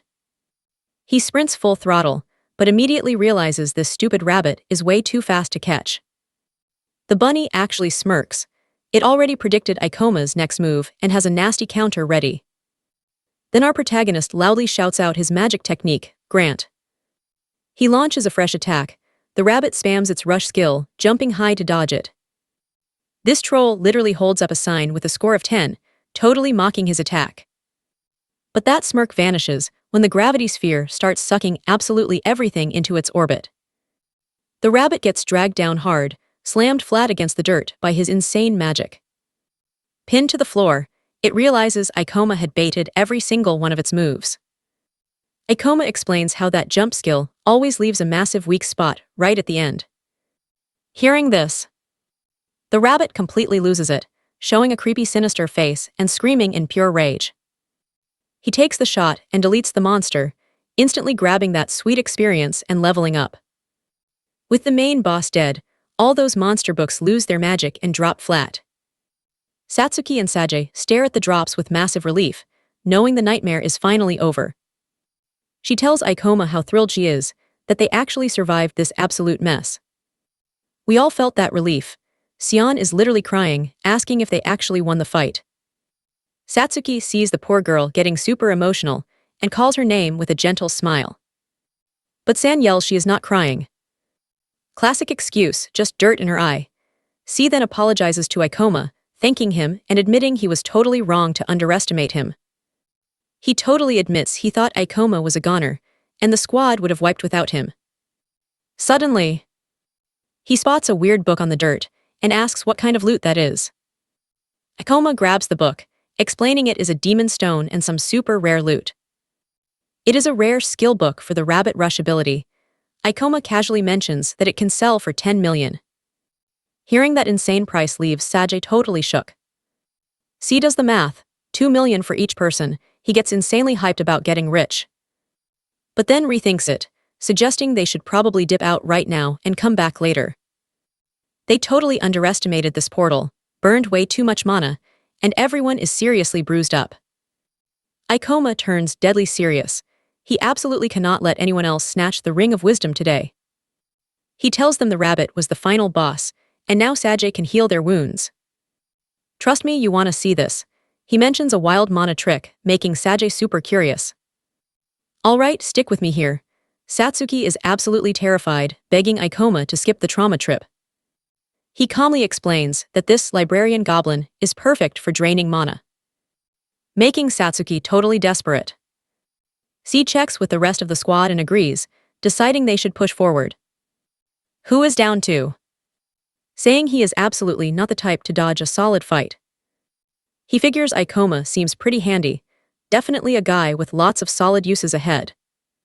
Cyan is furious about this, screaming at them for forgetting how close they came to dying. C just taunts her. If she is scared, she can leave, but she stubbornly denies it. Now pay attention, this part matters. Outside the portal, some big shots are talking business. One guy flashes a card, explaining that elite eradication forces got sent in for extra security. The guard completely freezes up, realizing this dude is straight from the main guild headquarters. He immediately scrambles to apologize and salutes, showing total respect to the boss. The girl groans about boring procedures and violently snaps her identification card with a loud crack. She casually tosses the pieces. Her partner sighs, explaining portal laws are complicated. Her skill helped them inside, but her identification drops. Eris asks why they would destroy loot from a boss. Literally, nobody has ever seen before. But he just shrugs. Not their problem at all, they just have to follow strict orders. He tells her to drop the illusion spell right now, so they do not waste precious mana. She rolls her eyes, complaining that Gio is such a massive stickler for the rules. But he pushes back. Boss gave the orders, so they have to do this strictly by the book. Eris gives this cocky little smirk, knowing absolutely nobody is clearing a portal before she does. Then her partner reveals his face. The hunter Gyokai Goku, sitting at level 54. And she is Eris Yumawa, level 57, super hyped to completely wreck anyone who shows up. You knew this was coming. A massive book demon suddenly spawns, roaring like crazy. Cyan absolutely freaks out at the jump scare, screaming her lungs out at this bizarre, twisted creature. Ikoma instantly jumps in to save her, clashing his heavy sword to block the demon's strike. He screams at Cyan to fall back right now, demanding she get out of the danger zone immediately. Right then, our boy charges in and slices the monster's arm as it tries to counterattack. The demon wildly stretches its own body, a weird, creepy move that totally throws off beginners. Ikoma realizes Cyan just lacks mental toughness, which was pretty obvious since that wild rabbit fight. Reading the room. Satsuki finally jumps into the action, shouting her signature spell out loud, Shadow Hand. Dark tentacles erupt out of nowhere, perfectly wrapping up the demon as it shrieks in shock. She controls the shadows to violently slam the monster down, and it screeches in pure agony from the hit. Battle 1. Satsuki grabs that sweet experience points, standing tall with a seriously fierce new look. She has grown so much, and honestly, this new skill is insanely broken for combat. Ikoma grumbles about wasted mana, but hey, they really needed to speedrun these trash mobs anyway. He gives Satsuki props for a solid carry, then steps up to handle the rest of the mess, flashing a super proud smile. She turns and calls out, totally flexing her brand new confidence. Satsuki snaps at her to back away from Ikoma, who just gives her an exhausted glare. Cyan jumps back, flustered, so what do you and I think? This squad is pure chaos. Alright, stick with me here. Ikoma totally denies it, making up some hilarious excuse about tripping and just grabbing on. She shoots Satsuki a serious death glare, basically demanding why she is staring so hard. Cyan finally caves, saying thanks but promising this is the absolute last time. Suddenly, C screams out for a shield. He instantly throws up an epic magic barrier. Who stumbles in, absolutely drenched in blood and screaming from some seriously brutal injuries. Ikoma calls out that only one enemy remains, and the whole squad gets super tense, locking eyes on it. Who completely ignores the pain, and immediately lunges right at that creepy librarian goblin. Sage completely panics, screaming that Ikoma literally ordered them to capture this final monster alive at all costs. But Who tunes him out entirely, blocking a nasty staff swing with his dagger. He tosses his blade, yells at Sage to zip it since he already knows the plan, and with one yank, he snatches the goblin right by the collar, leaving the ugly dude totally helpless. This monster is completely packed with mana, making it the ultimate battery for Satsuki.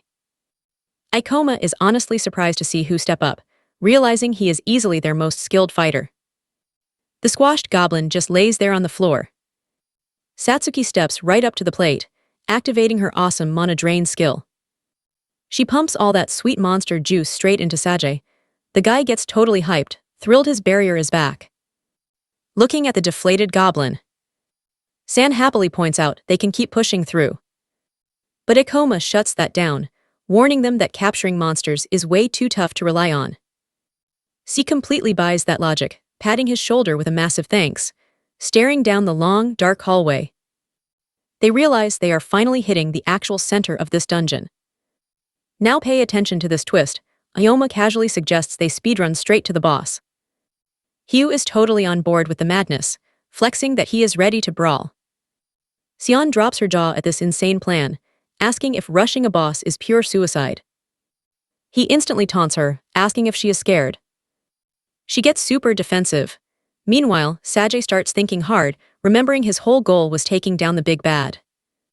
He quietly admits the crazy amount of experience they farmed is already way beyond his wildest dreams. Then Ikoma casually drops that he has a special item loaded with insider info about the boss. C is shook, excitedly asking if this means they actually stand a real chance at winning. C starts daydreaming, knowing a B-rank boss kill will look incredible on his hunter resume. He pictures himself getting insanely famous, assuming he can finally join the totally elite raid groups now. You and I both know there is a catch. Ikoma basically demands all the boss loot. In return, he tells the squad they can split the raw stones, leaving C totally mind-blown by the trade. Ikoma claims Satsuki already agreed to this deal, and he even offers to toss in some bonus cash. C gets super suspicious, realizing whatever the boss drops must be incredibly god-tier for Ikoma to act like this. But wait, he suddenly remembers they still have that massive skill book cash to split up. He completely zones out dreaming of 10 million bucks, making Sion ask what is wrong. She then grills Who, demanding to know if he is about to betray the squad and dip too. Visibly annoyed, Sion finally agrees to the raid, but firmly declares they are totally even now. Ikoma finds it pretty funny, noticing how surprisingly loyal she is despite all the past drama. And that is where we leave it today, jumping to some mysterious woman in a bright, massive hall. Stick with me, we finally meet the real boss, Akasha, master of the illusion library. The whole squad hits the boss door, and Ikoma gives them the ultimate warning. He quickly reminds the crew to stick to the plan. The boss stays put but hits like a truck. Huru and Sion tune in, as Ikoma tells them to just keep their cool. C smirks, already hyping himself up as a pro hunter clearing a rank B gate. But Sion is super sus, demanding to know how they can trust a magic item. Satsuki points out she wasn't whining earlier, but Sion yells that the vibes are totally off. She literally points at Ikoma, saying he completely skipped explaining the item. She totally doesn't get why everyone trusts him. C immediately defends him, arguing nobody just drops their secrets, and honestly, Ikoma doesn't give off liar vibes. Sion gets super annoyed, but Huru steps up, refusing to run from a boss fight. Now pay attention here, Ikoma basically tells everyone that if they are scared, they can bail. Sion gets totally flustered, screaming she is not scared, she just doesn't trust the guy. C tries playing peacekeeper, promising that he and Huru will completely have her back. She glares at Huru, thinking he's totally underestimating her. But Akoma smoothly says she just seemed anxious. Huru thinks Akoma played that perfectly, locking in his real objective here. Right before battle, Koma decides it's time to cash in all his skill points. He checks out his stats, spotting that leveling up his magic costs exactly 15 points. Knowing what's coming, Ikoma bets everything on upgrading his gravity magic for this insane fight. The system screen flashes. Magic successfully leveled up to Tier 3, draining his 15 points completely. Boom, a wild new window pops up, announcing he just unlocked a brand new spell, Gravita. The description, it literally crushes targets. Oh yeah, he knows this is gonna be super clutch. Flashing a massive, confident smirk. He is absolutely hyped to test out this broken new skill. I know what you are thinking, boss time. Ikoma slowly pushes open those massive doors. The whole squad steps into the chamber, faces completely deadpan, ready for an absolute bloodbath. Our boy takes one more step forward, locking his eyes ahead with pure, intense focus. The camera pans across a massive hall, showing the boss, Akasha, chilling with her back to them. She slowly turns, and boom, level 60 drops on screen. Her aura is absolutely terrifying. Huru and Sion scan the target, noting she is just standing there like a complete statue. See gears up, Huru screams to stick to the plan, and Ikoma nods right along. But out of absolutely nowhere, Akasha pops a skill, blasting this insane yellow energy everywhere. A massive lightning bolt comes crashing straight down, catching the whole squad completely off guard. Ikoma realizes his magic item wasn't lying. That boss really did just spam a lightning strike. He quickly explains the blast gets weaker the farther away, meaning it locked onto the front line. Right then, he moves like a blur, popping his gravity magic to make himself literally light as a feather. And Huru is already naturally quick, thanks to those crazy high bandit class stats. Moving this fast, there is zero chance Akasha can cast another spell to tag them. The big brain play, wait for her to blow a cooldown, then jump that opening. Satsuki totally seizes the moment, summoning this massive, heavy sphere of pure shadows with her staff. That's where we leave it, Sion wasting zero time, launching an epic scythe slash at the boss. Boom, both strikes nail the boss head-on, taking major damage, but Akasha snaps right back at Satsuki, yelling that she is dead meat. Stick with me, a monster that actually talks. Our mage is totally freaking out. Ikoma shouts a massive area attack is coming, and orders Hugh to fall way back. Huru hates being bossed around, but yeah, he plays along for now. Suddenly, this crazy massive firewall erupts, rushing straight for the whole squad. San totally loses it, screaming because dodging this thing is straight up impossible. But Akoma just smirks. If they cannot dodge it, they are going to tank it. Right then, everyone falls back while Sajay steps up, yelling that he has got this covered. He summons a huge holy shield, completely stopping that insane wave of fire. Sajay realizes Akoma was spot on. Huge area attacks hit weak if you focus completely. He hypes up the squad, saying they can totally survive this by staying sharp. Since the boss is stuck in place, Akasha spams huge area spells, making her super easy to read. Ikoma yells at his crew to chill out, promising they are taking her down. Hugh and Sion get totally hyped. She grins super big, knowing they can win this. But who thinks this is way too easy? He secretly wants teammates dead to simplify things. He shoots a sneaky glare right at Iyama. Pay close attention here, this guy wants our hero dead. Oblivious to the backstabbing about to drop, our boy stays locked in. Who officially decides? He has to take out Akoma first, then wreck the others. Akoma and Who hold the front line, staring down Akasha, totally ready to throw down. Suddenly, she starts charging up this insane blue glowing energy. Prepping a killer move, she straight up summons the massive lightning sword of Zeus. She slams that giant electric blade down hard, sparking a massive explosion that absolutely nukes the area. But Akoma perfectly dodges at the last possible second, already winding up a nasty counterattack. Spotting a sweet opening, he unleashes a lightning-fast slash right at her main body. She backsteps, calling him slow, but Akoma realizes she totally sucks at close combat fighting. He totally roasts her, asking why she does not just hide behind long-range magic. In the back, You are probably thinking this front line makes it easy, and Sion totally agrees. Satsuki agrees the boss is basically a joke now, remembering how panicked Sion was earlier. C watches from afar, admitting that despite his doubts, Akoma is pulling this off perfectly.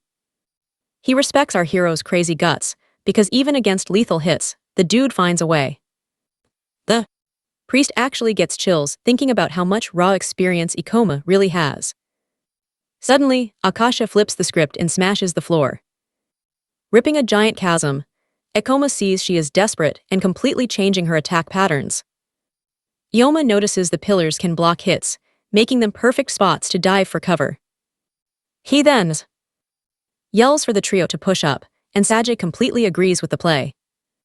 Trust me, you will want to see this massive lightning strike. Stick with me here. Haru ducks behind a pillar for cover, letting Sion and Satsuki blast Akasha with even more attacks. Sion even gets totally cocky, thanking the big boss for hooking them up with cover. C totally roast her too, saying this little doll messed up big time by making those pillars. Suddenly, Ikoma realizes Sion got way too hyped. She pushed too far forward, stepping right into the danger zone. But honestly, for him her spot is absolutely perfect.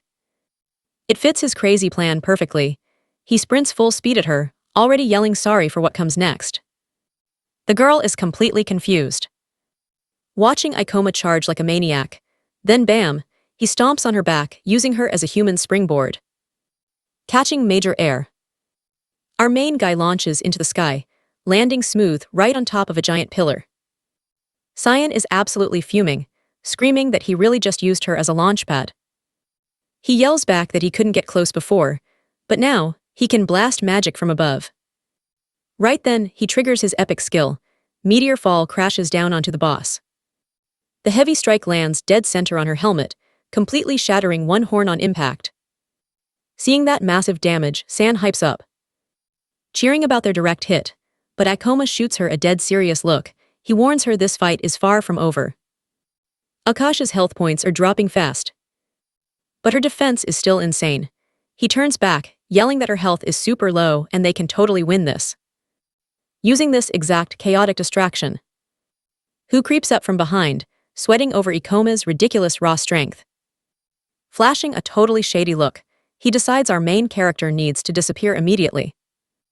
Meanwhile, the giant boss, Akasha, throws her arms up, charging a brand new spell. Now watch closely. A massive blue energy sphere drops from the ceiling, a devastating incoming attack. Akoma instantly recognizes it. He yells that it burns crazy mana and cannot be stopped once launched. He figures out the boss just triggered rage mode. That is why she is dropping this nuke. Without hesitating, our guy rushes her. He screams they have to finish this before that spell activates. Luckily, Hu and the squad are already flanking her, close enough to help drop some major damage. The boss is completely stuck. So Hu launches a dagger. He sees the perfect wide-open shot to strike hard. You saw that coming, right? He aims at Ikoma, who barely blocks the totally dirty betrayal. Hu is completely shocked he parried it. He never expected him to be that lightning fast.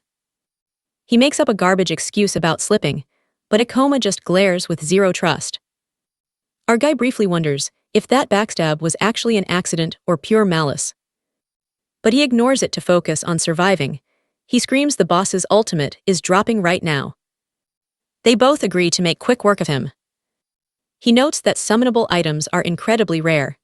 Glancing at that ring, he remembers seeing something super similar once. Showing off the item, he explains he ripped it right from the portal's boss. With a dead serious glare, she stares down the crazy situation. Then it clicks for her, it is just a massive bluff. Mocking him, she laughs that he bet everything on unknown loot. He smirks, saying the ring destroys her annoying clones. Going dead silent, his enemy listens. Flashing a smirk, she asks if the kid actually planned this. Trust me on this, she challenges him, unleashing all her clones with everything. Alright, stick with me here. The little pet warns Akasha is drained, but with his mana fueling her, total game changer. Pointing straight ahead, he commands her to push forward. Answering his call, she blasts a huge strike right at them. Caught totally off guard, our illusionist realizes it is a massive area attack. Boxed in completely, she knows dodging this hit is just impossible. Taking the blast head-on, she throws up her arms. But wait a second, the damage is honestly super weak. Her two clones eat the entire blast. Unable to handle the hit, they just instantly turn to dust.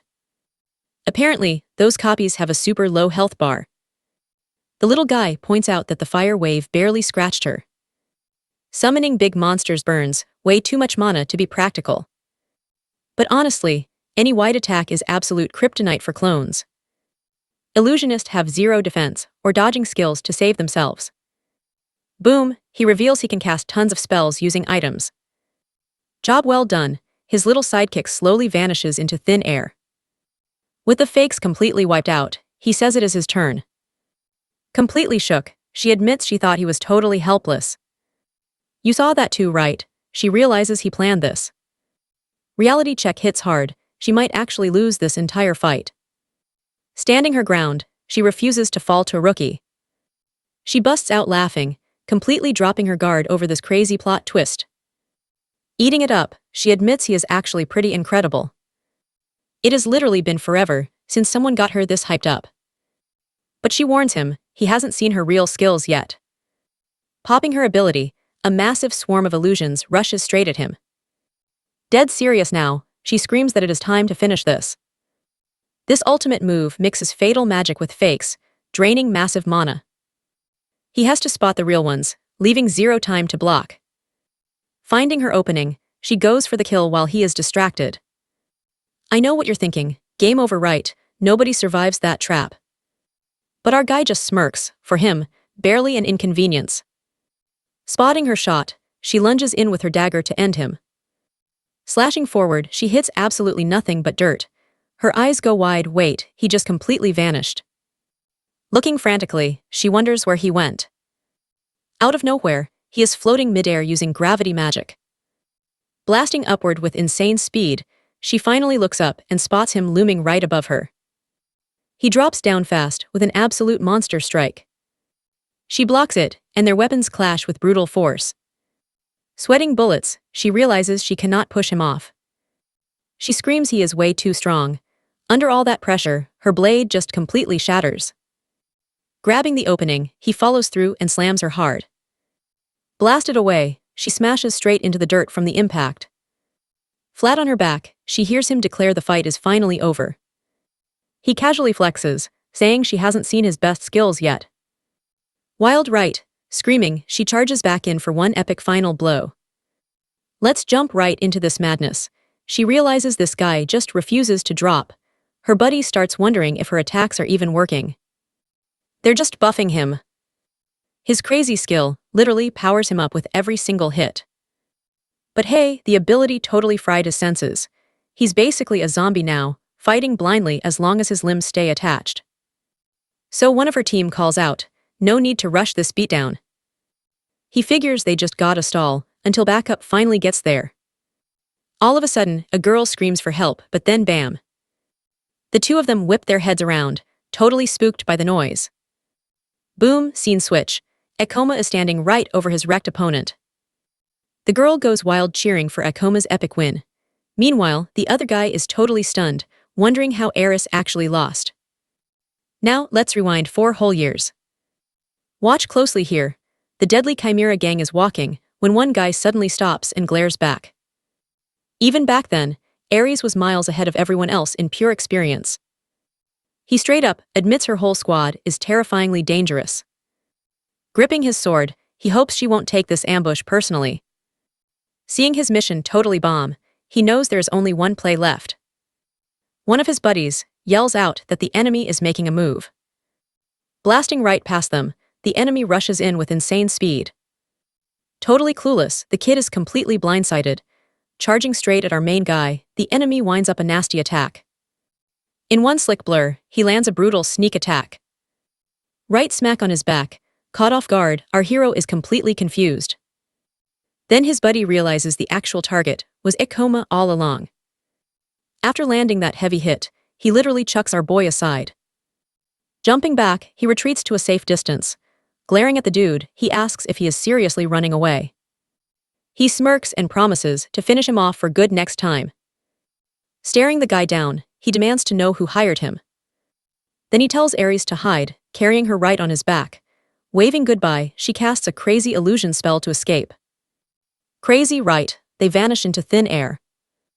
He acts super tough, calling the fight fun. Then bam, he drops to his knees, totally out of gas.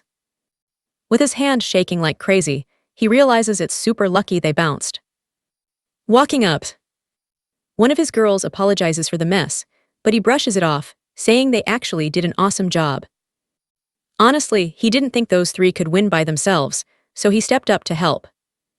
Her level up is insane, and now that shady gang is totally exposed. 0 casualties, the whole squad groups up after that epic showdown finishes. Checking out the ring, he decides this whole brawl was a massive win. He is betting this ring of wisdom controls the portals. The Chimera gang wanting it so badly basically confirms his theory. Flashing back to his old life, he remembers some research lab taking it. He pieces it together. Someone definitely sent those goons on purpose today. Right then, a super creepy voice calls out to our 4 squad members. Splatted on the ground, some dude is begging them for heals or an emergency exit. Absolutely furious. The girl snaps at him for barking orders. Her buddy tries chilling her right out, saying they really don't gotta dirty their hands right now. He drops a genius idea, just toss him to the monster eradication forces instead. So what do you and I think? Why save her instead of bailing? Let's jump in. She is stressing that their boss might completely flip out. But he shoots back, bringing intel home beats dying right there any day. Since they know exactly who swiped that ring, stealing it back should be a breeze, especially with their own exa rank hunter. Hearing this insane flex, she turns away quietly. No way she is letting that total jerk get his hands on it. Popping out of the portal, they spot 2 officers waiting. Shocked, one guy asks if they really cleared the Library of Illusions totally solo. The blonde guy is stoked, his street cred just shot through the roof. Then he swears he is never touching a high-rank portal again. Rolling up with his squad, another guy deeply regrets picking the spot. Now watch closely, he asks the kid if he actually cleared it. Introduced as Toya, he complains he totally wasted his time coming down here.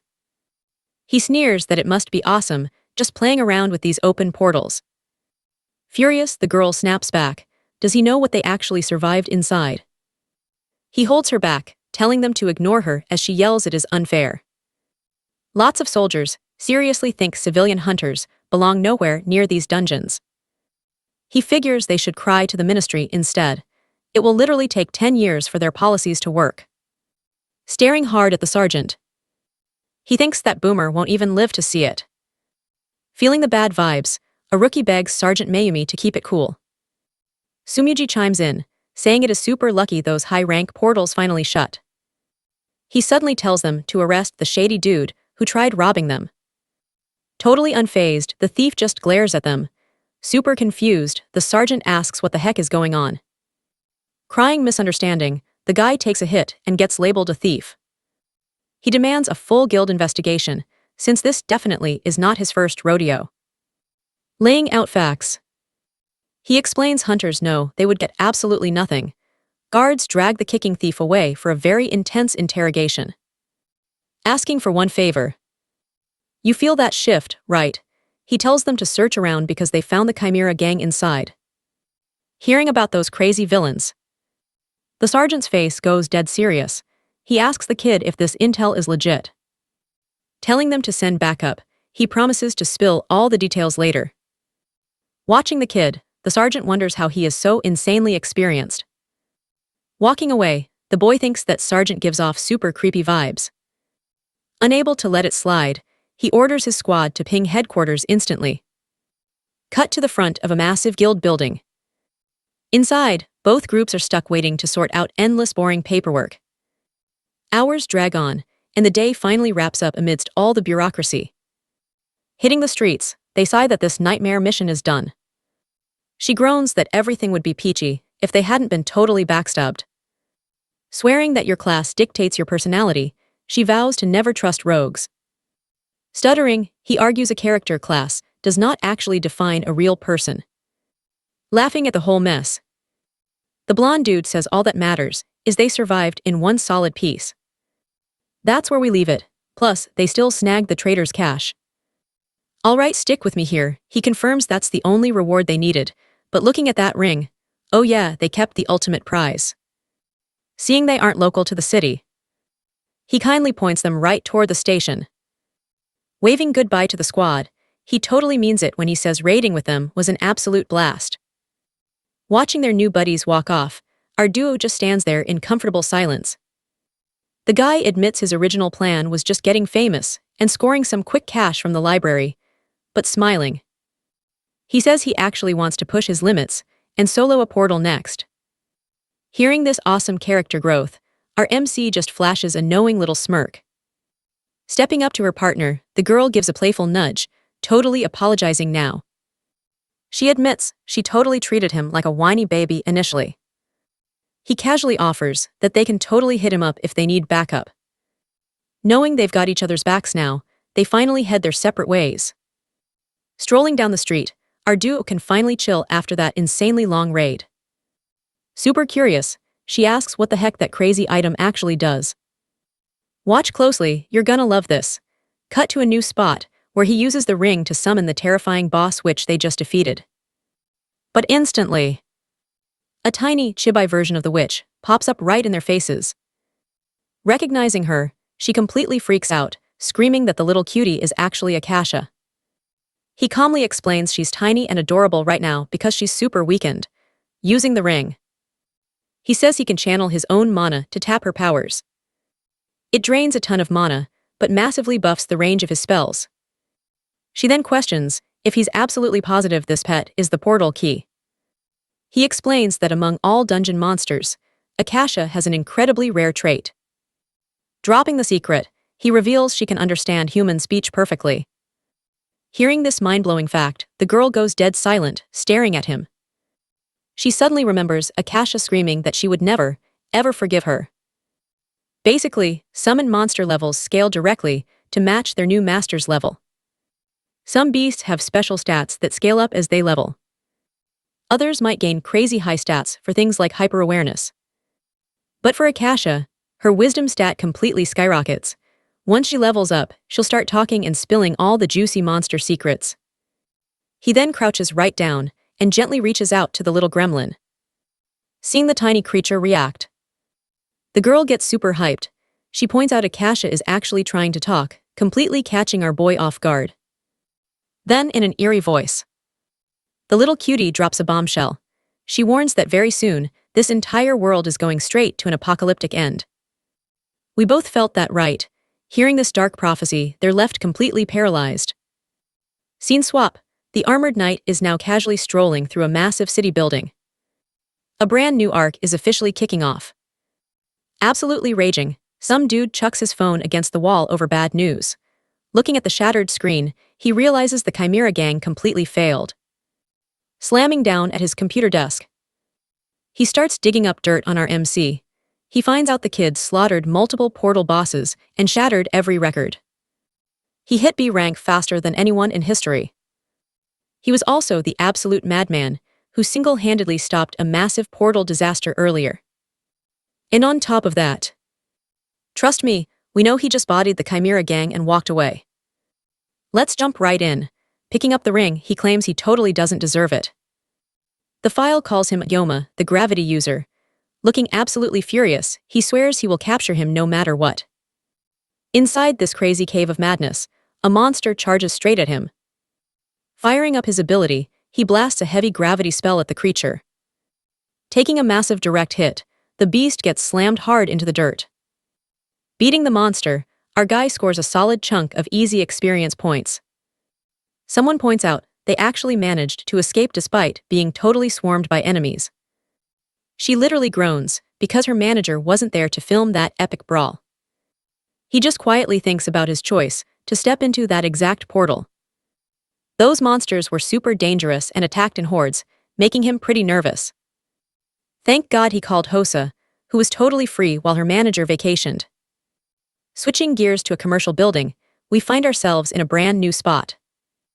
Chilling at a table, she thanks him for everything, but he says no sweat. Laughing about it, she admits she bagged some seriously easy experience points too. Watch closely here, with sparkling eyes, she knows exactly how he can pay her back. If he's cool with it, she really wants to film that cute little creature. Calling it super adorable, she guarantees this video is gonna go mega viral. Shutting her down fast, he says filming the little guy is a hard no. He makes it crystal clear, zero chance this thing goes on the internet. As the only monster that can actually talk, Akasha calmly munches on some candy.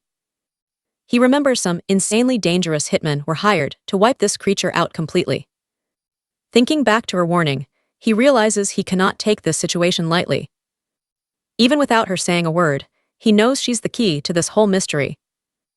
Now riding in the car, they mention how everyone knows portals are super rare. The real scary question here, is the entire world actually coming to an end? The forecast predicts the total number of portals will drop over the next 10 years. You saw that coming, right? He's actually a lone S-rank hunter from the future. Wrapping things up, he decides they definitely need a third member for their party. She asks if it'll be a total newbie, and he lists exactly what he needs. Even with all his perks, his class totally struggles against single-skill combat specialists. His main specialty is dropping spells that completely lock down his target's movement. But they seriously need an attacker, and Hosa is already crazy busy streaming. Plus, Sion definitely isn't the type to just charge in directly. Remembering a certain dude, he wonders if he'll actually have to call the Thunder Knights.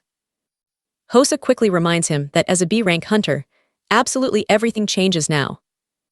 She warns him it won't be easy finding someone at his level without a party. Pausing for a second, he remembers someone very special from his past life.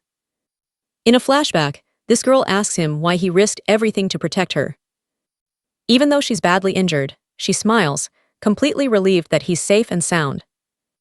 Apologizing, she begs him to promise he'll become an absolutely legendary hunter one day. Following her heartbreaking sacrifice, only her weapon is left lying in the dirt. Snapping back to reality, he wonders if she might still be alive in this timeline. Noticing him spacing out, Satsuki asks what's wrong with Yoma. Playing it cool. He brushes it off, saying he was just thinking about the distant past. Deep down, he knows that tragic event happens exactly 3 years from now. A new hunter arrives at reception, spotting them from afar. Trust me, we gotta watch this. She immediately complains that the portal she wanted is already completely cleared out. Stick with me here, he swears he's never seen this newcomer around before. But wait, bam, it hits him, he actually remembers her from his past. Looking at her massive sword, he completely feels this mysterious warrior's heavy aura. Flashing back, he totally wonders, is that really the same exact girl? Without thinking, he bolts straight toward her, completely ditching his poor friend. Running right up to her, he asks, "Are you Mio Kagurazaka?" Flashing a tiny smirk, she just stares right back at him in dead silence. Super annoyed, she demands to know who the heck he thinks he is. Catching up, Satsuki breathlessly asks if Ikoma actually knows this weird girl. Since he can't spill the truth, he plays it off, saying he just heard rumors about a ridiculously skilled solo hunter who always works completely alone.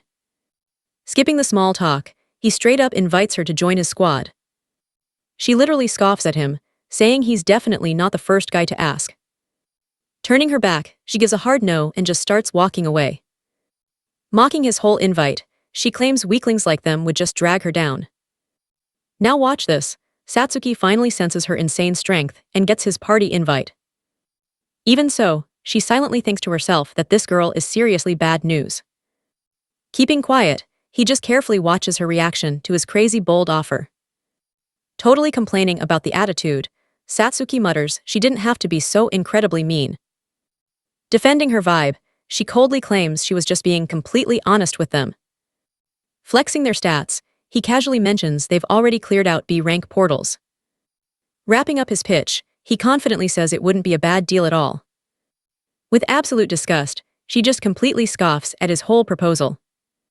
Challenging him right back, she snaps that his little level proves absolutely nothing.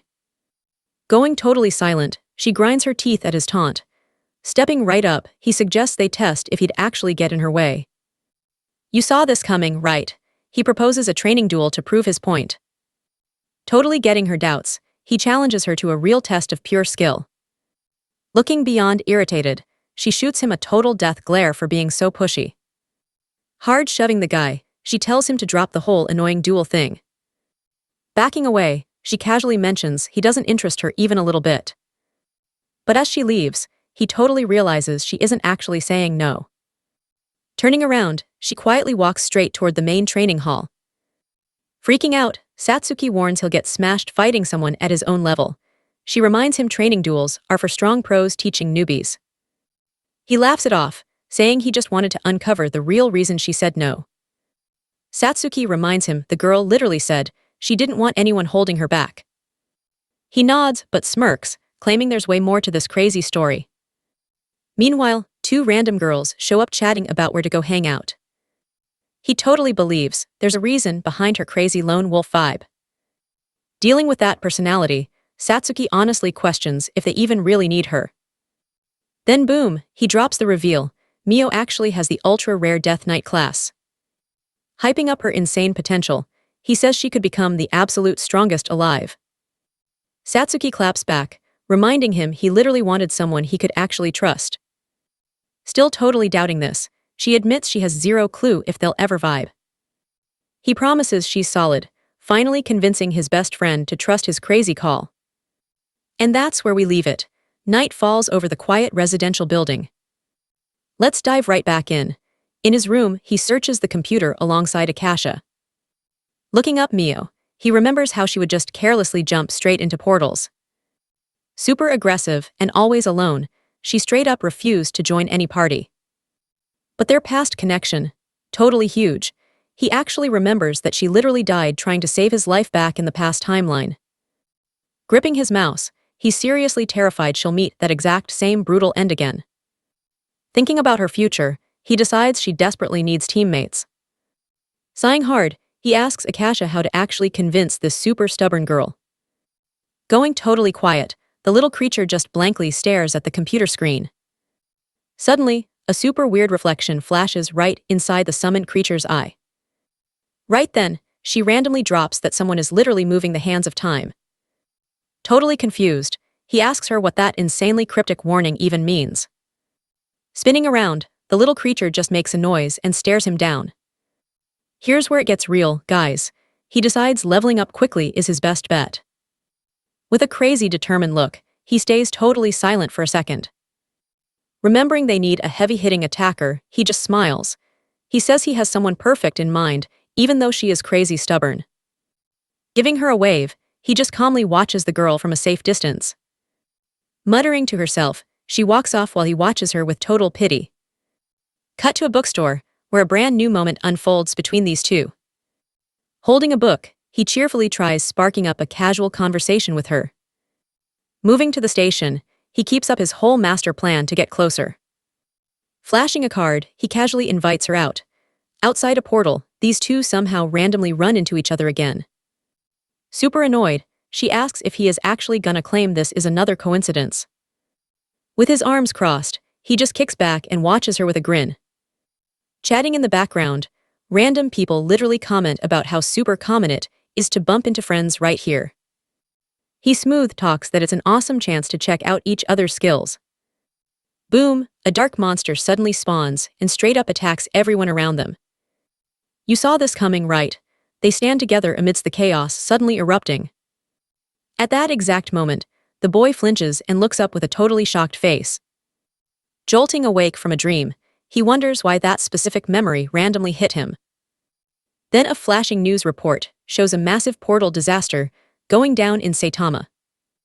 He finds out they totally beefed up security after two gnarly monsters escaped there. Even though it seems minor, he knows it's always smart to prep for crazy anomalies. Then his jaw literally drops when he actually reads the name of that specific portal. Get this, that cave was only supposed to spawn in 3 years, definitely not now. He instantly remembers that this is the exact portal where Mio actually died. With the screen reflecting in his eyes, he desperately tries to process this insane glitch. Sitting at his computer, that glowing emergency alert is still blasting the latest breaking news. Walking together, they stroll into a building to handle some super important guild business. Rocking new clothes, she compliments the guy, saying the fit looks absolutely awesome. Thanking him for the backup, she sweetly admits she loved having a real date together. She hints they could totally hang out again.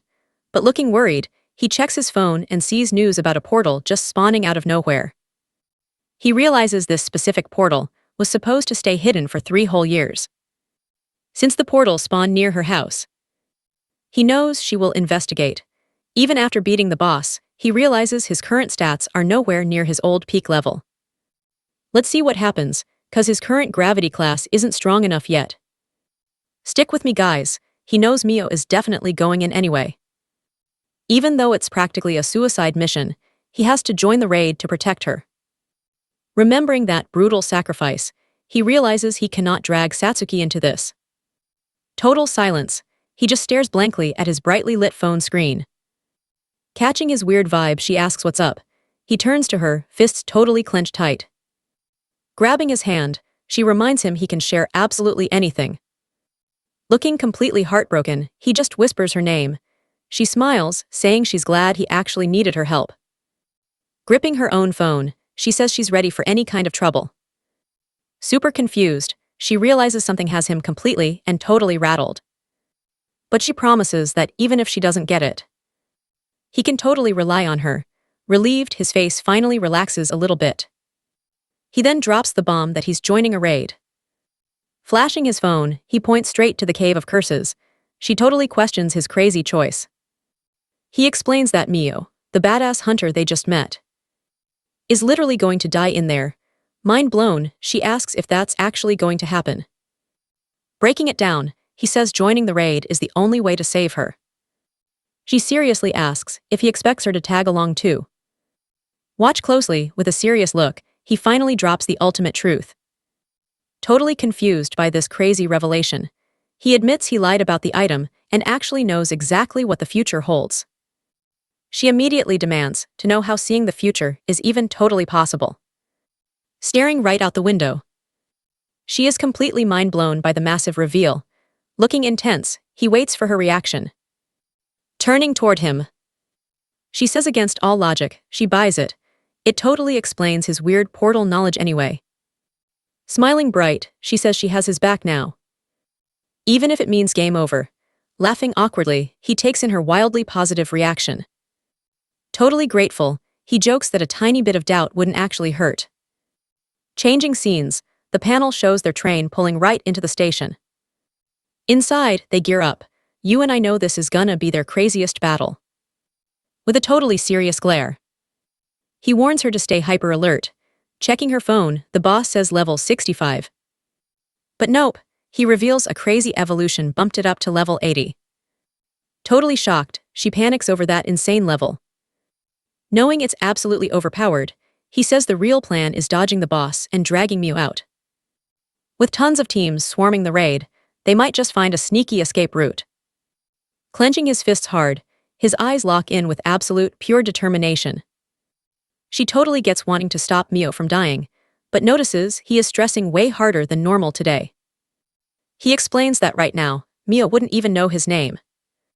With the memory crystal clear, he flashes back to her ultimate, self-sacrificing hero move. He reveals that in his past life, she literally saved him from death. Totally shook, she cannot believe the girl they met saved his life. Rolling into their stop, the train glides along the slick city train tracks. Stepping off, they sign in as one of the official raid party groups. Smiling, the receptionist says they needed help, and trust me, they really do. All right, stick with me here. They arrive, and now they're just waiting for 5 more groups. Mio is absolutely shook seeing him right there. She instantly demands to know why he's totally stalking her. He shuts that down, claiming similar leveled hunters bump into each other all the time. She's not buying it at all, telling him to seriously quit joining these raids. Satsuki thinks she's being way too spicy and doubts she actually saved him. Super annoyed, Mio shoots her a nasty glare, telling her to stop staring. Out of nowhere, some random guy walks up asking if they're in the raid. He totally roasts them, saying his expectations were low, but he's still somehow disappointed. Satsuki clocks their matching outfits and realizes these guys definitely aren't guild members or military. Spotting the logo, she figures out their corporate sellouts. Looking dead serious, he just quietly sizes up this brand new squad. Now watch closely. These big corporations actually train hunters to handle public safety stuff. But honestly, for most of these companies, it's literally just a giant beta test. A teammate quickly tells him to shut up before he ruins their corporate rep. Then Captain Shiraki rolls up, cutting the chatter short with a bow. He apologizes, promising better team training. Super relieved, she thinks this guy actually seems pretty chill. Flicking over a business card, he says he's counting on them for this run. He drops his name, Ryo Shiraki, Cocker Hunter Unit. Gripping the card, he looks super deep in thought about this. Looking pretty sus, he decides he'd better watch this dude closely. Claiming he respects the rookies, he offers to help them out with whatever. Smiling big, he wishes them all massive luck today.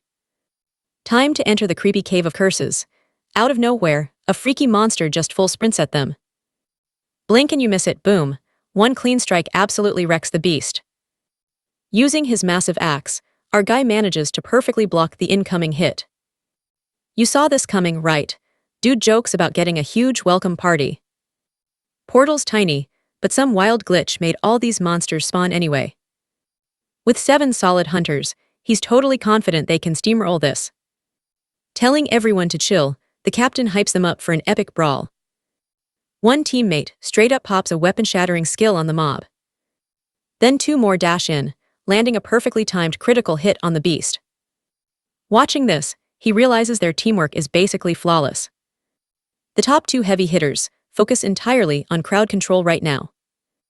Meanwhile, another guy plays defense, locking down any stragglers. The captain plays backup. Chanting a spell, Satsuki blasts a shadow ball forward. Direct hit, it detonates, causing insane splash damage everywhere. Going all in, another hunter aggressively slices through the mob. Even totally battered, the monster actually tanks the massive hit.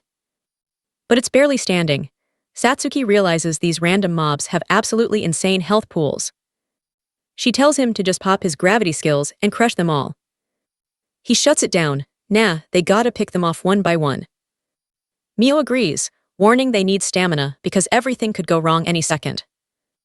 And that's where we leave it. One massive strike absolutely wrecks the whole mob. Alright, jump in with me, we're catching her using late-game strength way too early. Dude is completely baffled about her actual level now. She is hitting ridiculously hard today. These trash mobs, not even a threat. He tells Satsuki to just siphon the incoming monster's mana dry. Out of nowhere, some guy from the rival squad aggressively shoves her aside. Boom, he straight up smashes his axe into the monster's skull. The captain immediately yells, asking if he is trying to wipe everyone out. One hunter is totally hyping himself up, bragging about finally leveling up. Stepping up, our guy directly calls him out for kill stealing. He blames him totally. He accuses the dude of purposely snagging those massively important experience points. The jerk just smirks, telling him to chill out and stop sweating it. Satsuki begs him to cool off, but he is just death-glaring this absolute clown. Now pay attention, a hunter's level is literally their most valuable asset here. But our guy knows he definitely cannot rely on trash teammates mid-raid. Honestly, having real backup is way more critical than grinding a few measly points. The captain wanders over, asking what is wrong, but our boy just deflects it. He orders the whole squad to keep pushing. No way they leave empty-handed today. The captain awkwardly apologizes, claiming it was all just a huge misunderstanding. Giving him intense side-eye, he regrets even bringing the whole thing up. The captain starts flexing his big dream, building the ultimate global hunter squad. Claiming the current system is totally broken, he wants his crew to lead. Smiling softly, she admits that is a seriously wild and ambitious endgame plan. But honestly, power leveling a whole massive guild is no walk in the park. That is exactly why only 4 of them made the cut for this run.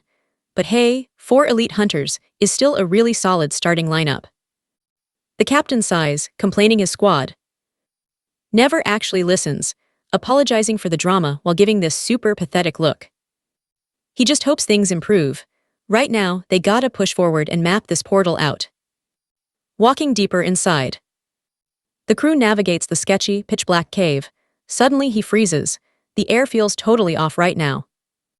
Weirdly enough, the squad follows the captain's calls, showing him some actual respect. Which totally means he could have punished them for acting like jerks earlier. You guys saw this coming, right? The captain grins and reveals his real plan. A teammate laughs, saying he was stressing over portal glitches for literally nothing. Moving further in. Everyone tiptoes carefully through the super creepy, shadow-filled dungeon depths. Getting cocky, they brag about easily clapping the boss monster if it is low tier.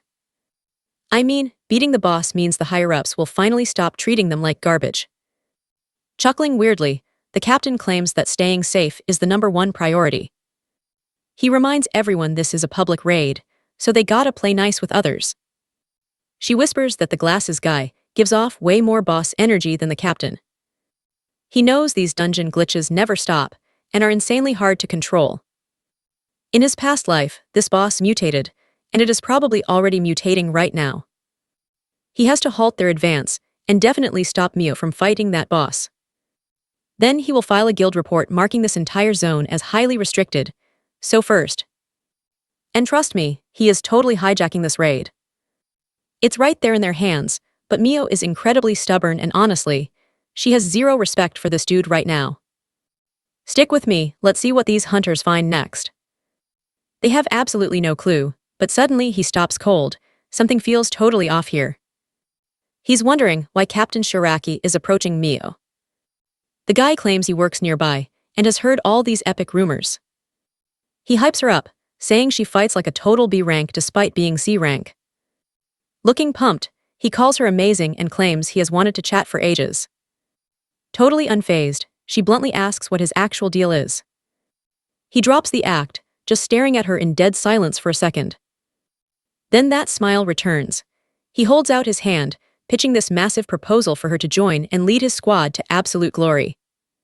He insists that with her on board, their hunter unit would be unstoppable. She easily spots his desperate vibe. He probably wants to snatch her up first, but nope, she shoots his offer down instantly. He brings up the rumor that she flies solo to avoid any dead weight. He promises that will not be an issue, swearing he will build a totally elite crew. Now pay attention, he drops his B rank status, but she just shuts him down. Conversation over, she straight up says she rides solo and walks off, annoyed by recruiters.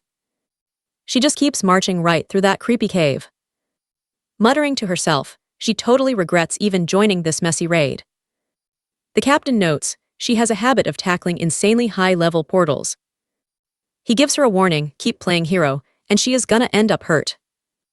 Throwing major shade, she tells him to back off. Completely unfazed by her attitude, he just watches the whole thing with this deadpan look. Satsuki whispers that things got super awkward, and Mio did not need to be so icy. Calling them little brats. This massive dude struts over acting like he owns the place. Smirking, he claims he is nowhere near as nice as his boss. Casually resting his giant axe on his shoulder, he says to stay out of his way. Not moving an inch, our boy just locks eyes with a dude threatening them directly. He calls them out, saying they are desperate for the administration's approval. I know what you're thinking, how on earth did he figure that out? Yelling, the thug demands to know what else he figured out. Freaking out, Satsuki begs him to stop poking the bear and call the captain over instead. He replies that calling the captain is pointless, because it is completely fake. He explains this whole bad guy routine is just a setup to build trust. The captain just stares at our boy, completely silent and totally serious. Utterly confused, Satsuki asks what the heck he means by that.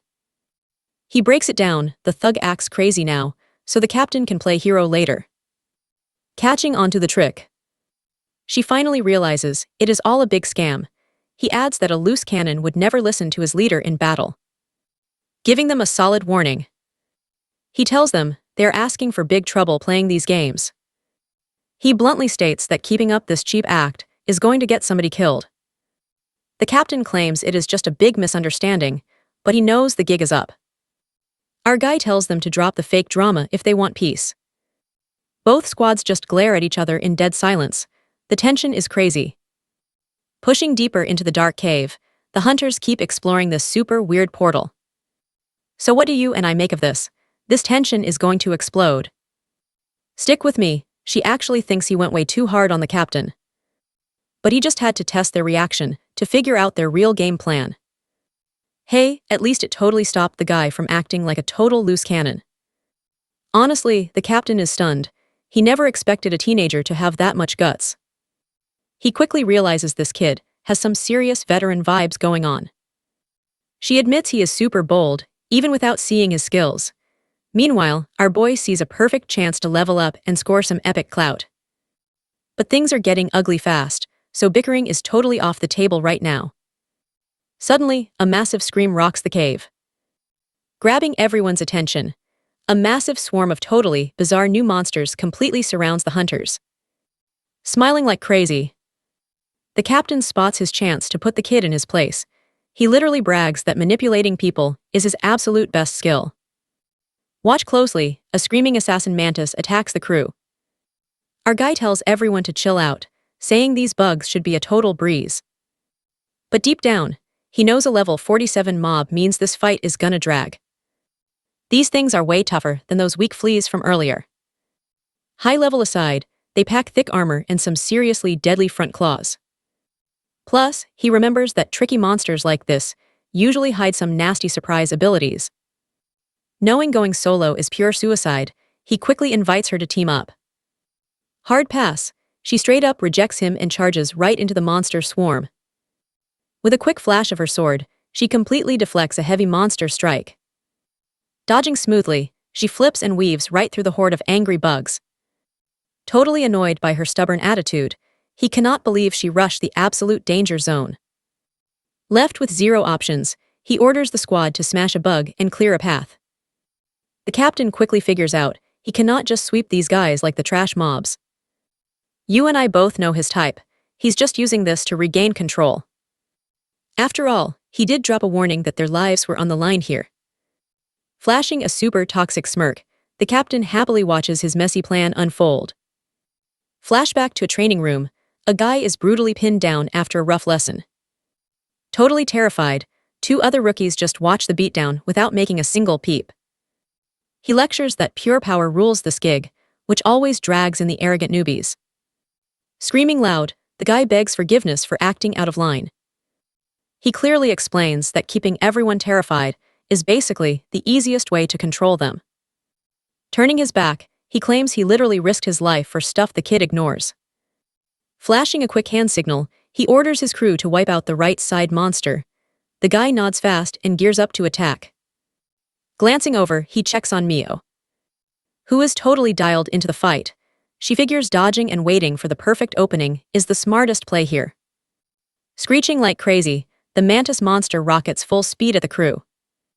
Gripping her sword tight, she braces herself for a brutal clash with the beast. Suddenly, she feels a super weird vibe and instantly snaps her head sideways. Boom, the captain drops in out of nowhere, charging up a massive finishing blow. Giving quick advice, he tells Mio to stop soloing the entire swarm. Super annoyed, she snaps back that she absolutely hates anyone crashing her personal fights. Hiding a sly little smirk, he just enjoys watching her get mad at his help. Now he thinks he has total control, and finally gets to see the kid's moves. Dropping a barrier, he creates an opening. Trust me, it only gets crazier. Alright, stick with me. Satsuki takes her shot, blasting a full-power shadow ball. Direct hit, that brutal strike completely takes out one of the monster's limbs. He tosses her a quick thanks, stepping up to finish this thing for good. Flipping gravity with his skill, he sends that ugly beast flying right up. Hanging off the cave ceiling, he gets ready to drop an absolute nuke. Boom, he comes crashing down with his meteor drop, slamming the creature into the dirt. But she's stressing out, noticing he's burning way too much mana right now. He gets it though.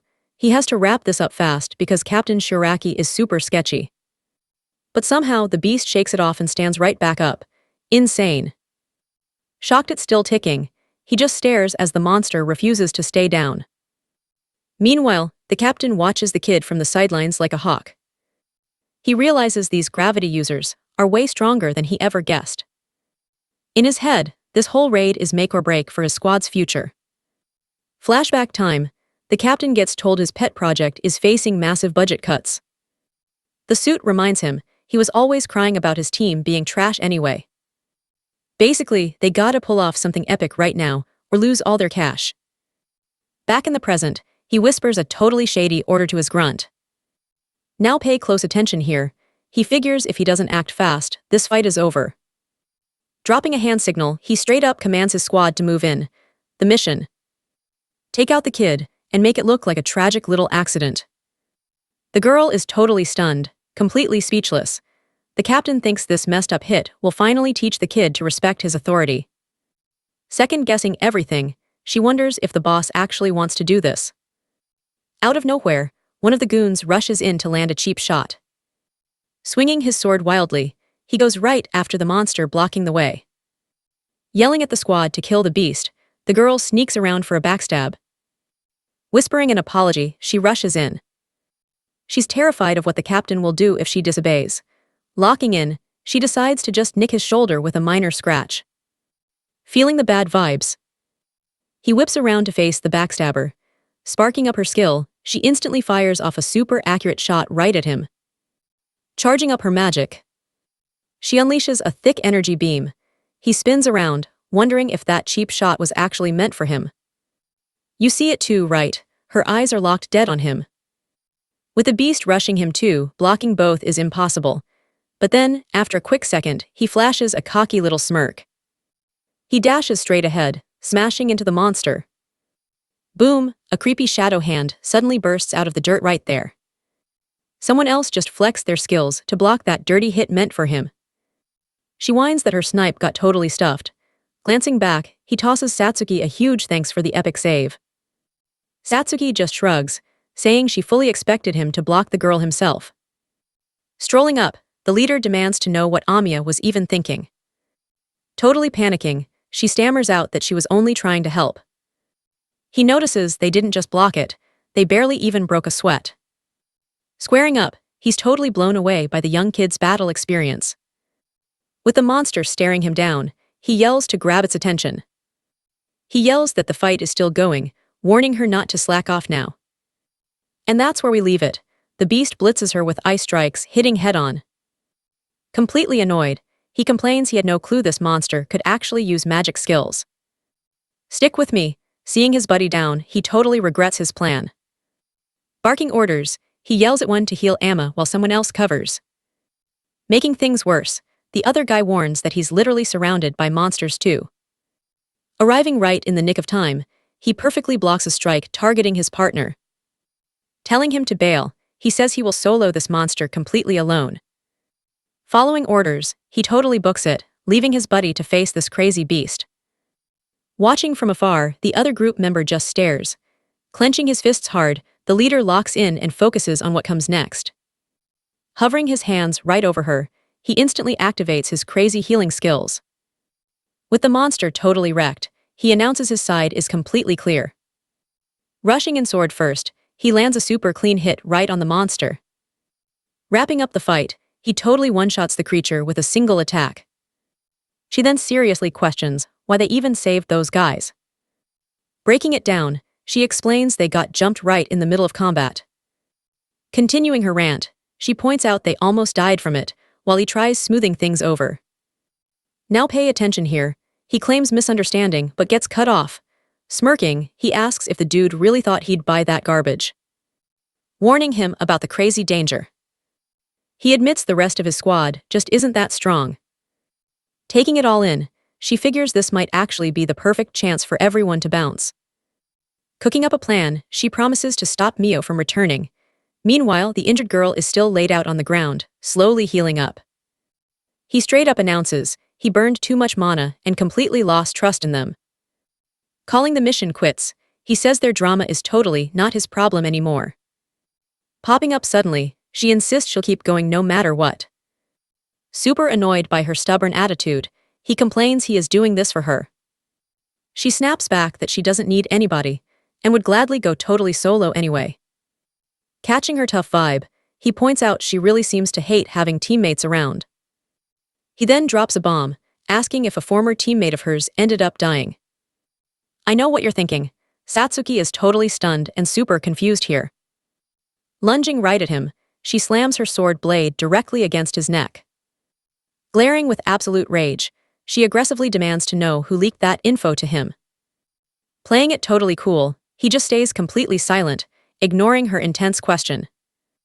Turning her back, she walks away from him and totally sheathes her weapon. Totally done with this chat, she says if he wants to bail, just go. Sprinting straight into the portal, she leaves him in the dust while he screams her name. Seeing this absolute mess, the other leader complains that his own guy got totally knocked out. Flashing back, he only learned her tragic backstory after she actually died. Yelling for his partner, he says they really need to chase Mio right now. Remembering his past life, he's terrified that exact same tragedy will literally happen again. Stepping up, the rival leader tells them to hold on.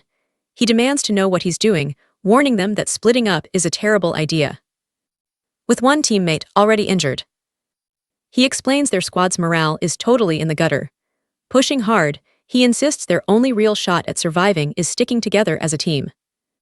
Totally ignoring the warning, he argues the girl might actually die alone. Doing the math, he finally realizes this other squad has completely given up on saving Mio. Standing completely face to face, the rival leader starts breaking down his logic. So what do you and I make of this? He's just waiting for her to recover.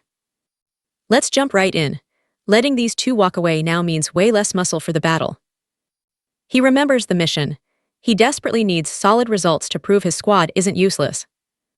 Since he can't pull this off solo, he straight up refuses to let them chase her. Her old teammate chimes in, blaming Mio for being way too reckless in the first place. Dead serious, he points out that her stunt put the whole crew in danger. But our guy claps back. He reminds him that his squad set up the ambush first. Seeing there's no talking to this brick wall, the leader backpedals, claiming it was a huge misunderstanding. To fix things, he drops a wild offer, 2 million yen to wipe the slate clean. This out-of-nowhere bribe leaves our boy completely blindsided. I mean, who really expects that? Faking an apology, the leader stresses that his squad desperately needs a win. He then asks the million-dollar question, why even bother helping someone as arrogant as Mio? Even with his partner constantly complaining, he insists the payout is totally worth the hassle. He reflects on how hunters bring military muscle and secure futures for megacorporations. His whole reputation and bankroll rely on his construction company. Losing that, yeah, not an option. Smirking, he claims 2 million is literally pocket change for the epic future he's planning. Shooting his shot, he admits he totally wants to keep working with Ecom after this mission. Hey! Invites him to team up, build a powerhouse guild, and basically change the whole country. Even with the promise of more cash, he hits him with an ice-cold no. Staring right through him, he makes it crystal clear. He has zero interest in joining them. The rival leader is absolutely stunned. He literally cannot process being rejected like that. Watch closely. He shoves the guy aside, declaring he is chasing Mio. Nearby, the injured girl is still panting, trying to recover from that brutal attack. Grabbing his shoulder, the guy screams about the 2 million yen. Desperate, he bumps it to 6 million. Trying to make him totally change his mind. But our guy explains, he only cares about testing his skills to the absolute limit. Warning that chat time is over, he threatens to use force if they push him. Flashing a super creepy smile, the rival leader hits him with a highly loaded question. He asks if his squishy support partner could even get past him alive. Mocking him, he asks if Akoma is seriously going to ditch his partner and run solo. He hints it would be way smarter for everyone to skip this pointless brawl, gritting his teeth. Akoma is getting insanely annoyed by this guy's cocky attitude. Stating the mission comes first, he casually claims he isn't trying to sound threatening. Right beside him, his partner is getting super ticked off at his fake nice guy routine. She straight up asks Aoyama his level, and he casually drops that he is level 50. The rival leader smirks and says, what a crazy coincidence, he is level 52. Staring daggers at him, he seizes the chance to throw out a brand new proposal. I know you saw this coming. He suggests a one-on-one fight for group leadership.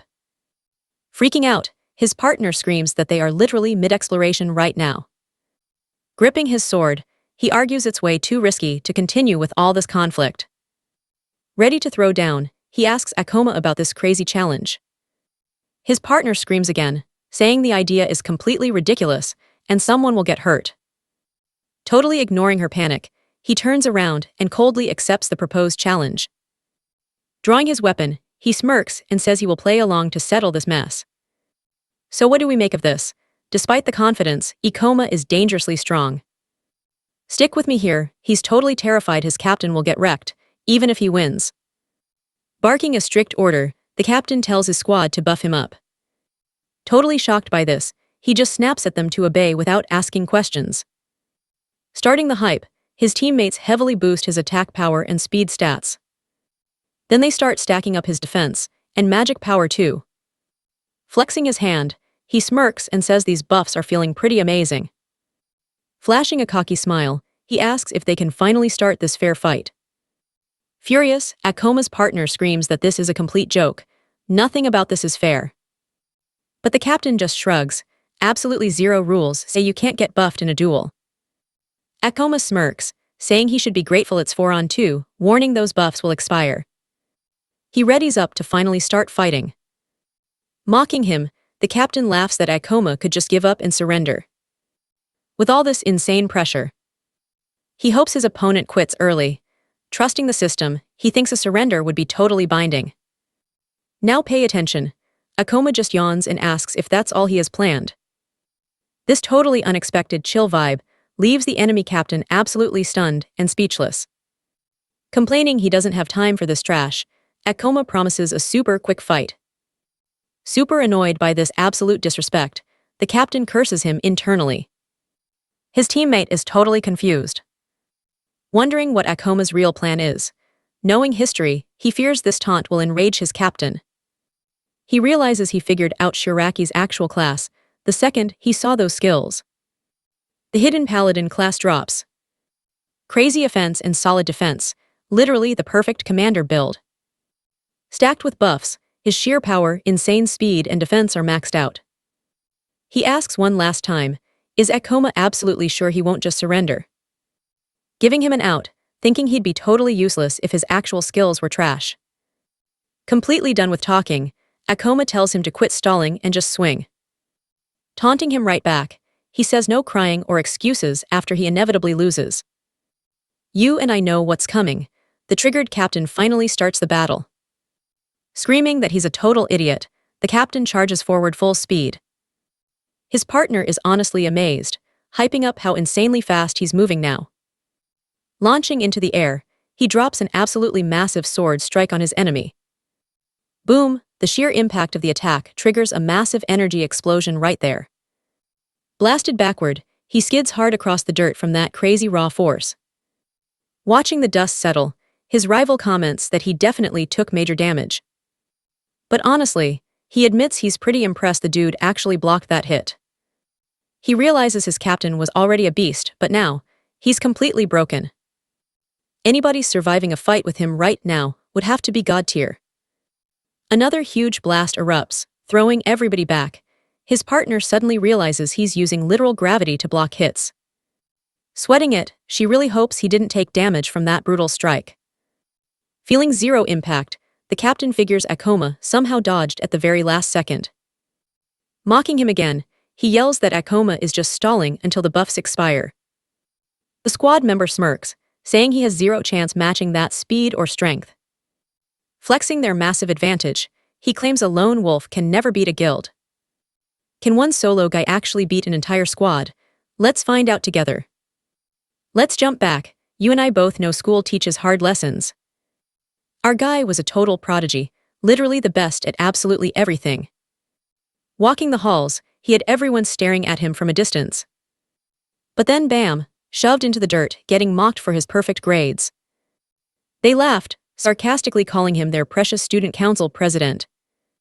Even though he had more power, the bullies always swarmed him together. That brutal lesson, one dude alone can never beat a whole squad. Leveling up his mindset, he pitched the genius hunter unit idea. Craving real power, he just wanted to rise above all this trash. Back to the present, he gears up to completely obliterate his opponent. Screaming his lungs out, he rushes in, swearing this one hit ends it. Now watch closely. Hikoma calls him pathetic, and in one blazing fast blur, lands an absolutely perfectly clean hit. Our guy drops hard. The sheer agony of that strike suddenly kicks in. Total shock. How did he even get hit? Hikoma smirks, telling him to chill out because he just used the dull edge of his blade. His buddy is losing his mind. The captain could not even react. Panting heavily on the ground. He is completely clueless about how Hikoma moved that fast. With dead serious eyes, Hikoma just silently watches the dude struggle to get back up. He straight up drops the facts. Your body cannot handle those crazy buffs. Raw power is not the only thing. He warns him that real fighters actually know how to use it. Spilling his whole game plan, he says he just waited for the perfect opening. The sidekick is sweating, wondering if Hikoma read his captain the entire time. Still coping, the buddy thinks his captain is way too fast to lose. Getting up, the captain claims he slipped up, but he still has max defense buffs active. Screaming his lungs out, he yells that Hikoma blew his single chance to win. But inside his head, Hikoma admits he was totally holding back because he actually needs the guy. Seeing this guy's massive ego, he realizes he gotta beat him down way harder. Breathing deep, the captain hypes himself up to win by staying super focused. Noticing his power boosts are flashing red and dying. I know what you're thinking, time for the ultimate move. He swears he will use absolutely everything to finally win. Hikoma just bluntly tells him he does not have the battle experience to compete. Totally clueless. He demands to know what that meant, telling him to focus. Hikoma says go ahead, but warns that those attacks will not even touch him. Absolutely mind blown by the disrespect, the captain screams out in pure frustrated disbelief. Repeating that he will not interrupt, Hikoma promises those flashy attacks will completely miss. Completely triggered by this absolute flex, he yells out, straight up refusing to believe it. Still entirely confused, the sidekick is just completely lost right now. Staring at his heavily panting captain, he cannot grasp why they are losing. Flashing back to the clashes, he realizes the buffs made him super predictable. Playing it smart, he jumps backward to spam some long-range magic spells. Charging up his mana, he readies one massively powerful spell to finally finish this. Boom, ability triggered, he fires an absolutely massive energy nuke straight at him. Seeing that giant blast, the buddy smugly says there is nowhere to run. We'd expect to dodge, right? Nah, he decides saving mana on reverse gravity is smarter. Standing behind a massive carcass, our guy braces for the hit. Using his gravity skills, he hoists that monster up. Boom, the enemy attack slams into his makeshift shield, exploding instantly. Let's dive in. The captain is absolutely stunned he just meat-shielded that. Aoyama flexes, explaining he lured him here just to block that exact long-range attack. Yelling out in pure panic. The captain desperately tries backing off, but Aoyama, he is chilling midair, looking down like an absolute boss, controlling the entire gravity zone. Moving closer. He casually walks up to the terrified captain. With a single tap to the forehead, he uses gravity to completely wreck his balance. Super frustrated right now. The captain swings his sword for a desperate hit. But wait, he can't even stand straight. His vision spins, completely dizzy and wobbly. Tripping over his feet. He realizes a gravity hex is messing him up. Aoyama savagely points out the guy's crazy buff, stacking actually ruined his mobility. Throwing a lightning-fast combo, Aoyama absolutely pieces him up with insane accuracy. Smack to the dirt. The captain can't believe this kid's strength. Aoyama presses a blade right to his throat, asking if reality has finally checked in. Watch closely, guys. Dude realizes Aoyama's base power completely wrecks his stacked buffs. Mind blown, he finally accepts Aoyama is straight up the most gifted hunter ever. Watching from way back. The teammate calls this absolute madness. He is seriously sweating, wondering how a random kid just humbled their elite squad captain. Barely standing, the captain stubbornly thinks this raid could still level up his squad. Screaming at top volume now. He refuses to accept a game over here. Seeing him crash out, Aoyama tells him to quit, warning that those buffs are expiring. Utterly stunned, the captain freezes after hearing that brutal reality check. Launching himself upward, he goes all in for one final, super desperate strike. Moving lightning fast, Aoyama spins his weapon, totally ready to counter this dude. Deflecting the strike, Aoyama aggressively smacks the hilt right into his forehead. Utterly shocked, the captain can't process that he is getting completely destroyed. Crashing into the dirt, it is officially game over. Sprawled out at Aoyama's feet, our MC casually reminds him those buffs expire fast. You and I saw that coming, right? Dropping the mic, Aoyama declares he is boss now. Ordering them to lay low, he says they better dip once the healer girl wakes up. Popping out of nowhere, Satsuki complains they basically wasted Aoyama's mana. Smirking evilly, she threatens to suck Shiraki's mana dry as total payback. Seeing them terrified, Aoyama steps in, saying they don't need to do all that. With a sassy wave, Satsuki says peace out to the losers. Healing up Aoyama, she sighs that this was pointless and they gotta move. Stubborn as ever, the captain yells he absolutely cannot let them walk away. Completely unbothered, Aoyama reminds the guy he already rejected his annoying job offer. He goes on, straight up roasting those fancy corporate hunter guilds. Armed with future knowledge, Aoyama drops facts. Their company will always be total garbage. Calling out his toxic vibe, Aoyama asks why anyone would ever trust him. Dead serious, our MC tells him to restart his whole life from level 1. Hearing that savage roast, the captain is left completely speechless. Dashing toward the exit portal, Satsuki asks if he wasn't the guy who literally ordered the hit on them. She thinks they should have ended him, but Aoyama casually explains his mercy. He walks off, trust me, we aren't done yet. Stick with me guys, because his real motives are crazy. Then they spot literal floating islands in the sky. Meanwhile, a squad freaks out, saying they are totally out of mana to retreat. Even bleeding out, this guy claims he is totally fine to keep playing backup. Believing he is the only 0-point guy here. He kicks himself for hiding his skills. Just standing there, he totally gets the dude's fear of seeming useless. He drops a truth bomb, he knows that abandoned feeling all too well. Hearing that, Satsuki just stares right at him and says his name. Flashing a smile, she swears she will literally never ditch him, no matter what. Taking off in a dead sprint, he figures the portal boss has definitely evolved. He makes the tough call to drag Mio out, even if she completely hates him. Hitting the cave, a massive, creepy shadow suddenly looms up between the stone pillars. Out of nowhere, a giant beast drops from the ceiling at Mio. Now pay attention here, even she knows this boss feels totally off. Then, boom, the massive beast just slams right into the dirt, kicking up massive dust clouds, revealing itself. The level 80 cursed queen screams. Finding some demon stones nearby, he inspects them super closely just to make sure. He then spots major battle damage and a bunch of freshly wrecked monsters. Satsuki jumps in, asking if Mio normally leaves free demon stones just lying around. Since they are basically monster hearts, these bad boys are packed with pure, top-tier mana energy. Plus, they sell for some seriously insane cash. She presses him on whether his story about Mio was actually true, since he seems clueless. He shrugs, saying it is just rumors. Apparently, her whole squad got wiped right after she first became a hunter. Satsuki suddenly gets it, that is why the girl flies solo. Catching her sad look, he figures those wild rumors are completely true. She demands to know where he dug up that dark past about Mio. Sweating a bit, he stammers that he was just doing background checks for recruitment. Flashing back to his trauma, he confesses someone died saving him. Satsuki totally loses it, screaming to ask if he likes Mio. With Mio completely MIA, the two push deeper into the dungeon. Super stressed about what is coming, he bites the bullet and marches straight into danger. You guys knew this was coming. Suddenly, a massive beast pops up, roaring like crazy.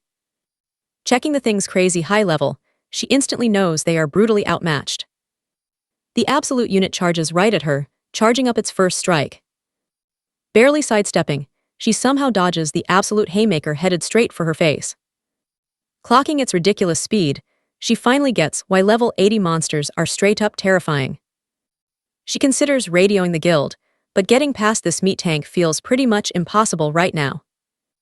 Knowing it will chase her, she is terrified the rest of the crew will get murdered.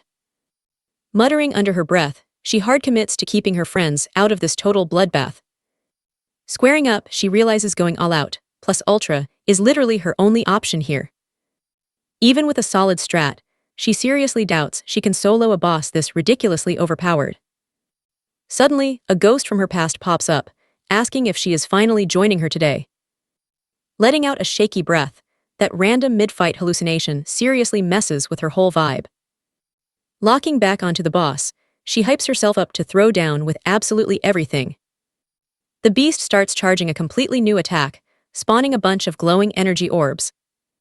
With its crazy power fully locked, the boss blasts 4 heavy energy spheres right at her. Surprised, she sees it hits insanely hard but is super slow. What happens next, guys? Stick with me here. She steps up to dodge and counter this massive monster. She jumps straight up, dodging those crazy spheres to line up a killer hit. Feeling totally hyped, she thinks this is her big opening for the epic finisher. The beast drops its guard, so she blasts it with massive, raw energy. Blown way back, she's totally clueless why her ultimate attack completely failed. But the creature just stands there, watching her slowly scrape herself up. She gives it this totally disgusted look, realizing it is just playing games. Absolutely furious, she figures out it dropped its guard because it didn't care. Screaming in pure rage, she trashes the beast for disrespecting her like that. She charges right back in, attacking hard. Gripping her sword, she swings down from above, putting literal max effort into this strike. Now pay close attention here, she is powering up to go absolutely wild. The monster finally gets serious, crossing those massive claws to block her hit. Boom, her heavy slash triggers a completely massive energy explosion. Screaming she will never quit, her epic hit just bounces right off its claws. Desperate to shatter that guard, she literally burns her own life force now. Gripping her blade, she blitzes straight at the terrifying beast again. The brutal counter tosses her into the dirt. Crushed, she screams because her strongest attack did nothing. Roaring like crazy, the beast lunges back with completely insane speed. She suddenly realizes it was barely even trying this whole time. With a lightning-fast swipe, it totally wrecks her right in the shoulder. The pain hits her instantly, and she screams out in pure agony. Then it violently chunks her straight into the cave wall. Suddenly, this blinding light flashes across the entire battle zone. Right at the brutal impact. Her weapon drops way out of reach. The whole cave literally quakes from the sheer force of that epic blast. Sprawled in the dirt, everything hurts as she slowly completely fades out. Barely hanging on, she knows surviving that insane hit was a literal miracle. Her vision is super blurry, wondering if that freak is still close. The beast drops a massive roar, slowly stalking right up to her. Terrified but stubborn, she holds her ground and stares the monster down. You and I need a breather flashback to a girl running through rainy ruins. Hitting an old gate, she takes a quick second to just stare. Out of nowhere, a squad of hunters pops up and totally startles her. She stares the crew down, looking super serious and completely standing her ground. A hunter abruptly yells out loud, warning her she absolutely cannot stay out here with these freaky monsters. Begging them to open up, she explains this is literally her home base. Totally thrown off by that, the dude is completely speechless for a second. Then he suddenly blocks her path, screaming at her to absolutely not go inside. Seeing her freak out, he loudly begs her to just wait. Another hunter screams frantically, begging her not to look at the bloody room. Frozen at the door, she spots her parents lying dead on the floor. Why do monsters always take everything? Channeling a crazy dark aura, she slowly stands back up, completely ready to brawl. The huge beast swings hard, but she somehow perfectly blocks that heavy hit. Sliding back a bit, she glares at the terrifying freak. She says she can't move, but trust me, at 0 health, that new death aura changes everything. Stick with me here. Her aura, total fake out to fight until her mana runs totally dry. She absolutely despises these freaks, knowing this beast will just heal up. Ready to go out swinging, she dashes right in to literally rip its arm off. Sparks fly everywhere. She barely manages to parry a massive swipe from the beast. But boom, the ugly thing swings its giant claw with absolutely everything it has. Skidding backward, she can feel her energy gauge just absolutely tanking now. No breaks allowed. She knows she has to keep spamming attacks nonstop. But the creature starts charging up a crazy barrage of dark energy orbs. Weaving past them, she realizes this boss is hitting way harder now. One huge blast locks right onto her. With nowhere to move, she just crosses her arms and takes the massive hit straight to the face. Smoke clears and she's still charging. Refusing to quit, gripping her weapon tight, she actually manages to block another brutal strike. She spots that the beast actually used its arm to guard itself. Yelling at the top of her lungs, she really thinks she's got this. Now hold your breath. Did that massive hit actually do some real damage? Nope, the freak claps back, landing a devastating hook with its other claw. The sheer force sends her flying like a ragdoll, smashing hard right into the dirt. Slowly looking up, reality hits her hard. Her mana bar is sitting completely at 0. 0 mana, literally 1 HP, staring down a giant monster coming for her. Totally empty, she thinks it's game over. Then, a flashback hits, a memory of a friend claiming she was just holding them all back. That same girl begs her, asking if they can just take a quick breather. Limping badly, she whines that her feet are too wrecked to keep walking. But Mio, fueled by pure rage, swears to wipe out every single monster. She literally storms off, declaring she is officially done running dungeons with her. Without looking back, she tells her friend to back off and leave her alone forever. Now hallucinating, the dead friend blames Mio for her death, asking her why. Trapped in this awful vision, Mio can only whisper her lost friend's name. The ghost basically asks, "Are you finally coming to hang out with me?" Covering her face, she gives up, saying yes. Meanwhile, the huge beast lets out a massive roar, rushing in to finish her off for good. We didn't expect this. A shadowy hand appears, grabbing the creature tightly. Satsuki yells out, warning she can't lock this big guy down forever. Stepping up, our boy thanks her, saying she has done plenty for now. Taking it all in, he finally gets ready to join the fray himself. Glowing like crazy, he pops his absolute strongest ultimate skill for this fight. Boom, Ekoma dashes through the smoke, scooping Mio up in his arms. He dips out fast, getting totally clear of the danger zone with Satsuki. Safe behind cover, he admits that was a super clutch rescue. Satsuki looks stressed, pointing out Mio is severely wounded and basically passing out. Panting hard, she says they need to treat her right now. Meanwhile, the monster glares at their spot from afar, completely raging as it searches. He says they gotta bounce now. But Satsuki thinks no way. Right then, the massive beast takes a heavy step closer. Walking toward the exit, it completely body blocks it. Trapping them in, checking his map, our boy jokes this ugly thing is actually smart. Mio weakly asks why he even showed up, calling this completely unwinnable. Rubbing his head, he totally agrees. Trust me, you and I know things just got real. Checking her injuries, he realizes they barely saved her in time. Stick with me, this boss is way too overleveled. He tells Satsuki to run. He offers to play decoy, but Mio completely shuts him down. Raising her weapon, she claims she has nothing left to lose. She refuses to let anyone else become monster chow for her. Ikoma figures the best play is using her own logic against her. So he agrees, promising not to hold her back.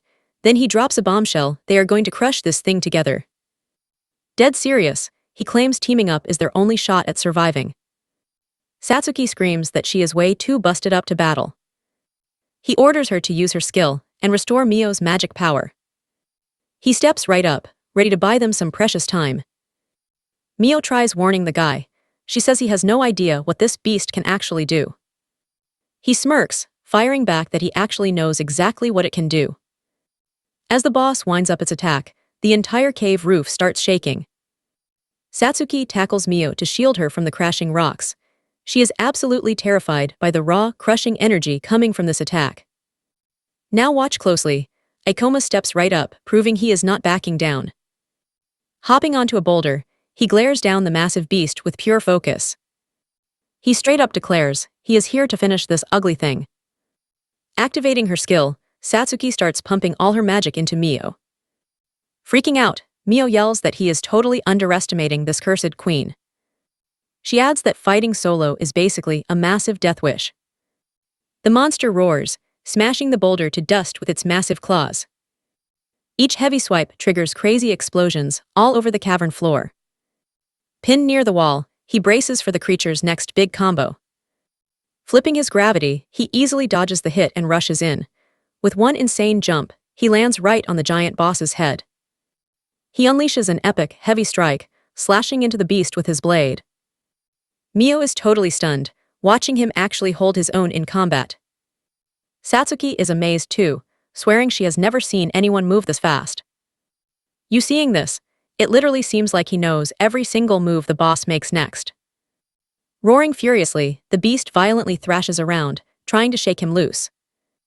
With a crazy precise swing, he nails the monster dead center on its skull. Leaping to the side, he perfectly dodges another massive, heavy swipe. Bellowing, the boss rushes him at top speed. Glaring back, he remembers how the nightmares of that tragic day never ever stopped. Flashes of Mio dying. He remembers every single detail from that awful fight. Because of that trauma, he literally doesn't even need to look to predict its moves. Anticipating the strike, he casually ducks under the incoming claw. One lightning-fast slash later, and he completely severs a chunk of it right off. Smirking, he straight up asks if that is all a level 80 boss got. Watching this madness, Satsuki thinks he might actually solo this crazy beast. But Mio points out that despite his crazy strength, the boss's level is still insane. She warns that burning through his magic-like, that will eventually leave him completely exhausted. Akoma knows she is right, fully aware of the massive risk he is taking. Mio just wonders why he restored her magic, and how he knows all these patterns. Smiling, he admits he is just thrilled to finally get his sweet revenge. That is where we leave it. He says his nightmares are over. Roaring, the creature fires its cursed energy blasts. Stick with me here. Mio just realized this boss was totally holding back. But now, the creature is looking at Akoma like he's the real boss. Screaming, our boy rushes straight in, dodging the wild blasts like a pro. Satsuki is totally confused. Why on earth isn't he dodging those hits? He jumps right into the absolute chaos of energy blasts, ready to deal damage. Boom, a massive explosion goes off from the sheer power of those blasts. Staring the beast down, he tells it he has been waiting for this exact moment.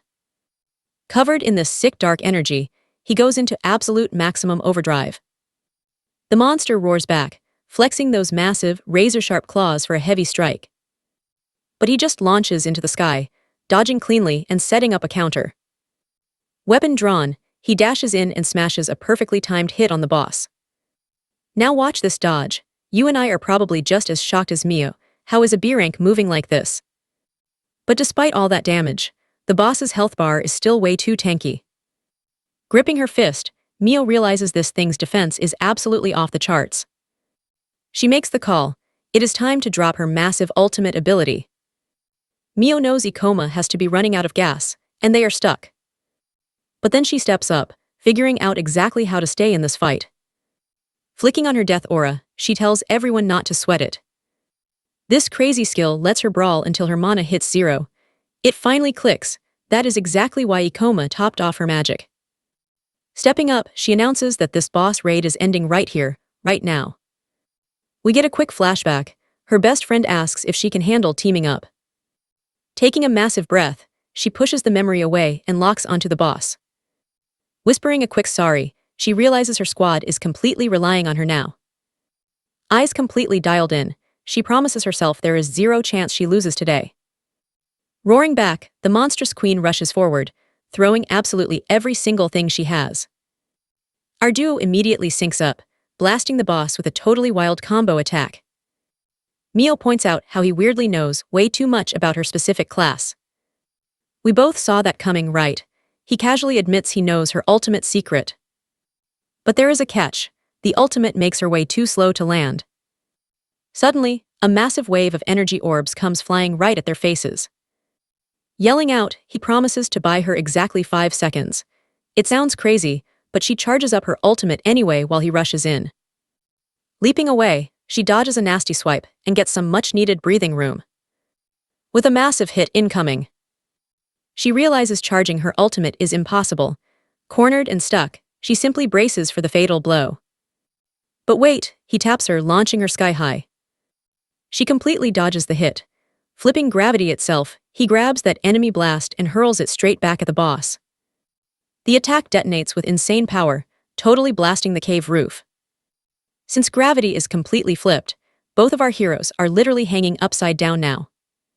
Super confused, Mio is wondering what just broke the physics engine. Screaming for her to strike, he chucks her like a fastball right at the queen. The monster roars, but Satsuki drops a massive shadow hand, dragging it down hard. Swinging his blade, our guy delivers a totally devastating slash with everything he has. Way in the back, Mio's friend is just standing there, absolutely stunned by this madness. Using one last burst of power, he completely pins the freaky creature to the floor. You and I both know what's next. The cursed queen is pinned and completely doomed. Alright guys, stick with me here. She bets everything on her ultimate move, which actually gets way stronger when her health hits rock bottom. She cannot even move an inch. But she plans to literally drop straight onto the monster.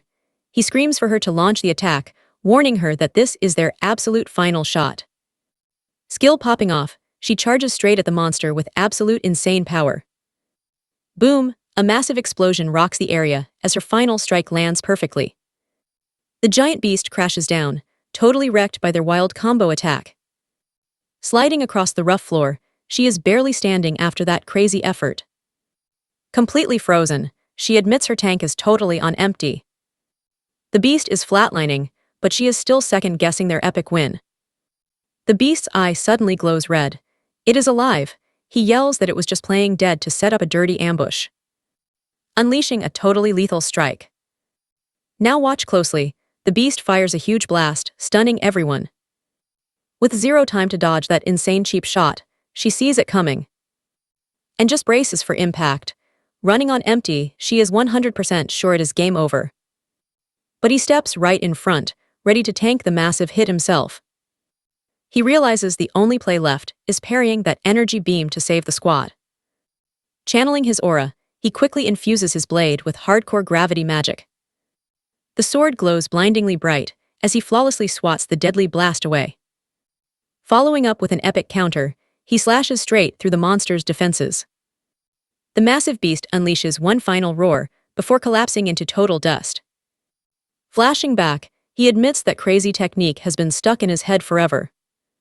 Stepping forward, he says that awful day is permanently burned into his memory. Moving like lightning, he winds up for the absolute final kill shot. Casting a huge magic circle, he slams the beast onto the dirt with crushing pressure. You feel that too, right? He screams and goes all out for the final strike. Exploding with pure energy, he dumps his entire mana bar into one devastating slash. Racking up massive points, the system pops off as he levels up multiple times instantly. Grinning from ear to ear, Satsuki totally hypes up their insane victory. Sweating bullets, he confesses it was a total gamble. Spotting Mio nearby, he is just incredibly thankful she made it out alive. He realizes losing her before was honestly his biggest, most crushing regret. Staring at her own hands, it finally clicks that he actually saved her life. Totally baffled, she questions how she just survived that deadly situation again. Thinking about her lost best friend, he quietly watches the whole aftermath go down. Suddenly, a girl screams out loud, totally overwhelmed by absolute agonizing pain. A crazy vision flashes, her best friend getting dragged high into the clouds. Gripping her head, she is hit with this brutal, mind-melting migraine. Panicking, Satsuki asks if she is all right. Assuming it is battle damage, she snaps at him to stop just hovering around her. Still totally haunted by the flash, she admits he completely reminds her of her buddy. She swears she can actually feel her dead friend's bitter resentment, just glaring right at her. In her mind, the friend coldly states she is not tagging along this time either. Shutting her eyes, she quietly accepts her cursed fate. Watching this, it finally clicks for him exactly why she always refuses to party up with anyone. Flashing back again. He admits the puzzle pieces are finally connecting. Satsuki softly asks if she is really sure her old friend actually hates her. He calls her out, asking why that trauma triggers whenever someone tries saving her life. So what do you and I take from this? Her friend's death was no accident. Stick with me. He drops a bombshell, she probably sacrificed herself to save her. Satsuki totally snaps, telling him to back off from such crazy sensitive topics. Looking super depressed, she spaces out into the past. Flashback time, the school bell rings, signaling the end of another boring class day. Her bestie then chimes in, asking if she's seriously dropping out of school. Looking back, she remembers her friend completely, knew the messy truth about her family. Now totally orphaned, she vents that the government barely helps victims out at all. Because of that garbage system, she swears she'll become a hunter to survive. Without missing a beat, her friend yells she'll become a hunter too. She quickly explains she absolutely refuses to let them be separated. No way. Totally blindsided by that loyalty, she just stands there, speechless at her friend. Cut to another memory, her friend begs them to head back, totally exhausted. Watch closely here. Annoyed, she claims her friend just isn't built for hunter life. Grabbing her hand, the friend begs her to stop talking like that. She asks if Mio seriously thought she would ever abandon her. Glancing away, she gets hit hard by her best friend's old promises. Screaming at her to hold on. Her friend swears to get her out of the portal. Lunging forward, she violently shoves Mio away from the danger. Smiling through it, she just says she's super relieved Mio is completely safe. Dropping to her knees, she sobs that she knows her friend hates her. We all felt that. He snaps, telling her to stop lying and disrespecting her savior. He keeps going, saying her friend would never rest peacefully with that toxic attitude. She instantly flashes back to saying nobody would ever cry over her death. He then drops a heavy line. Would she get it if he cried for her? He guarantees her friend would have bawled too. Eyes completely flooded with tears, she is absolutely speechless at his raw words. In her dying breath, her friend whispers that she's just glad she's okay. She nervously adds that she really hopes Mio survives without her around. Smiling weakly, she admits she knows Mio needed her. She then begs her to stay alive and live a happy life for both. Breaking down, she relives those heartbreaking final words before her bestie passed away. What a tragic ending, right? Completely wrecked, she screams her best friend's name.